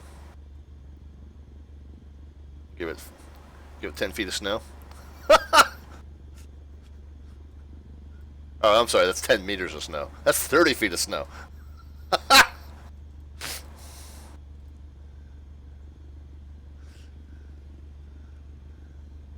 I can't seem to...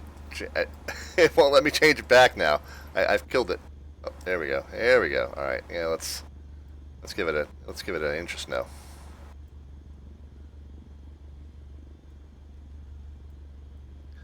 doesn't look like 8 centimeters to me.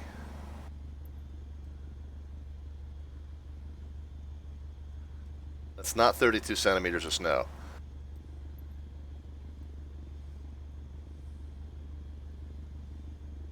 Maybe I need to lower the temperature. Winnipeg, it's down here. Okay, hold on.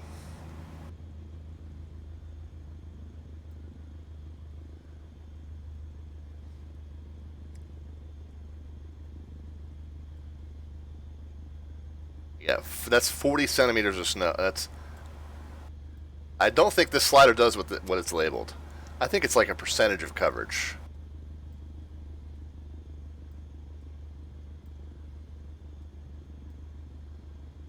Let's do that. Let's do about 35. That's. Yeah, we'll leave it there. All right, so yeah, I don't think that slider activates as oh, it's going to make the runway kind of slippery though, isn't it? Pito. What do we want to do in slippery conditions? I guess we want to. I don't know. I'm not a real world pilot guy, so I'm kind of just using my my own intuition. It could be completely wrong. I'm gonna put this down the runway, nose down, forward yoke. Keep it as into the pavement as I can until we get some speed up, and then we're gonna go throw some flaps in and pitch up. I have no idea if that's the right thing to do in this condition, but that's what we're gonna do.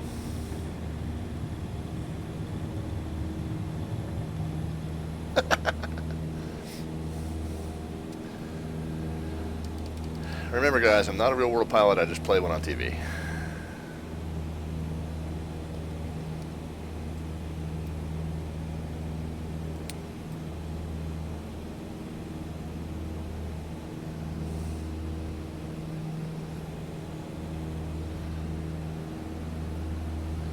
Yeah, good fixings. We were having some issues. Rob Valkyrie was trying to spawn in and fly with us earlier, and we were having some issues with that.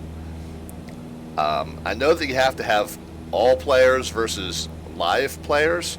Live players means people that are using real weather, real time, and other real conditions. So you wouldn't be able to see me if you chose live players, but if you chose all players, you should have seen me. But we were definitely having some issues with that earlier. Pick a 5-string, just a normal soft field technique. Would have been better. Yeah, I have no idea, dude. No idea. Just felt like I didn't want to slide sideways, so I wanted to put some extra traction down until we were ready to fly. But I accept your recommendation.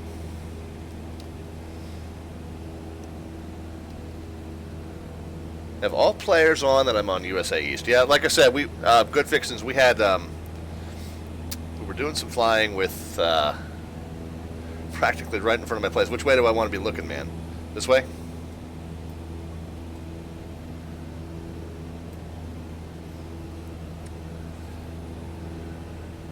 Doesn't always work. Yeah, we had some issues with it earlier. Steve PHL and Wookie and I were doing some bush flying earlier, and we were having a devil of a time figuring out how to see each other.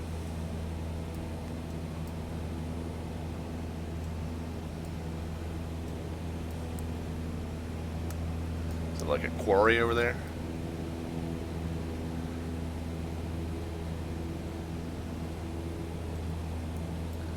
We'll tell you what, let's. The winter texture's neat. Let's knock it down some there.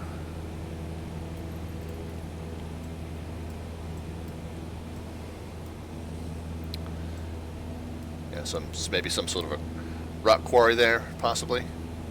Very industrial area here on the waterfront.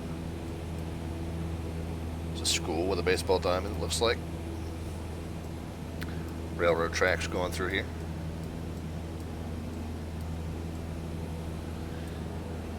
Sibley Quarry, okay, very cool.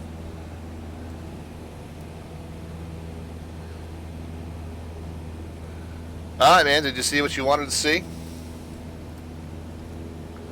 We're we're going to head up into downtown. We're going to check out the downtown area, of course. See something iconic while we're here.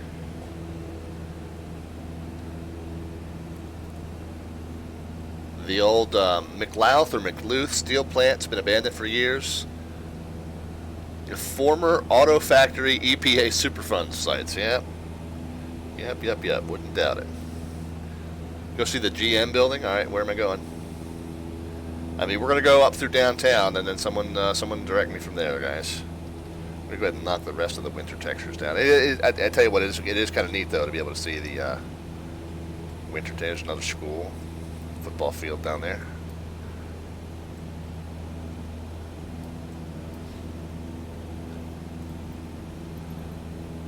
Let's snow depth. Let's knock that back down to 0. And I'll tell you what. Let's make it. We want to make it afternoon.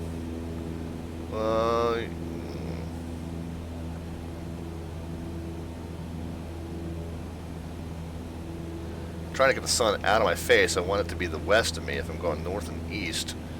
It's got to be in the evening, right? That looks pretty good right there. It's Roosevelt High, so the one we were just looking at, formerly known as, okay, GM is downtown right on the river. It's the tallest one, he says. Okay. Uh-oh, did we freeze? This might be the first time tonight, guys. We'll see what happens.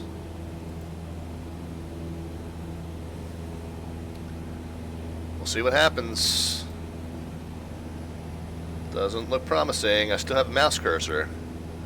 I can still move my other windows. Did I pause? I didn't pause something by accident, did I? No, I just try to unpause. Oh, we're back.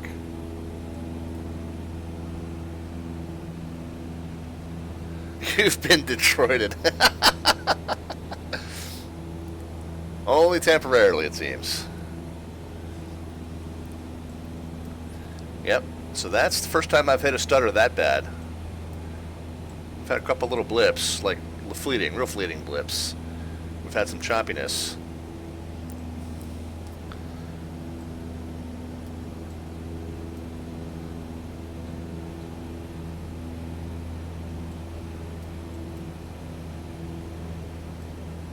But that was the first time I've had one so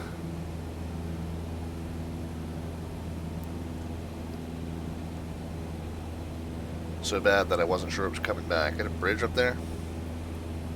I've noticed that a lot of the bridges kind of shimmer in from a certain distance.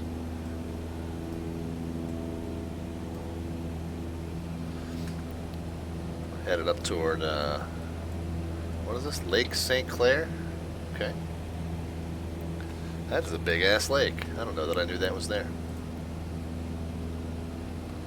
Okay, north, just north of Erie. Gotcha. I'm learning things about Detroit geography, guys. Sorry, didn't mean to bump the mic there. The Ambassador Bridge, says Ryan, reasonably depicted.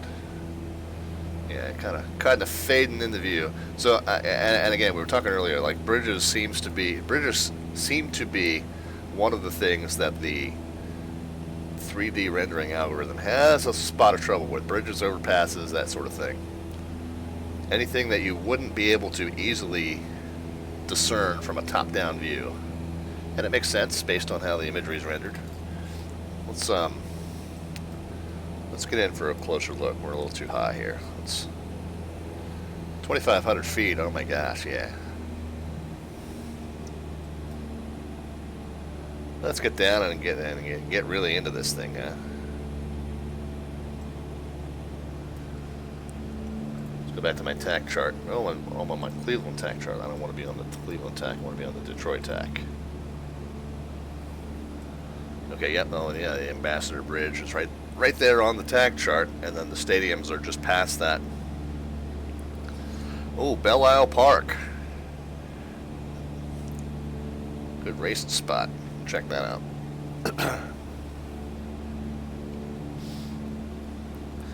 2,000 feet for the true cage feeling under the Bravo and outside of Canadian airspace.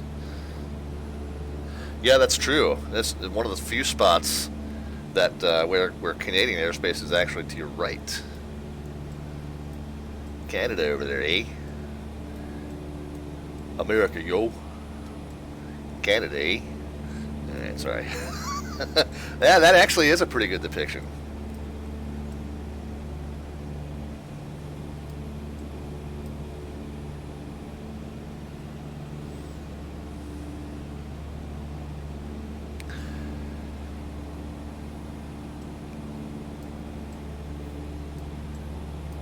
And I guess you got that spiraling entrance ramp to gain altitude and get over it, huh? Kind of like the Holland's Tunnel in New York. You have that loop that you have to do to drop down to the tunnel level. Or not? No, I'm thinking of what's the tunnel that I go through? Lincoln Tunnel. Probably Holland Tunnel, same way. It's the Lincoln Tunnel that I usually go through, though. Yeah, Lincoln Tunnel's definitely got that loop that you do. And we're low now.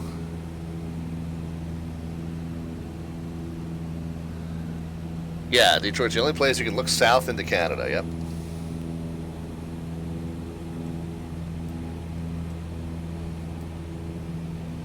Did we pass the stadiums? Did I pass them? What do we got down here? Convention Center, maybe?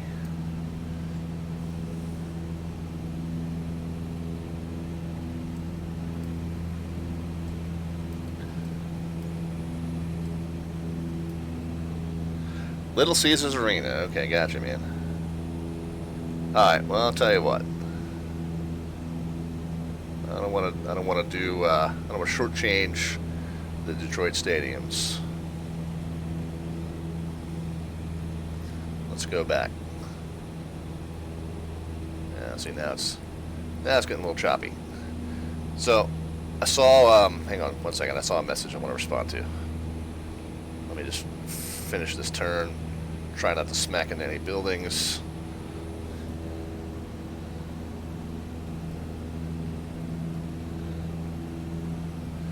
Okay, so Little Caesars is where the Red Wings play. Gotcha.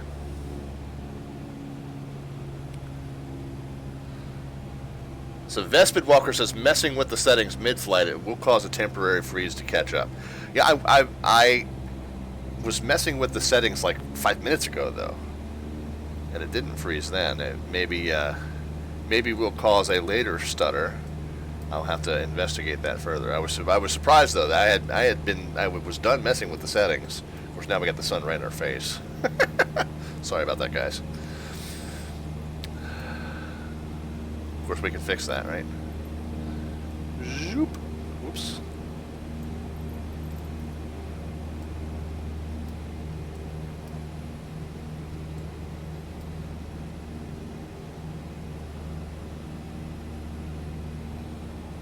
Yeah, so now it's going to freeze, and that's because I was just messing with the time settings. Yeah, so that makes sense.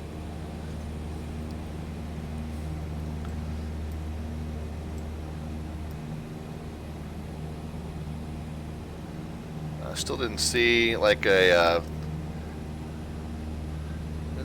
baseball or a football stadium though. Am I missing it? Is it further in? Am I not looking?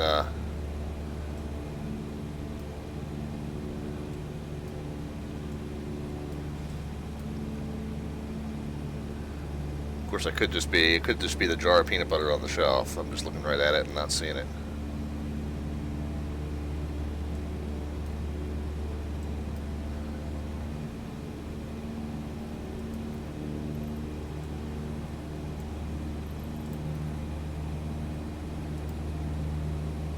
Yep, alright, that's...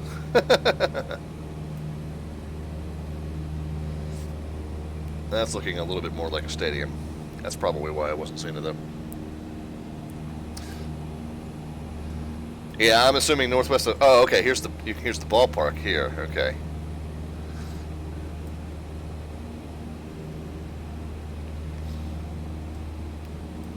And then Ford Field, yep, okay.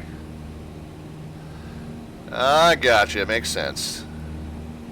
Yeah, I was expecting it to be a little further right up on the river, I guess. I don't know why I was expecting that.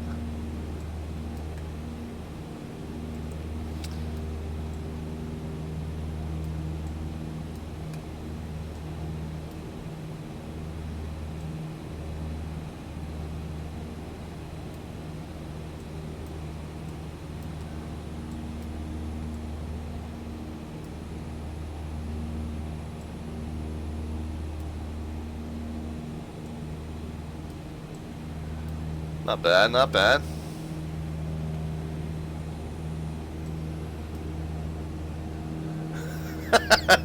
Lions and tigers, and not the bears. Alright, what's the closest, of course the closest airport would be in Canada, eh?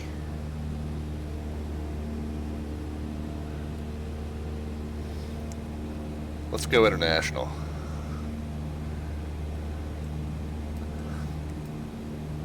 I'll hide my burger cookies, it's okay.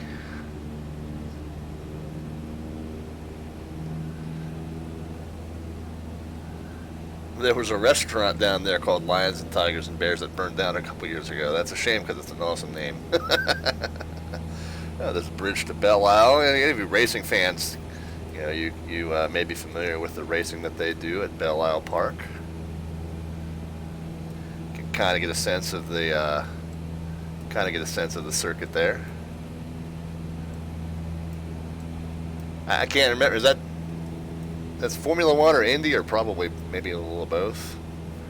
Can't remember now. Open wheel for sure. And there's Windsor. Where was it? Indy? Okay. Yeah, I couldn't remember if F1 ever raced there. I only know F1 back to about 2008, maybe.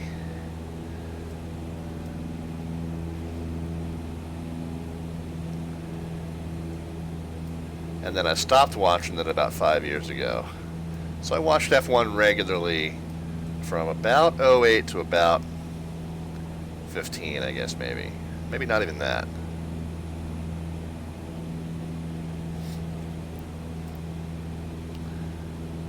But I know that F1, prior to me watching, you know, raced at a lot of iconic places.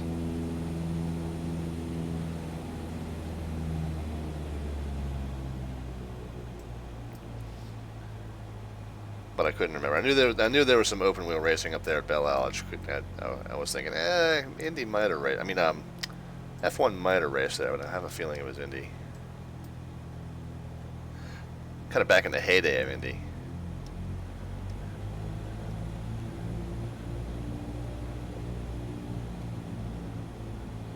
I want to do the control cam. Oh, F1 used to be there. Okay, so I wasn't that far off.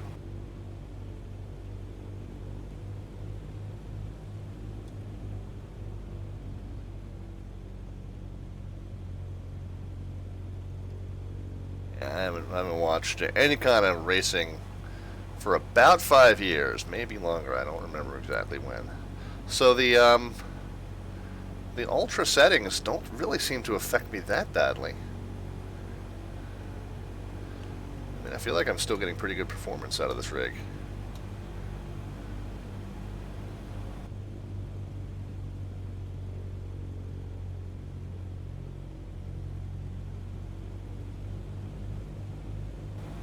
Let's say we're a little high. Probably a little fast as well.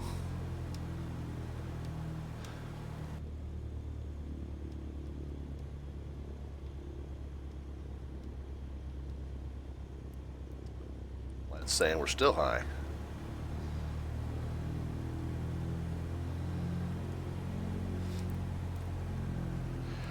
Alright, where are we going next, guys? I tell you what, you know, I hate to be this guy, but God, it's 12:30. I'll tell you what, first one to throw 500 cheerbits in can tell me where to spawn next. Yeah, try not to be that guy, but it's 12:30. I mean, I'm going to earn it. Well, Digital Engineer's bringing us 35 to the raid party. Infinite Flight hitting the follow button. So those of you who are just joining, it is Flight Sim 2020. We're landing at Windsor, right across from Detroit. Might be getting a few follows, yeah. I'll catch up on those in just a second. First one to throw 500 cheerbits into the stream. You can tell me where to spawn next. We want to see something cool, guys. We want to see, you know, a college stadium or something iconic, something we can see from the air and go, oh, that's cool.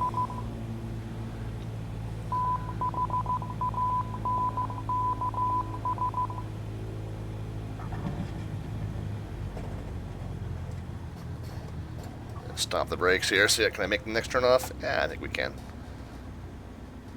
Yeah, I think we can.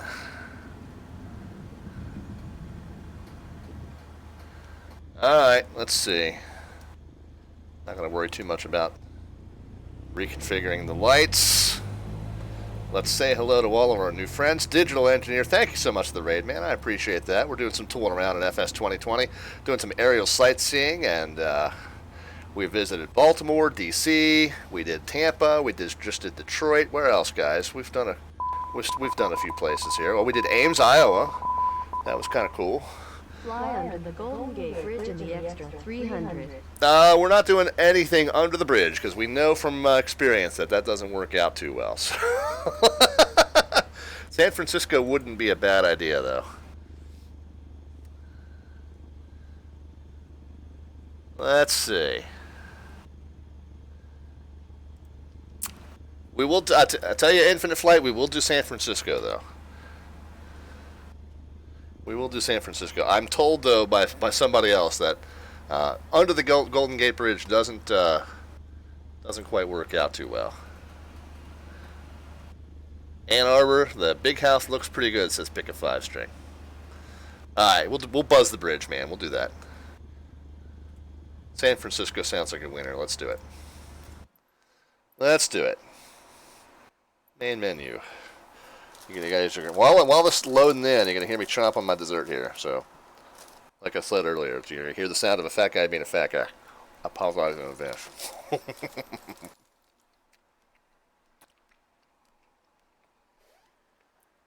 All right, let's go. San Francisco. We'll take off. We want to take off from San Francisco International, or we want to take off from like Half Moon Bay, or yeah, let's do SFO. I think that's one of the SFO is one of the premium airports, right? Yeah, under will crash you. Some you can land on. SFO is one of the premium airports, is it not? I think we should maybe, I'll tell you what, Infinite Flight, because you're a paying customer, we'll take off from SFO, we'll buzz the bridge, but we'll land at Half Moon Bay. Does that sound good? Let's do that. Okay, SFO. And let's depart. Let's do the 28. Let's do a 28 left. Kind of to get a view of the terminal as we go by. Again, we're not on VATSIM or anything like that. We'll just spawn on the runways. Who cares? Nobody's... Yeah, we do have the multiplayer servers engaged, so we're going to see some traffic buzzing about. I'll show you that again. Pardon me, guys. I'm going to mute the mic for a second.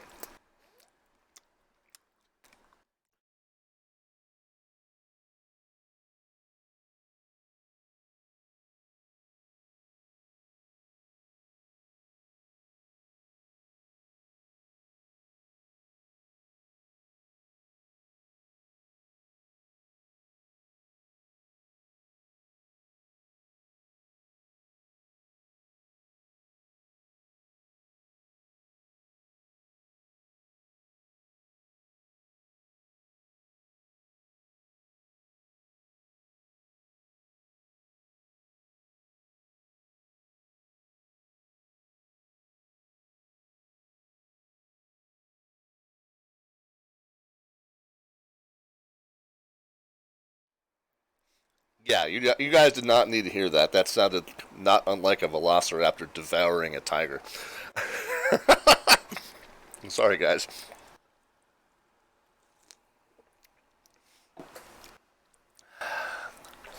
Anyway, we got a whole bunch of new people to say hi to.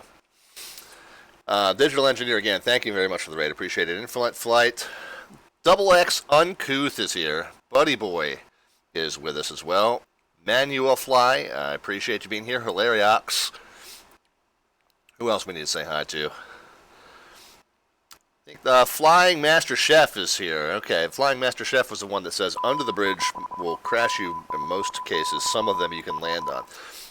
Let's see who we got. Who else we got? Titanium Druid's checking in. Good Fiction's back with us. Okay. And what was that last? Oh, we hit the follow button from Uncouth. All right, cool. Let's get into playing, guys. Thank you so much for those of you who are new to the stream. It's a general aviation flying stream. Mondays and Fridays, 8 p.m. Eastern. We typically do X-Plane 11. We're messing around with Flight Sim 2020 just to kind of test it out, see how we like it. I did show earlier, and I will show again. Going to general options. Is it general options? Yeah, traffic. So we do have the global multiplayer running. And we'll put the name badges up just to show you. I think they're obnoxious. But again, I'm a simmer, not a gamer. There's a difference. And yeah, here we go. Woo boy. I got people all over this SFO joint, right? Yeah. Anyway, so yeah, I think those labels are just absolutely freaking obnoxious. So I'm gonna disable. I just wanted to show you what they look like. Let's go back to where are we? Traffic, and turn those off. Anyway, my point was, we are on the global multiplayer network, so we probably will see some other traffic flitting around, especially now that we're at SFO. We saw some at DCA. We saw some nice shenanigans at DCA when we were there earlier. Let's go ahead and get Pitot heat on. Everything else should be good there, I think. Yep, we're good. So we'll see some shenanigans around this area, I'm sure. Uh-oh. Another sim pause. Alright, yeah, bear with me, guys. Let's load it back up. That's the first time that's happened. We did have a pretty bad pause earlier that resolved itself. That's the first time it's CTD'd on me tonight.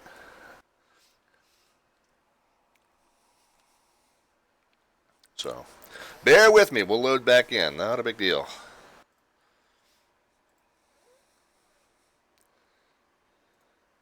Not a big deal. We will, man, if we can get it to load back in.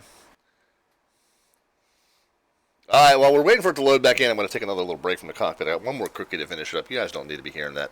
But do stay with me. We are going to... There we are. Now we're coming back in. Do stay with me. We're going to do this flight from San Francisco. We'll do some sightseeing around the San Francisco Bay. We'll fly over Alcatraz. We'll buzz the bridge.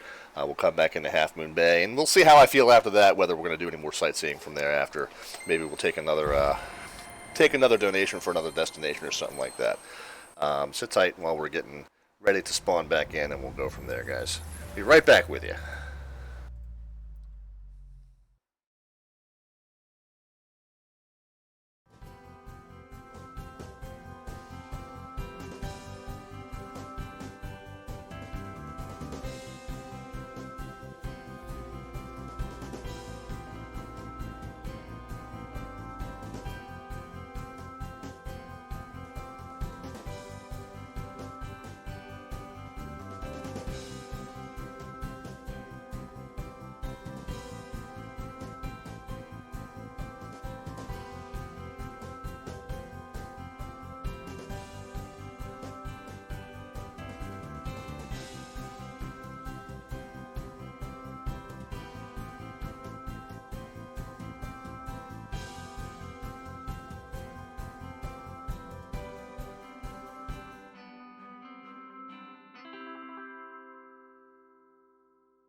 Alright, back with you guys. Hang on.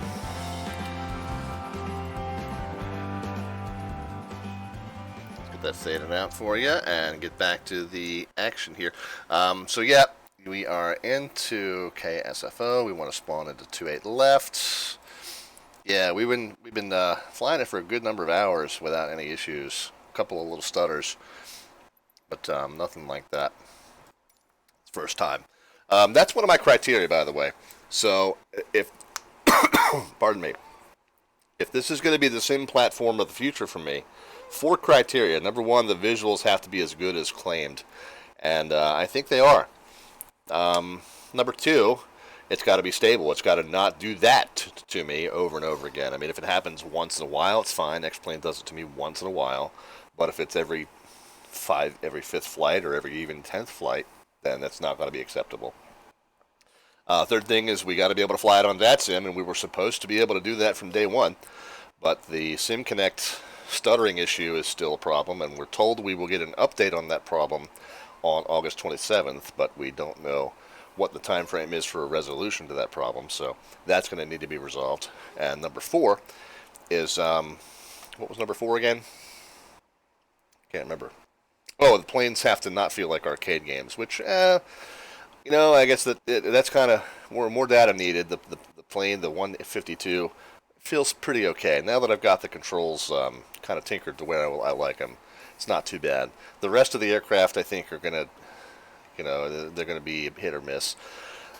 The overall verdict on this thing, guys, is that the scenery looks stunning. There's a lot of problems with the airport scenery, though. There's, my home airport of BWI is missing an entire runway. A lot of the part-time civilian, part-time military bases are missing entirely. The taxiway signage is completely wrong at pretty much every airport. I'm told that the ones that are the handcrafted premium airports are correct, but the taxiway signage everywhere else is just completely just made up. It's just everything is just Alpha Bravo Charlie, just wherever, and that's not going to work on VATSIM too well. So that's going to have to be addressed before it's really a viable platform to be flown on VATSIM. So those are my big beasts with it right now, are the airport issues. The GA planes, they fly fine. The more complex planes, the avionics don't work like they should, but they didn't in FSX either. You had to get payware for that, so that I'm not too worried about. Yeah, Wayne says my home airport taxiways are wrong. Wayne, all airport taxiways are wrong. The only ones now San Francisco is probably right, because this is one of the ones that was in that scenery, that premium scenery package, and I did get the premium deluxe, so this should be one of the premium airports. But I think other than that, I think they're all wrong. Those dozen or whatever airports. Yeah, we got somebody taking off.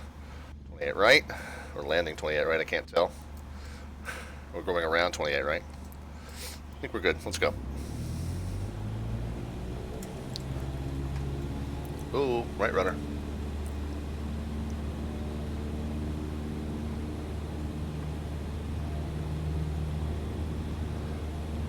And again, we're going to see some other players, some other gamers. Let's bump the view up a little bit.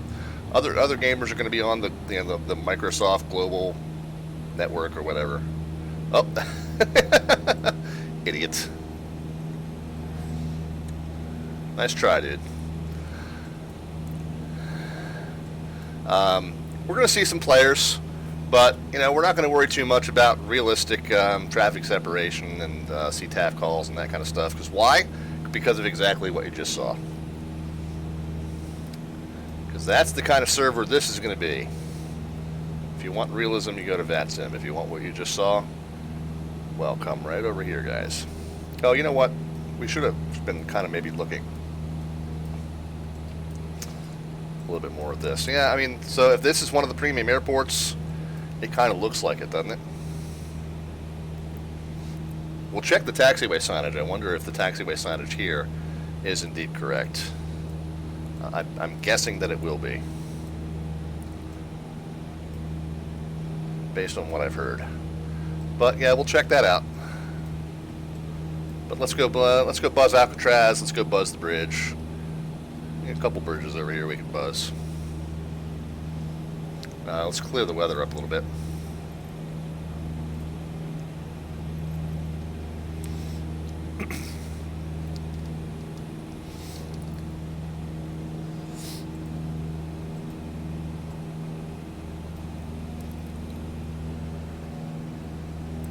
Am I using track IR? Nope. I'm using a mouse look mode.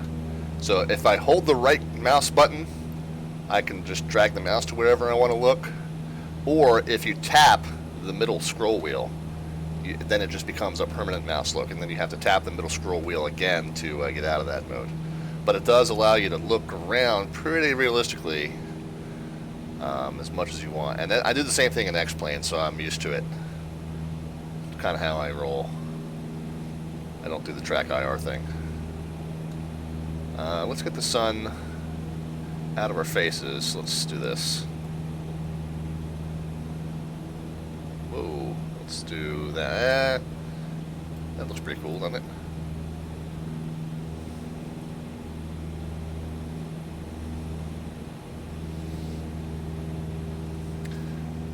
And let's get a San Francisco tack chart up in front of us. Let's go to World VFR. We're over here in Detroit still. Let's go over here to San Francisco. Frisco. I know the locals there love it when you call it Frisco. It's like their favorite thing. Frisco tack. Here we are. Alright, so we're northbound. Oh, we should, yeah, you know, and I kind of have been geeking out over the stadiums and such. Did I pass it?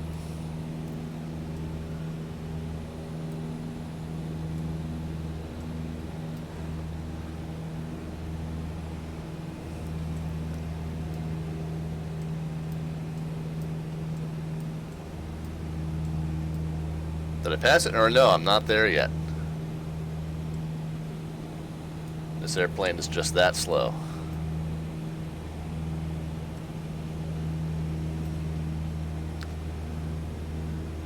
No, maybe I did.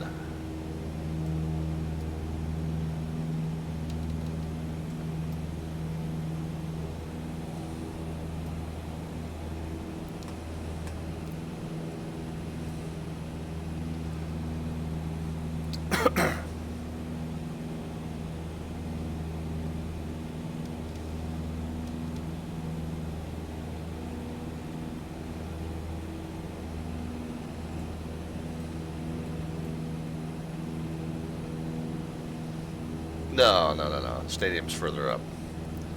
What am I looking at?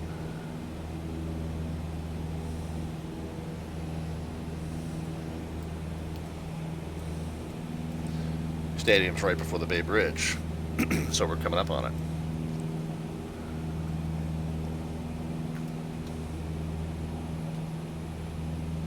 Oh, duh, there we are. There it is.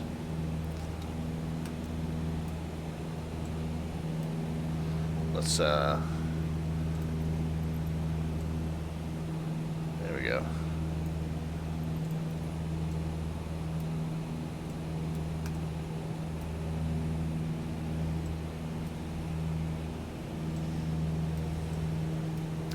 Yeah, every time I go to change the daylight conditions, that's when it kind of freezes up on me.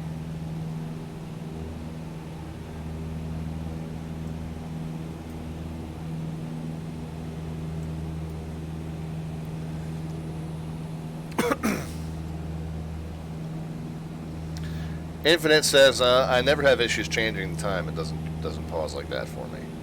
Okay. It's happened to us a few times here. Might just be a difference in our hardware setups and our rendering settings.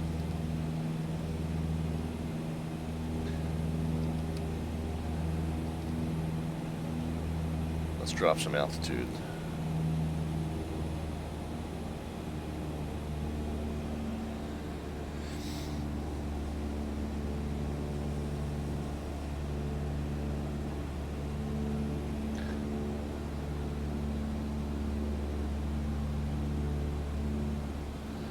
Evan says, I've been loving the bush flying in Washington and Idaho, yeah.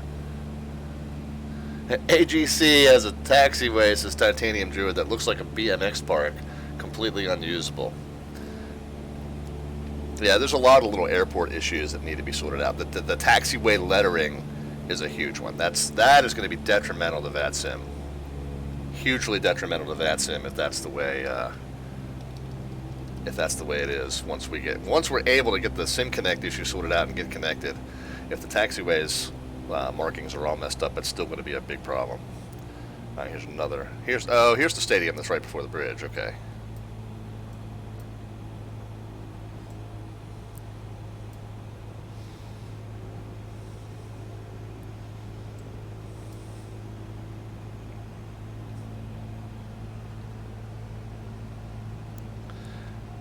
And Wayne is agreeing that bush flying has been a joy. Yeah, we did a little of it earlier. We were up in the San Juan Islands, up in northwest of Seattle.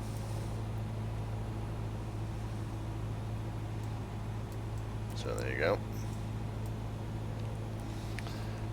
Downtown. There's the Golden Gate. We'll head over there. Alcatraz Island coming up on the left-hand side up there. Buzz the Bay Bridge first. I'm not going to go under because I have just heard a few people say that that's a good way to crash. The sim is treating under the bridge as a solid object, but we'll buzz it. Hopefully, above the bridge, at the bottom of the suspension cable, like below the altitude of the towers. Hopefully this isn't like an invisible force field I'm about to smash into.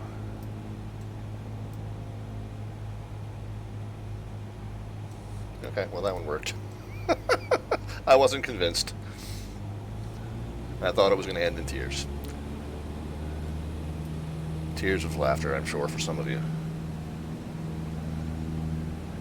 Yeah, no, visibility is not that good at SFO right now. No, I know. Where's all the smoke and fire? Yeah, I figured for a sightseeing tour we might cheat the visibility a little bit.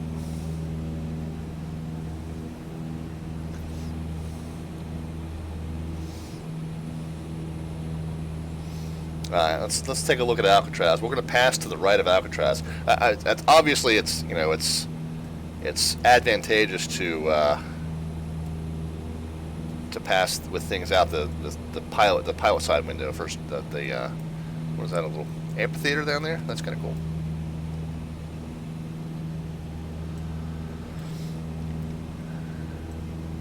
Advantageous to have things pass off the pilot side because you're going to get a better view. And I think there we are. Okay, good.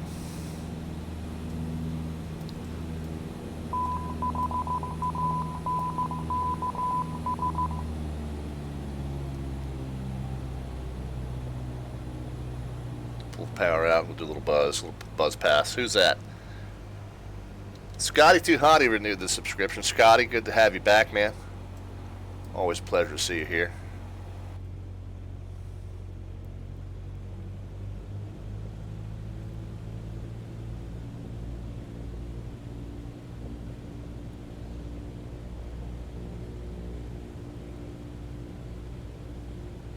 Welcome to the Rock. Who we got over there? Is that Carnival? Another Carnival one? No, who's that? Oh, it's just a generic one. There were ones that were modeled in port in Tampa and in Baltimore. There's probably that same dude from earlier. That you could definitely tell, and I think even in New York, like going up the Hudson, you could tell was definitely supposed to be a Carnival ship. Had that signature smokestack shape on top of it. I'm trying to zoom in. I want to watch this guy smack into the bridge.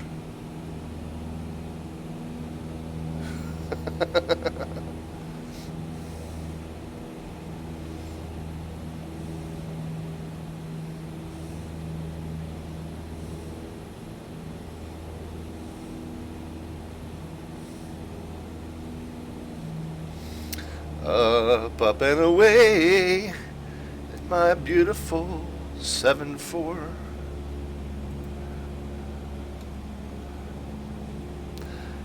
Yeah, you can kind of see like why going under the bridge doesn't work. You know, there's a slight bit of rendering artifact there, it seems. I'm a little hesitant about going over the low part in the middle Like, I'm not convinced that that's not going to crash me.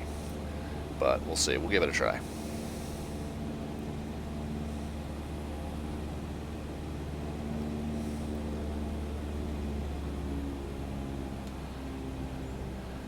Of course, if I actually crash into it, then that would be a different story, right?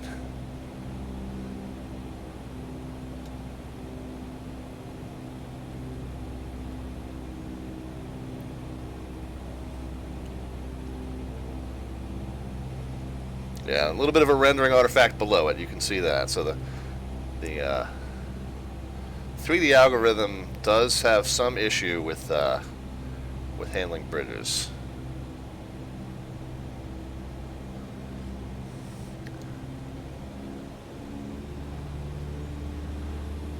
All right, that's pretty good. Let's do a touch and go at Half Moon, and then I want to go back to San Francisco. I'm very curious about those damn taxiway signage. At every airport we've been to, they've been wrong, but San Francisco is one of those premium airports that was part of the package that we paid for. So I'm hoping that means the taxiway diagrams on that are going to be correct. I keep saying taxiway diagram. Obviously, the diagrams are correct. I mean, not that the FAA doesn't occasionally make mistakes, but the diagram is not what I'm questioning. What I'm questioning is the taxiway signage at the airports as to whether it matches what's on the diagram. That's what I'm trying to say. Give her the beans. Let's get some more speed, says Infinite Flight. This is a 152, son. It doesn't go fast.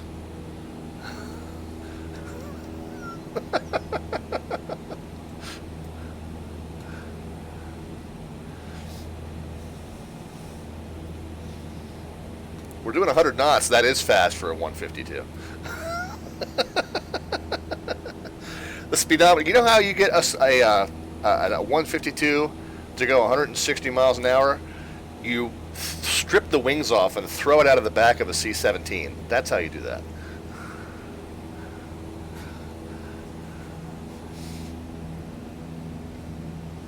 The 152 is capable of Mach 0.01. Yeah, I think it's capable of Mach 1.10. 0.10.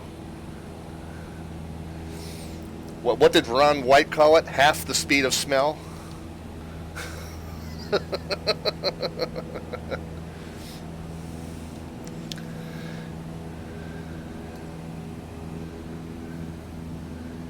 Manual Fly is asking, when will there be an update from Microsoft? Infinite Flight says August 27th. Yes-ish, okay? August 27th is when they have said they will publish an update on the update. So the update is not coming on the 27th, but an update on the progress of the update is coming on the 27th. So be careful what you get your hopes up for. Let's figure out where we're going. Half Moon Bay is down here somewhere. Okay, there we go. So we'll do a little touch and go, and then we'll kind of go over the mountain range and end up back at SFO. And we'll check and see what the taxiway signage situation is there.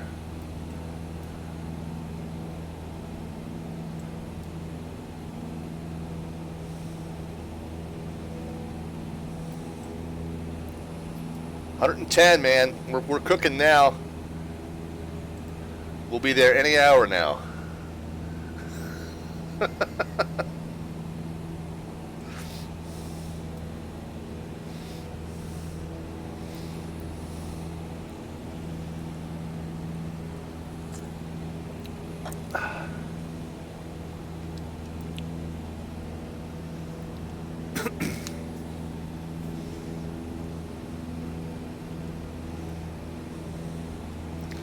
Yeah, so I think as we look up ahead, there's this point where the terrain comes out toward us a little bit and then starts to curve around to the left, and that's where your Half Moon Bay is going to be. It's a 3-0, which means it's a 1-2 and a 3-0. So we'll just kind of do a straight in on 1-2. We'll do a little touch and go action there, and then we'll head back up over the mountains and back over to SFO. Where's SFO? There we are. So that's the plan. and then we'll just kind of do some driving the camera around SFO, see if the taxiway layout is correct. Maybe we'll drive the camera across to Oakland and kind of do the same experiment.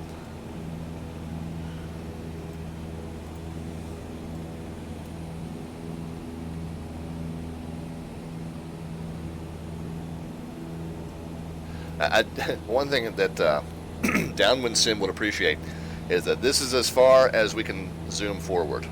X-Plane will let you keep on going, but this is as far as we can zoom. So we don't have our trusty Downwind Sim binoculars in the right seat like we would in our Prop Strike 172 in X-Plane. The beach house is here. How did I miss that? What's going on, man? Oh, you were the one that's made the comment about the 152 going Mach .01. How did I miss that? Hey, how you doing? Good to see you back. Sorry, I'm half paying attention here.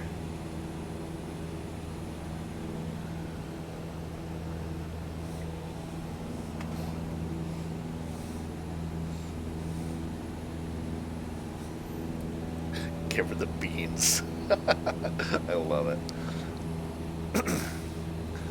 Oh my God.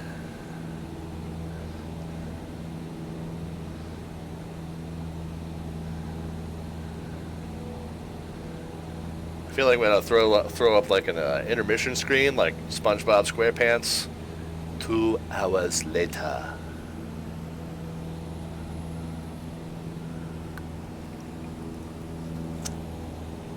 Yeah, that's right, bitches. I just pulled out a SpongeBob reference on you.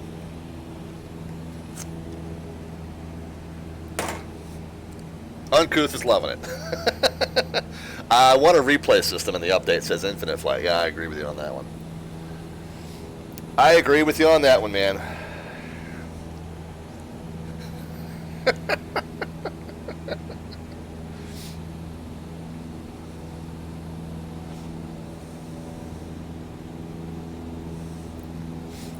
Alright, so we got this little town up here. This is kind of cool. I didn't ever know that was here. Just looks like the map is calling that Port San Pedro.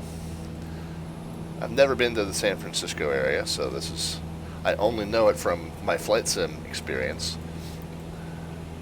Oh, okay, Rockaway Beach. I've heard of that, maybe, I guess. Point San Pedro, sorry. Point San Pedro. A way to see landing rates. Yeah, so the landing challenges that you can do that are kind of like the built into the main menu. Obviously, they have statistics on those. But yeah, we need either a plug-in or something in the core sim that gives us some statistics on our landings. Not that the vertical rate at the moment of touchdown is really that important, but you know, we're sim pilots, so we geek out on that kind of stuff for some stupid reason. but hey, it is what it is, right? Infinite says, I've been to Half Moon Bay in real life. It's a great area. Yeah, it's a beautiful area. It is on my bucket list. I do want to go there. Well, I mean, not necessarily to Half Moon Bay, although, yes. But I mean, generally speaking, I would love to go to spend a week in San Francisco and do some sightseeing for real. Tell you what, though, God, this is almost as good, isn't it? Oh, we still got some jet traffic over there. That same 747, I'm sure. Oh, is he actually going to try to land it for real? Okay. Best of luck to you, my dude. Based on your earlier performance, my confidence level is not too high. Alright, I think we're coming in. To Half Moon Bay Airport here, yeah. So it's a runway 12. I'm going to kind of square off the base turn a little bit. And I don't do math too well. I'm just going to turn so the 12 is right off to that little left-hand tab, meaning that we're at a 90-degree angle to runway 12. No, it's really 2-1 is really the base heading, but that's an easy way to figure it out. Is just put the 12 on the 9 o'clock mark there. We can start dialing the speed back. We don't really want to be climbing at this point. We don't want to be nosediving either, so let's find a happy medium. Notch one of flaps, we'll throw some power back in. Oh yeah, the speed really dropped off, so let's throw some more power back in.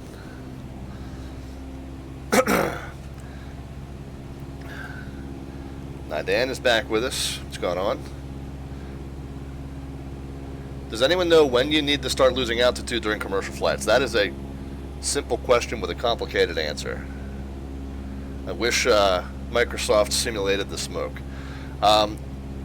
NIDAN, or however you'd like me to say that, I'm probably going to say it a different way every time. The general rule of thumb is that you start your descent 3 miles for every 1,000 feet you need to lose. So if you need, if you're at 330 and you need to be at 3,000 feet to intercept the localizer, you need 30,000 feet to lose. You want to start that descent 90 miles from the airport. That's a general guideline, and the real answer is that you're going to be on probably a STAR, a standard terminal arrival route, that is going to have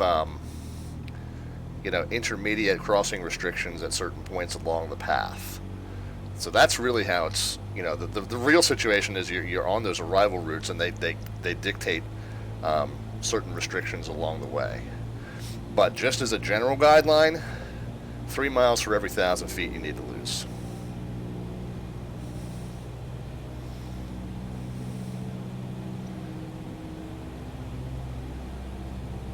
So lined up for 12 here.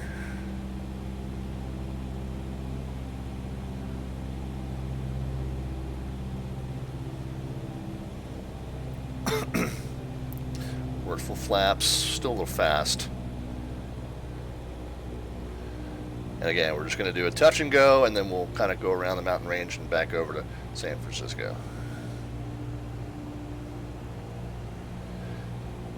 Yeah, Infinite's correct, and Infinite is basically restating the same thing I just said, but thank you.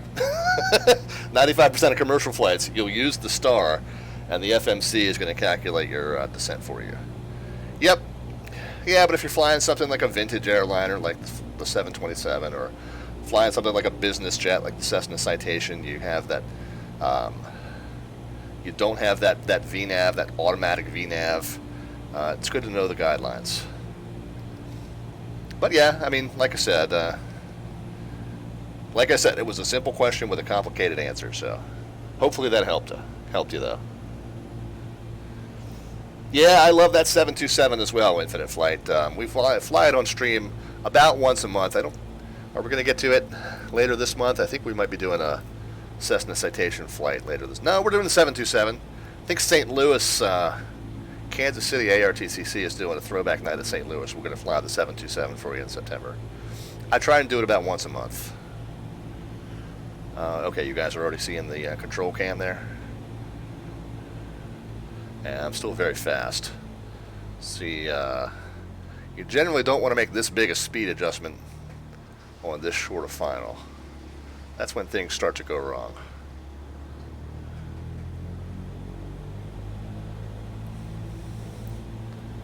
Yeah, but this is looking a little bit better.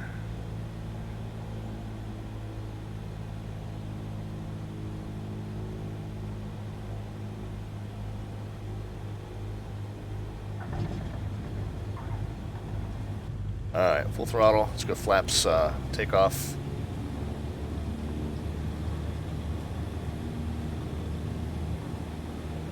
And gently lift her way.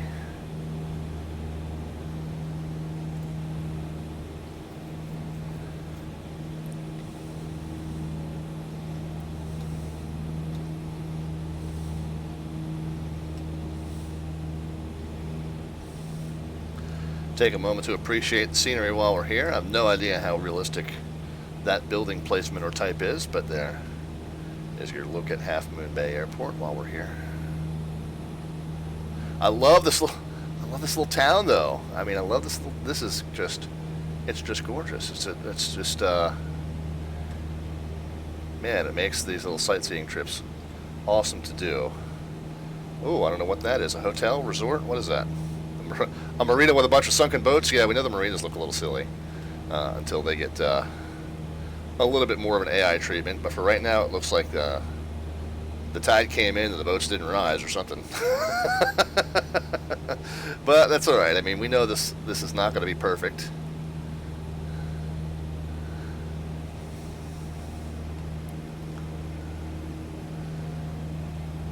The AI that generates this 3D imagery, guys, is going to get better as it goes. You know, these guys are committed to, I think they said a 10-year development cycle. And of course, I think someone said they're already in year 5, so maybe 5 more years. But still, that's 5. It's at least 5 more years of development on this algorithm and fine-tuning. Maybe the bridges will get better, the marinas will get better. You know, we probably should get flaps up at some point, maybe.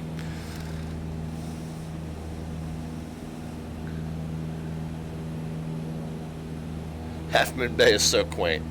The hangar's way too tall. Yeah, that was my thought too. It looked a little tall. Dan, if you want PC specs, if you go below where the picture is and you hit the About tab, there is some information on my PC specs if you want that.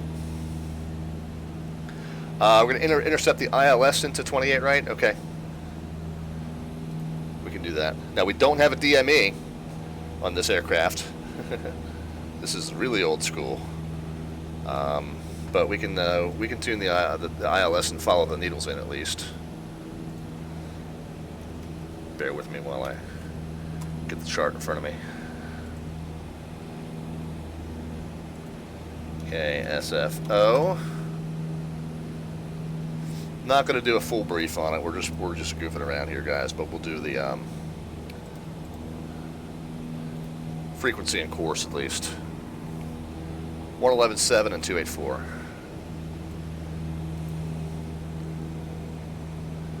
111. I wish I could get rid of these damn tooltips as well. Frickin', I know what the button does. You don't need to tell me. And there's a assistance. Okay, piloting. Yeah, okay, I got all that. Delegate ATC to AI. You got to have that off, guys. Have that off if you're going to be on VATSIM. This is what is messing with your radios and your transponders. Turn that off. User experience. Oh, no, this is like all the sub-panels. Yeah, all that stuff. Notification. Flying. See, I have flying tips off. Software tips off. Objectives off. Aircraft system off. I have it all off. Get the damn tool tips away. I don't need them. Just my freaking way.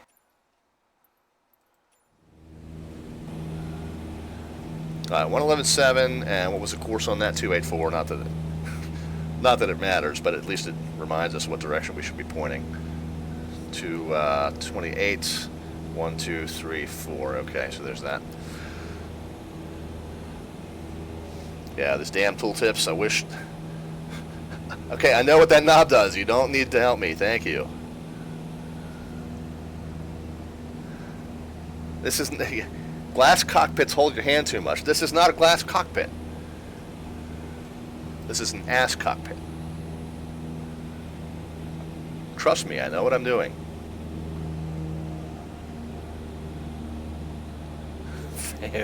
Famous last words. Oh, this you're saying that? Okay, I got. No, man, I know what you're saying. I knew what you weren't saying. It's all good. Yeah. So as we come over the ridge here, we're gonna need to drop. Dive, dive, dive.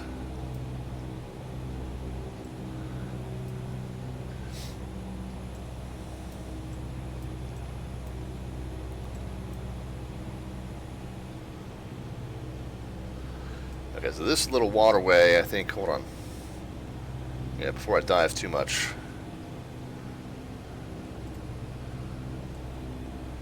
Let's figure out where we are. Okay, yeah, so this is the Crystal Springs Causeway. And so we're going to come out west, north and west of San Carlos. Yeah, okay, I got you.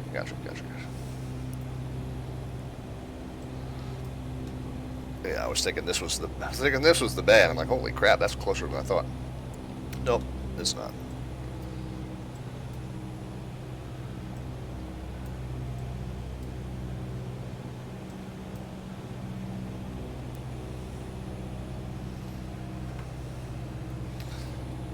kind of going to come out right at San Carlos, I think. I'm looking at these little spindly waterways up ahead, kind of matching up with the waterways right there by the airport, so. Yeah, the ILS. Okay, there's San Francisco. All right. The ILS intercept is going to be pretty aggressive. We're going to come in at a pretty sharp left base. Okay, but like, look at the highways, guys. I mean, this is.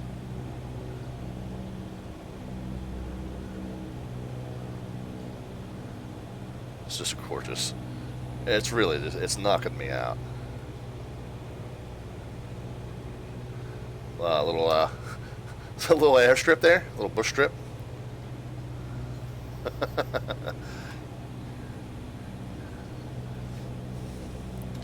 I guess if it's flat enough and straight enough, anything is a bush strip, right?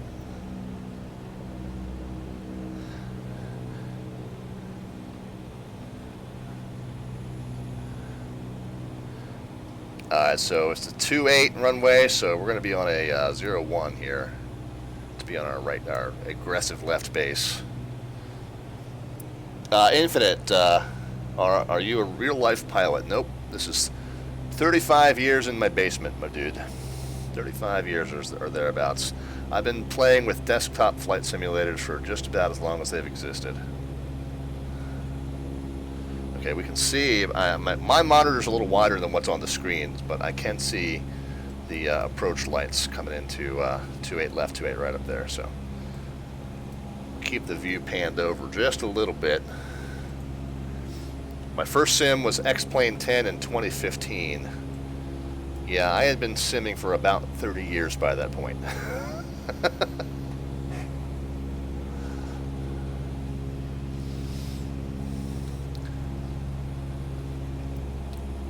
Alright, now it's telling me I'm well below. I'll tell you what, so just to follow the needles in a little bit, I'm going to increase altitude and get up on the prescribed glide slope. This is absolutely not the way you would intercept this approach in real life, but for today, goofing off, that's what we're going to do. And again, we will probably, I'm just going to warn you now, we will probably see some other aircraft coming in and out of San Francisco. We're just on the general multiplayer server, the general chaos server for flights in 2020. So we're going to see some other people around. Just going to basically let them fly through us. Not a big deal. Matter of fact, I have crash damage turned off. If somebody flies into me that doesn't have crash damage turned off, they will they will disappear. They will vanish and have to respawn. I think that happened earlier. We ran through somebody, and they disappeared. I got the sense that it wasn't a coincidence. All right, now that glide slope's coming down, so we'll.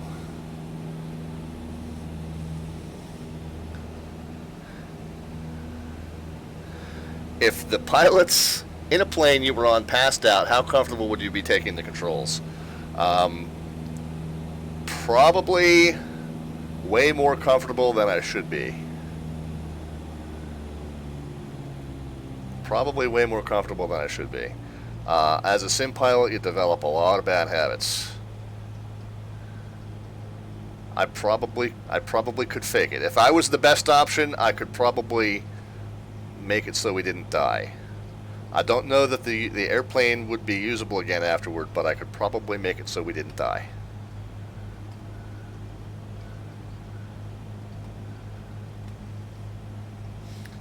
So glide slopes coming in. Yep, yeah, localizers coming in hardcore. So I knew it would be soon. I don't like the way those needles move, by the way. They move kind of jumpy, don't they? Oops.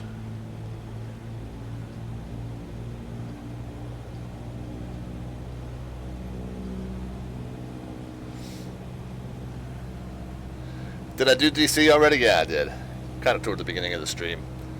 It was disappointing, honestly. It's the one area that I think that the some of the iconic landmarks need a little touching up.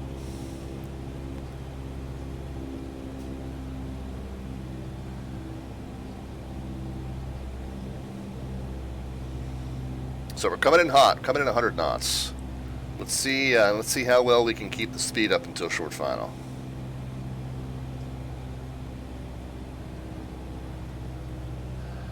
And I fully expect that we will get run over by an airliner at some point here, guys. It's going to happen. I almost guarantee it.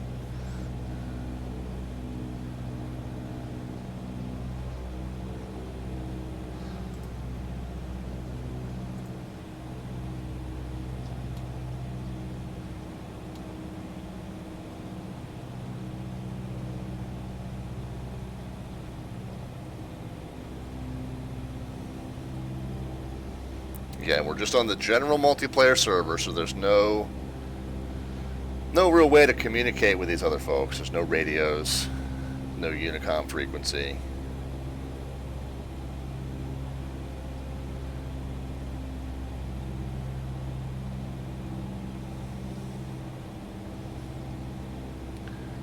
Alright, how close do we dare to get before we start getting flaps out and speed off and get this thing on the ground safely? Alright, yeah, we're almost over the approach lighting. I think we probably ought to slow down. Got an airliner crossing the runway in front of us.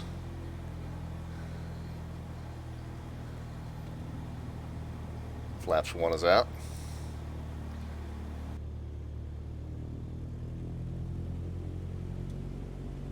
Flaps 2 is out.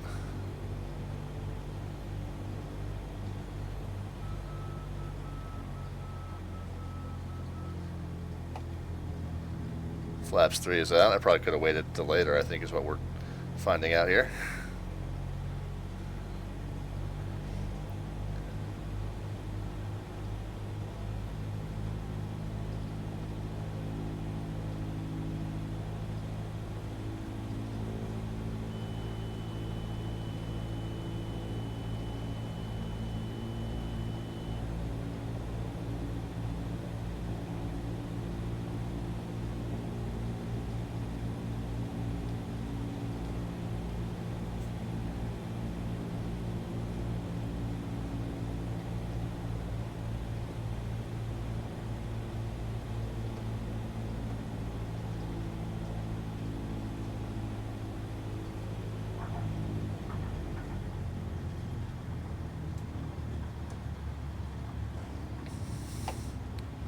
Still the flaps.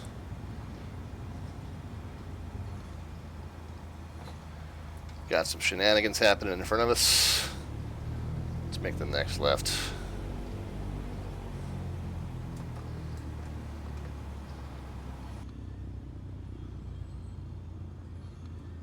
Oh, there we are. There's our next left.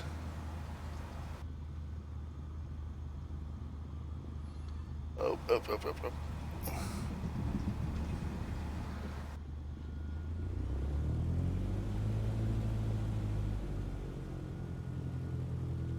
Alright, does it really matter if anyone's coming? I mean, we'll try and be... we'll try and play nice, but some of these dudes are just crazy.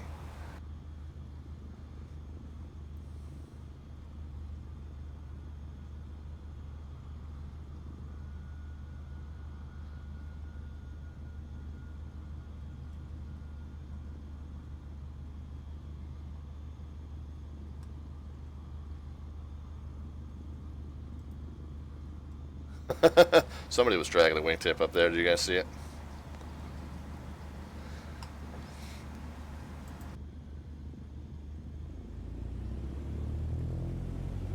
I mean, we might make a stream just of like parking and watching people just do stupid stuff. Of course, taking off in the 19er direction, almost in and of itself, is some stupid stuff.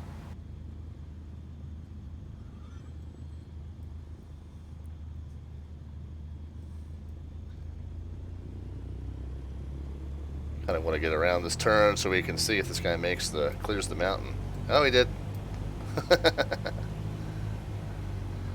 Alright, tell you what, let's just find a place to pull over. Just pull over into the dirt here.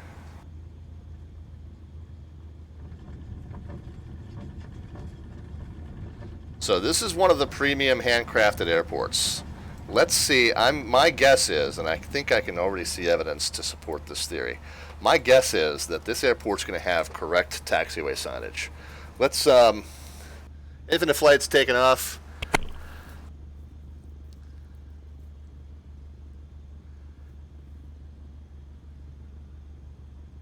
Yeah.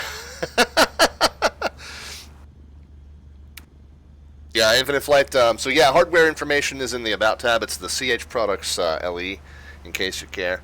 Yeah, I was happy with the landing. The plane's a little floaty. I'm not sure. I think that the flight dynamics in X-plane are a little bit better, but that's okay. I mean, for the most part, I think this is acceptable. Let's pull up a San Francisco taxiway diagram, and let's see if these airport signs, these taxiway signs, are correct. My theory is that they are, because this is one of the premium handmade airports.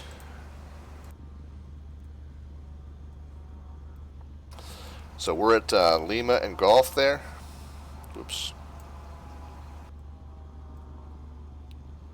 Yep, Lima and Gulf, okay. Let's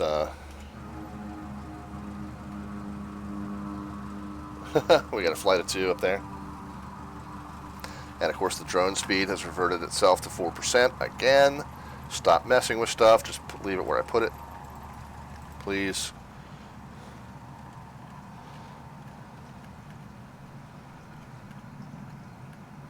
Whoops. Okay, that was a little too fast. Okay, so that's Gulf. Now I'll tell you what now. Again, let's go ahead and bump the drone speed down to about 50. 40 maybe, okay. Alright, we'll take it. So Gulf is correct.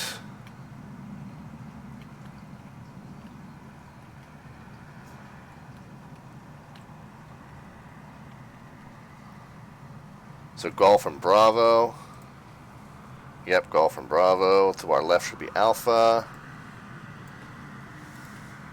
I'm not going to spend too much time with this because I think my theory is going to pretty much be proved correct here, guys.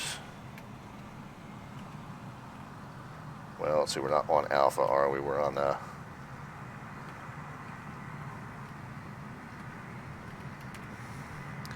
Bravo and Foxtrot 1. Yep. Okay, so that's the answer. The answer is the premium handcrafted airports all have good taxiway signage. But I don't think it's a fair expectation that all VATSIM pilots are going to get airport upgrades with correct taxiway signage. I think most people are going to be flying with the default airports, and default airports, all the taxiway signage is wrong or it's not even there. So I think that's probably one of the biggest issues as a community that VATSIM faces in using and having people use this sim online is the ability to give and follow taxiway instructions. Let's watch some of the shenanigans, guys. Let's just do that. Whoops.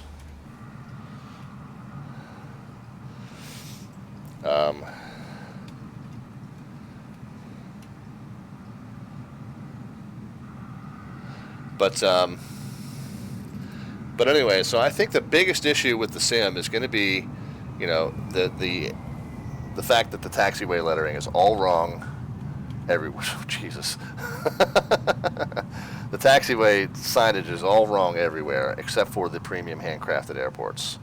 So I think that's going to cause some big issues on VATSIM, and I hope that it's something that the developers address and don't presume that all VATSIM pilots are going to need to download. Even if it's a freeware add-on, I don't think it's fair to say that in order to fly to an airport and have the correct signage, that the VATSIM pilots are going to have to install some sort of custom scenery. I just don't think that's fair to say that every single default airport is going to be that way. So I hope that there is an effort to put correct taxiway signage at all of the default airports.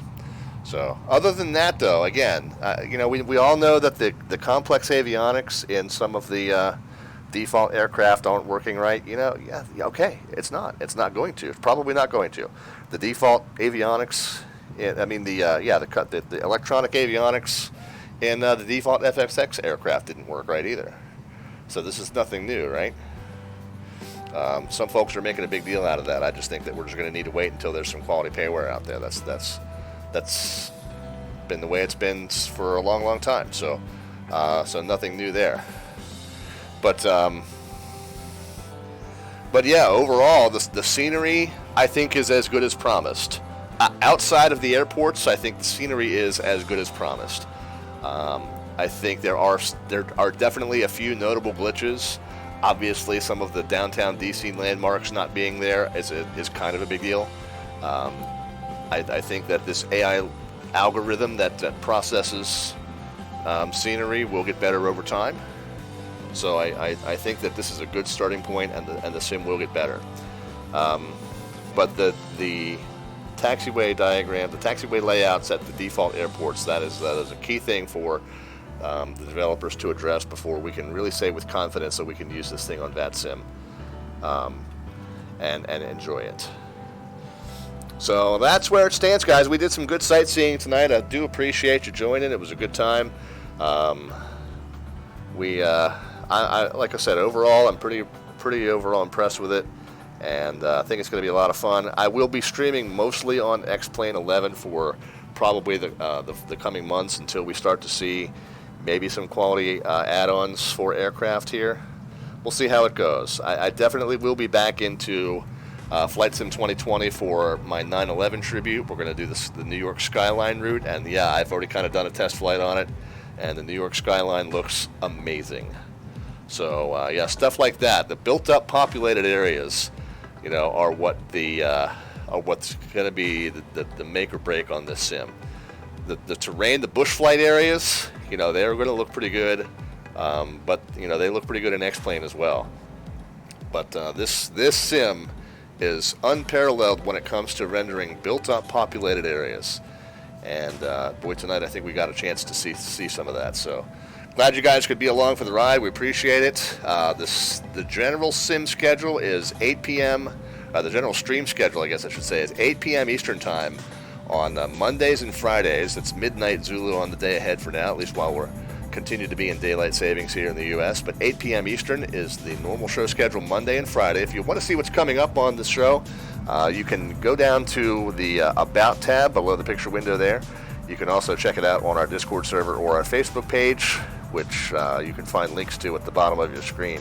On the lower left-hand side is our YouTube channel. We archive all of our old flights there, and we also have some tutorials if you were interested in getting on the VATSIM network, or even if you're already on the VATSIM network, but you needed a little bit of help on figuring out how to create an IFR route or do a VFR flight plan, or if you wanted to know what to say to ATC and when, and that sort of thing, or if you wanted to know what these silly equipment suffixes mean, the slant alpha, slant lima, slant whiskey, and so forth. We've got some tutorials all to that effect on a playlist called Tutorials there on the YouTube channel, so feel free to check that out, guys. All right, coming up on the show this coming Friday, we will be back into X-Plane, and while I'm getting that in front of me, just kind of spin the view back around, watch some of the shenanigans here at San Francisco. We will be back in X-Plane this Friday, this coming Monday. Monday the 24th, we're doing another flight in our series called Douglas Overseas. In X-Plane 11, we're taking our Douglas DC-3 up and over the North Atlantic and into the UK, and then down into the Mediterranean area to do some sightseeing. Not quite as good as the scenery that we'll see here, but we do have Ortho 4XP scenery installed throughout that region, so we will see nice photorealistic scenery. Won't be as nice in 3D as this is, but it will still be pretty good. And we're taking our Douglas DC-3 up and over all that to do that. We departed from Baltimore, Maryland, which is very near to where I'm living. We have already taken it up and over through Canada and up and over the North Atlantic. We last landed that thing in Reykjavik, Iceland. So for Monday the 24th, we're departing from Reykjavik and we're going to Vegar Airport in the Faroe Islands, which is just north of the UK. So we'll be setting ourselves up for September episode of Douglas Overseas to finally make landfall in the UK. We started the series back in late March. So that is Monday, and then a week from tonight, Friday the 28th, we flew our Beach Baron into Oshkosh for the big VATSIM virtual version of AirVenture. They called it VATVenture. We're going to return it up to Minneapolis, St. Paul area. We're going to take it up into St. Paul downtown airport, which has a beautiful approach over the northern part of the Mississippi River there, right over a big cargo cruise port there, and it's a really nifty approach, especially if you go into that westbound runway. And we're going to do that in X-Plane 11, and it's really well rendered. We've got some good scenery for Minneapolis and St. Paul that makes that a really gorgeous approach. So we'll do that for you a week from tonight, Friday the 28th. If you want to see the rest of the schedule, like I said, it's in 3 spots. It's there on our Discord server, over on our Facebook page, and also in the About tab below the big picture window. Thank you guys. Thank you, Digital Engineer, for the huge raid. We appreciate that. Thank you guys that sent some subscriptions and some cheer bits, and all of the new follows as well. Friends new and old, thank you for being here. We hope that you have a great rest of your weekend. We will see you Monday. In the meantime, though, be safe in your own travels and your own adventures, and stay healthy. We'll talk to you then.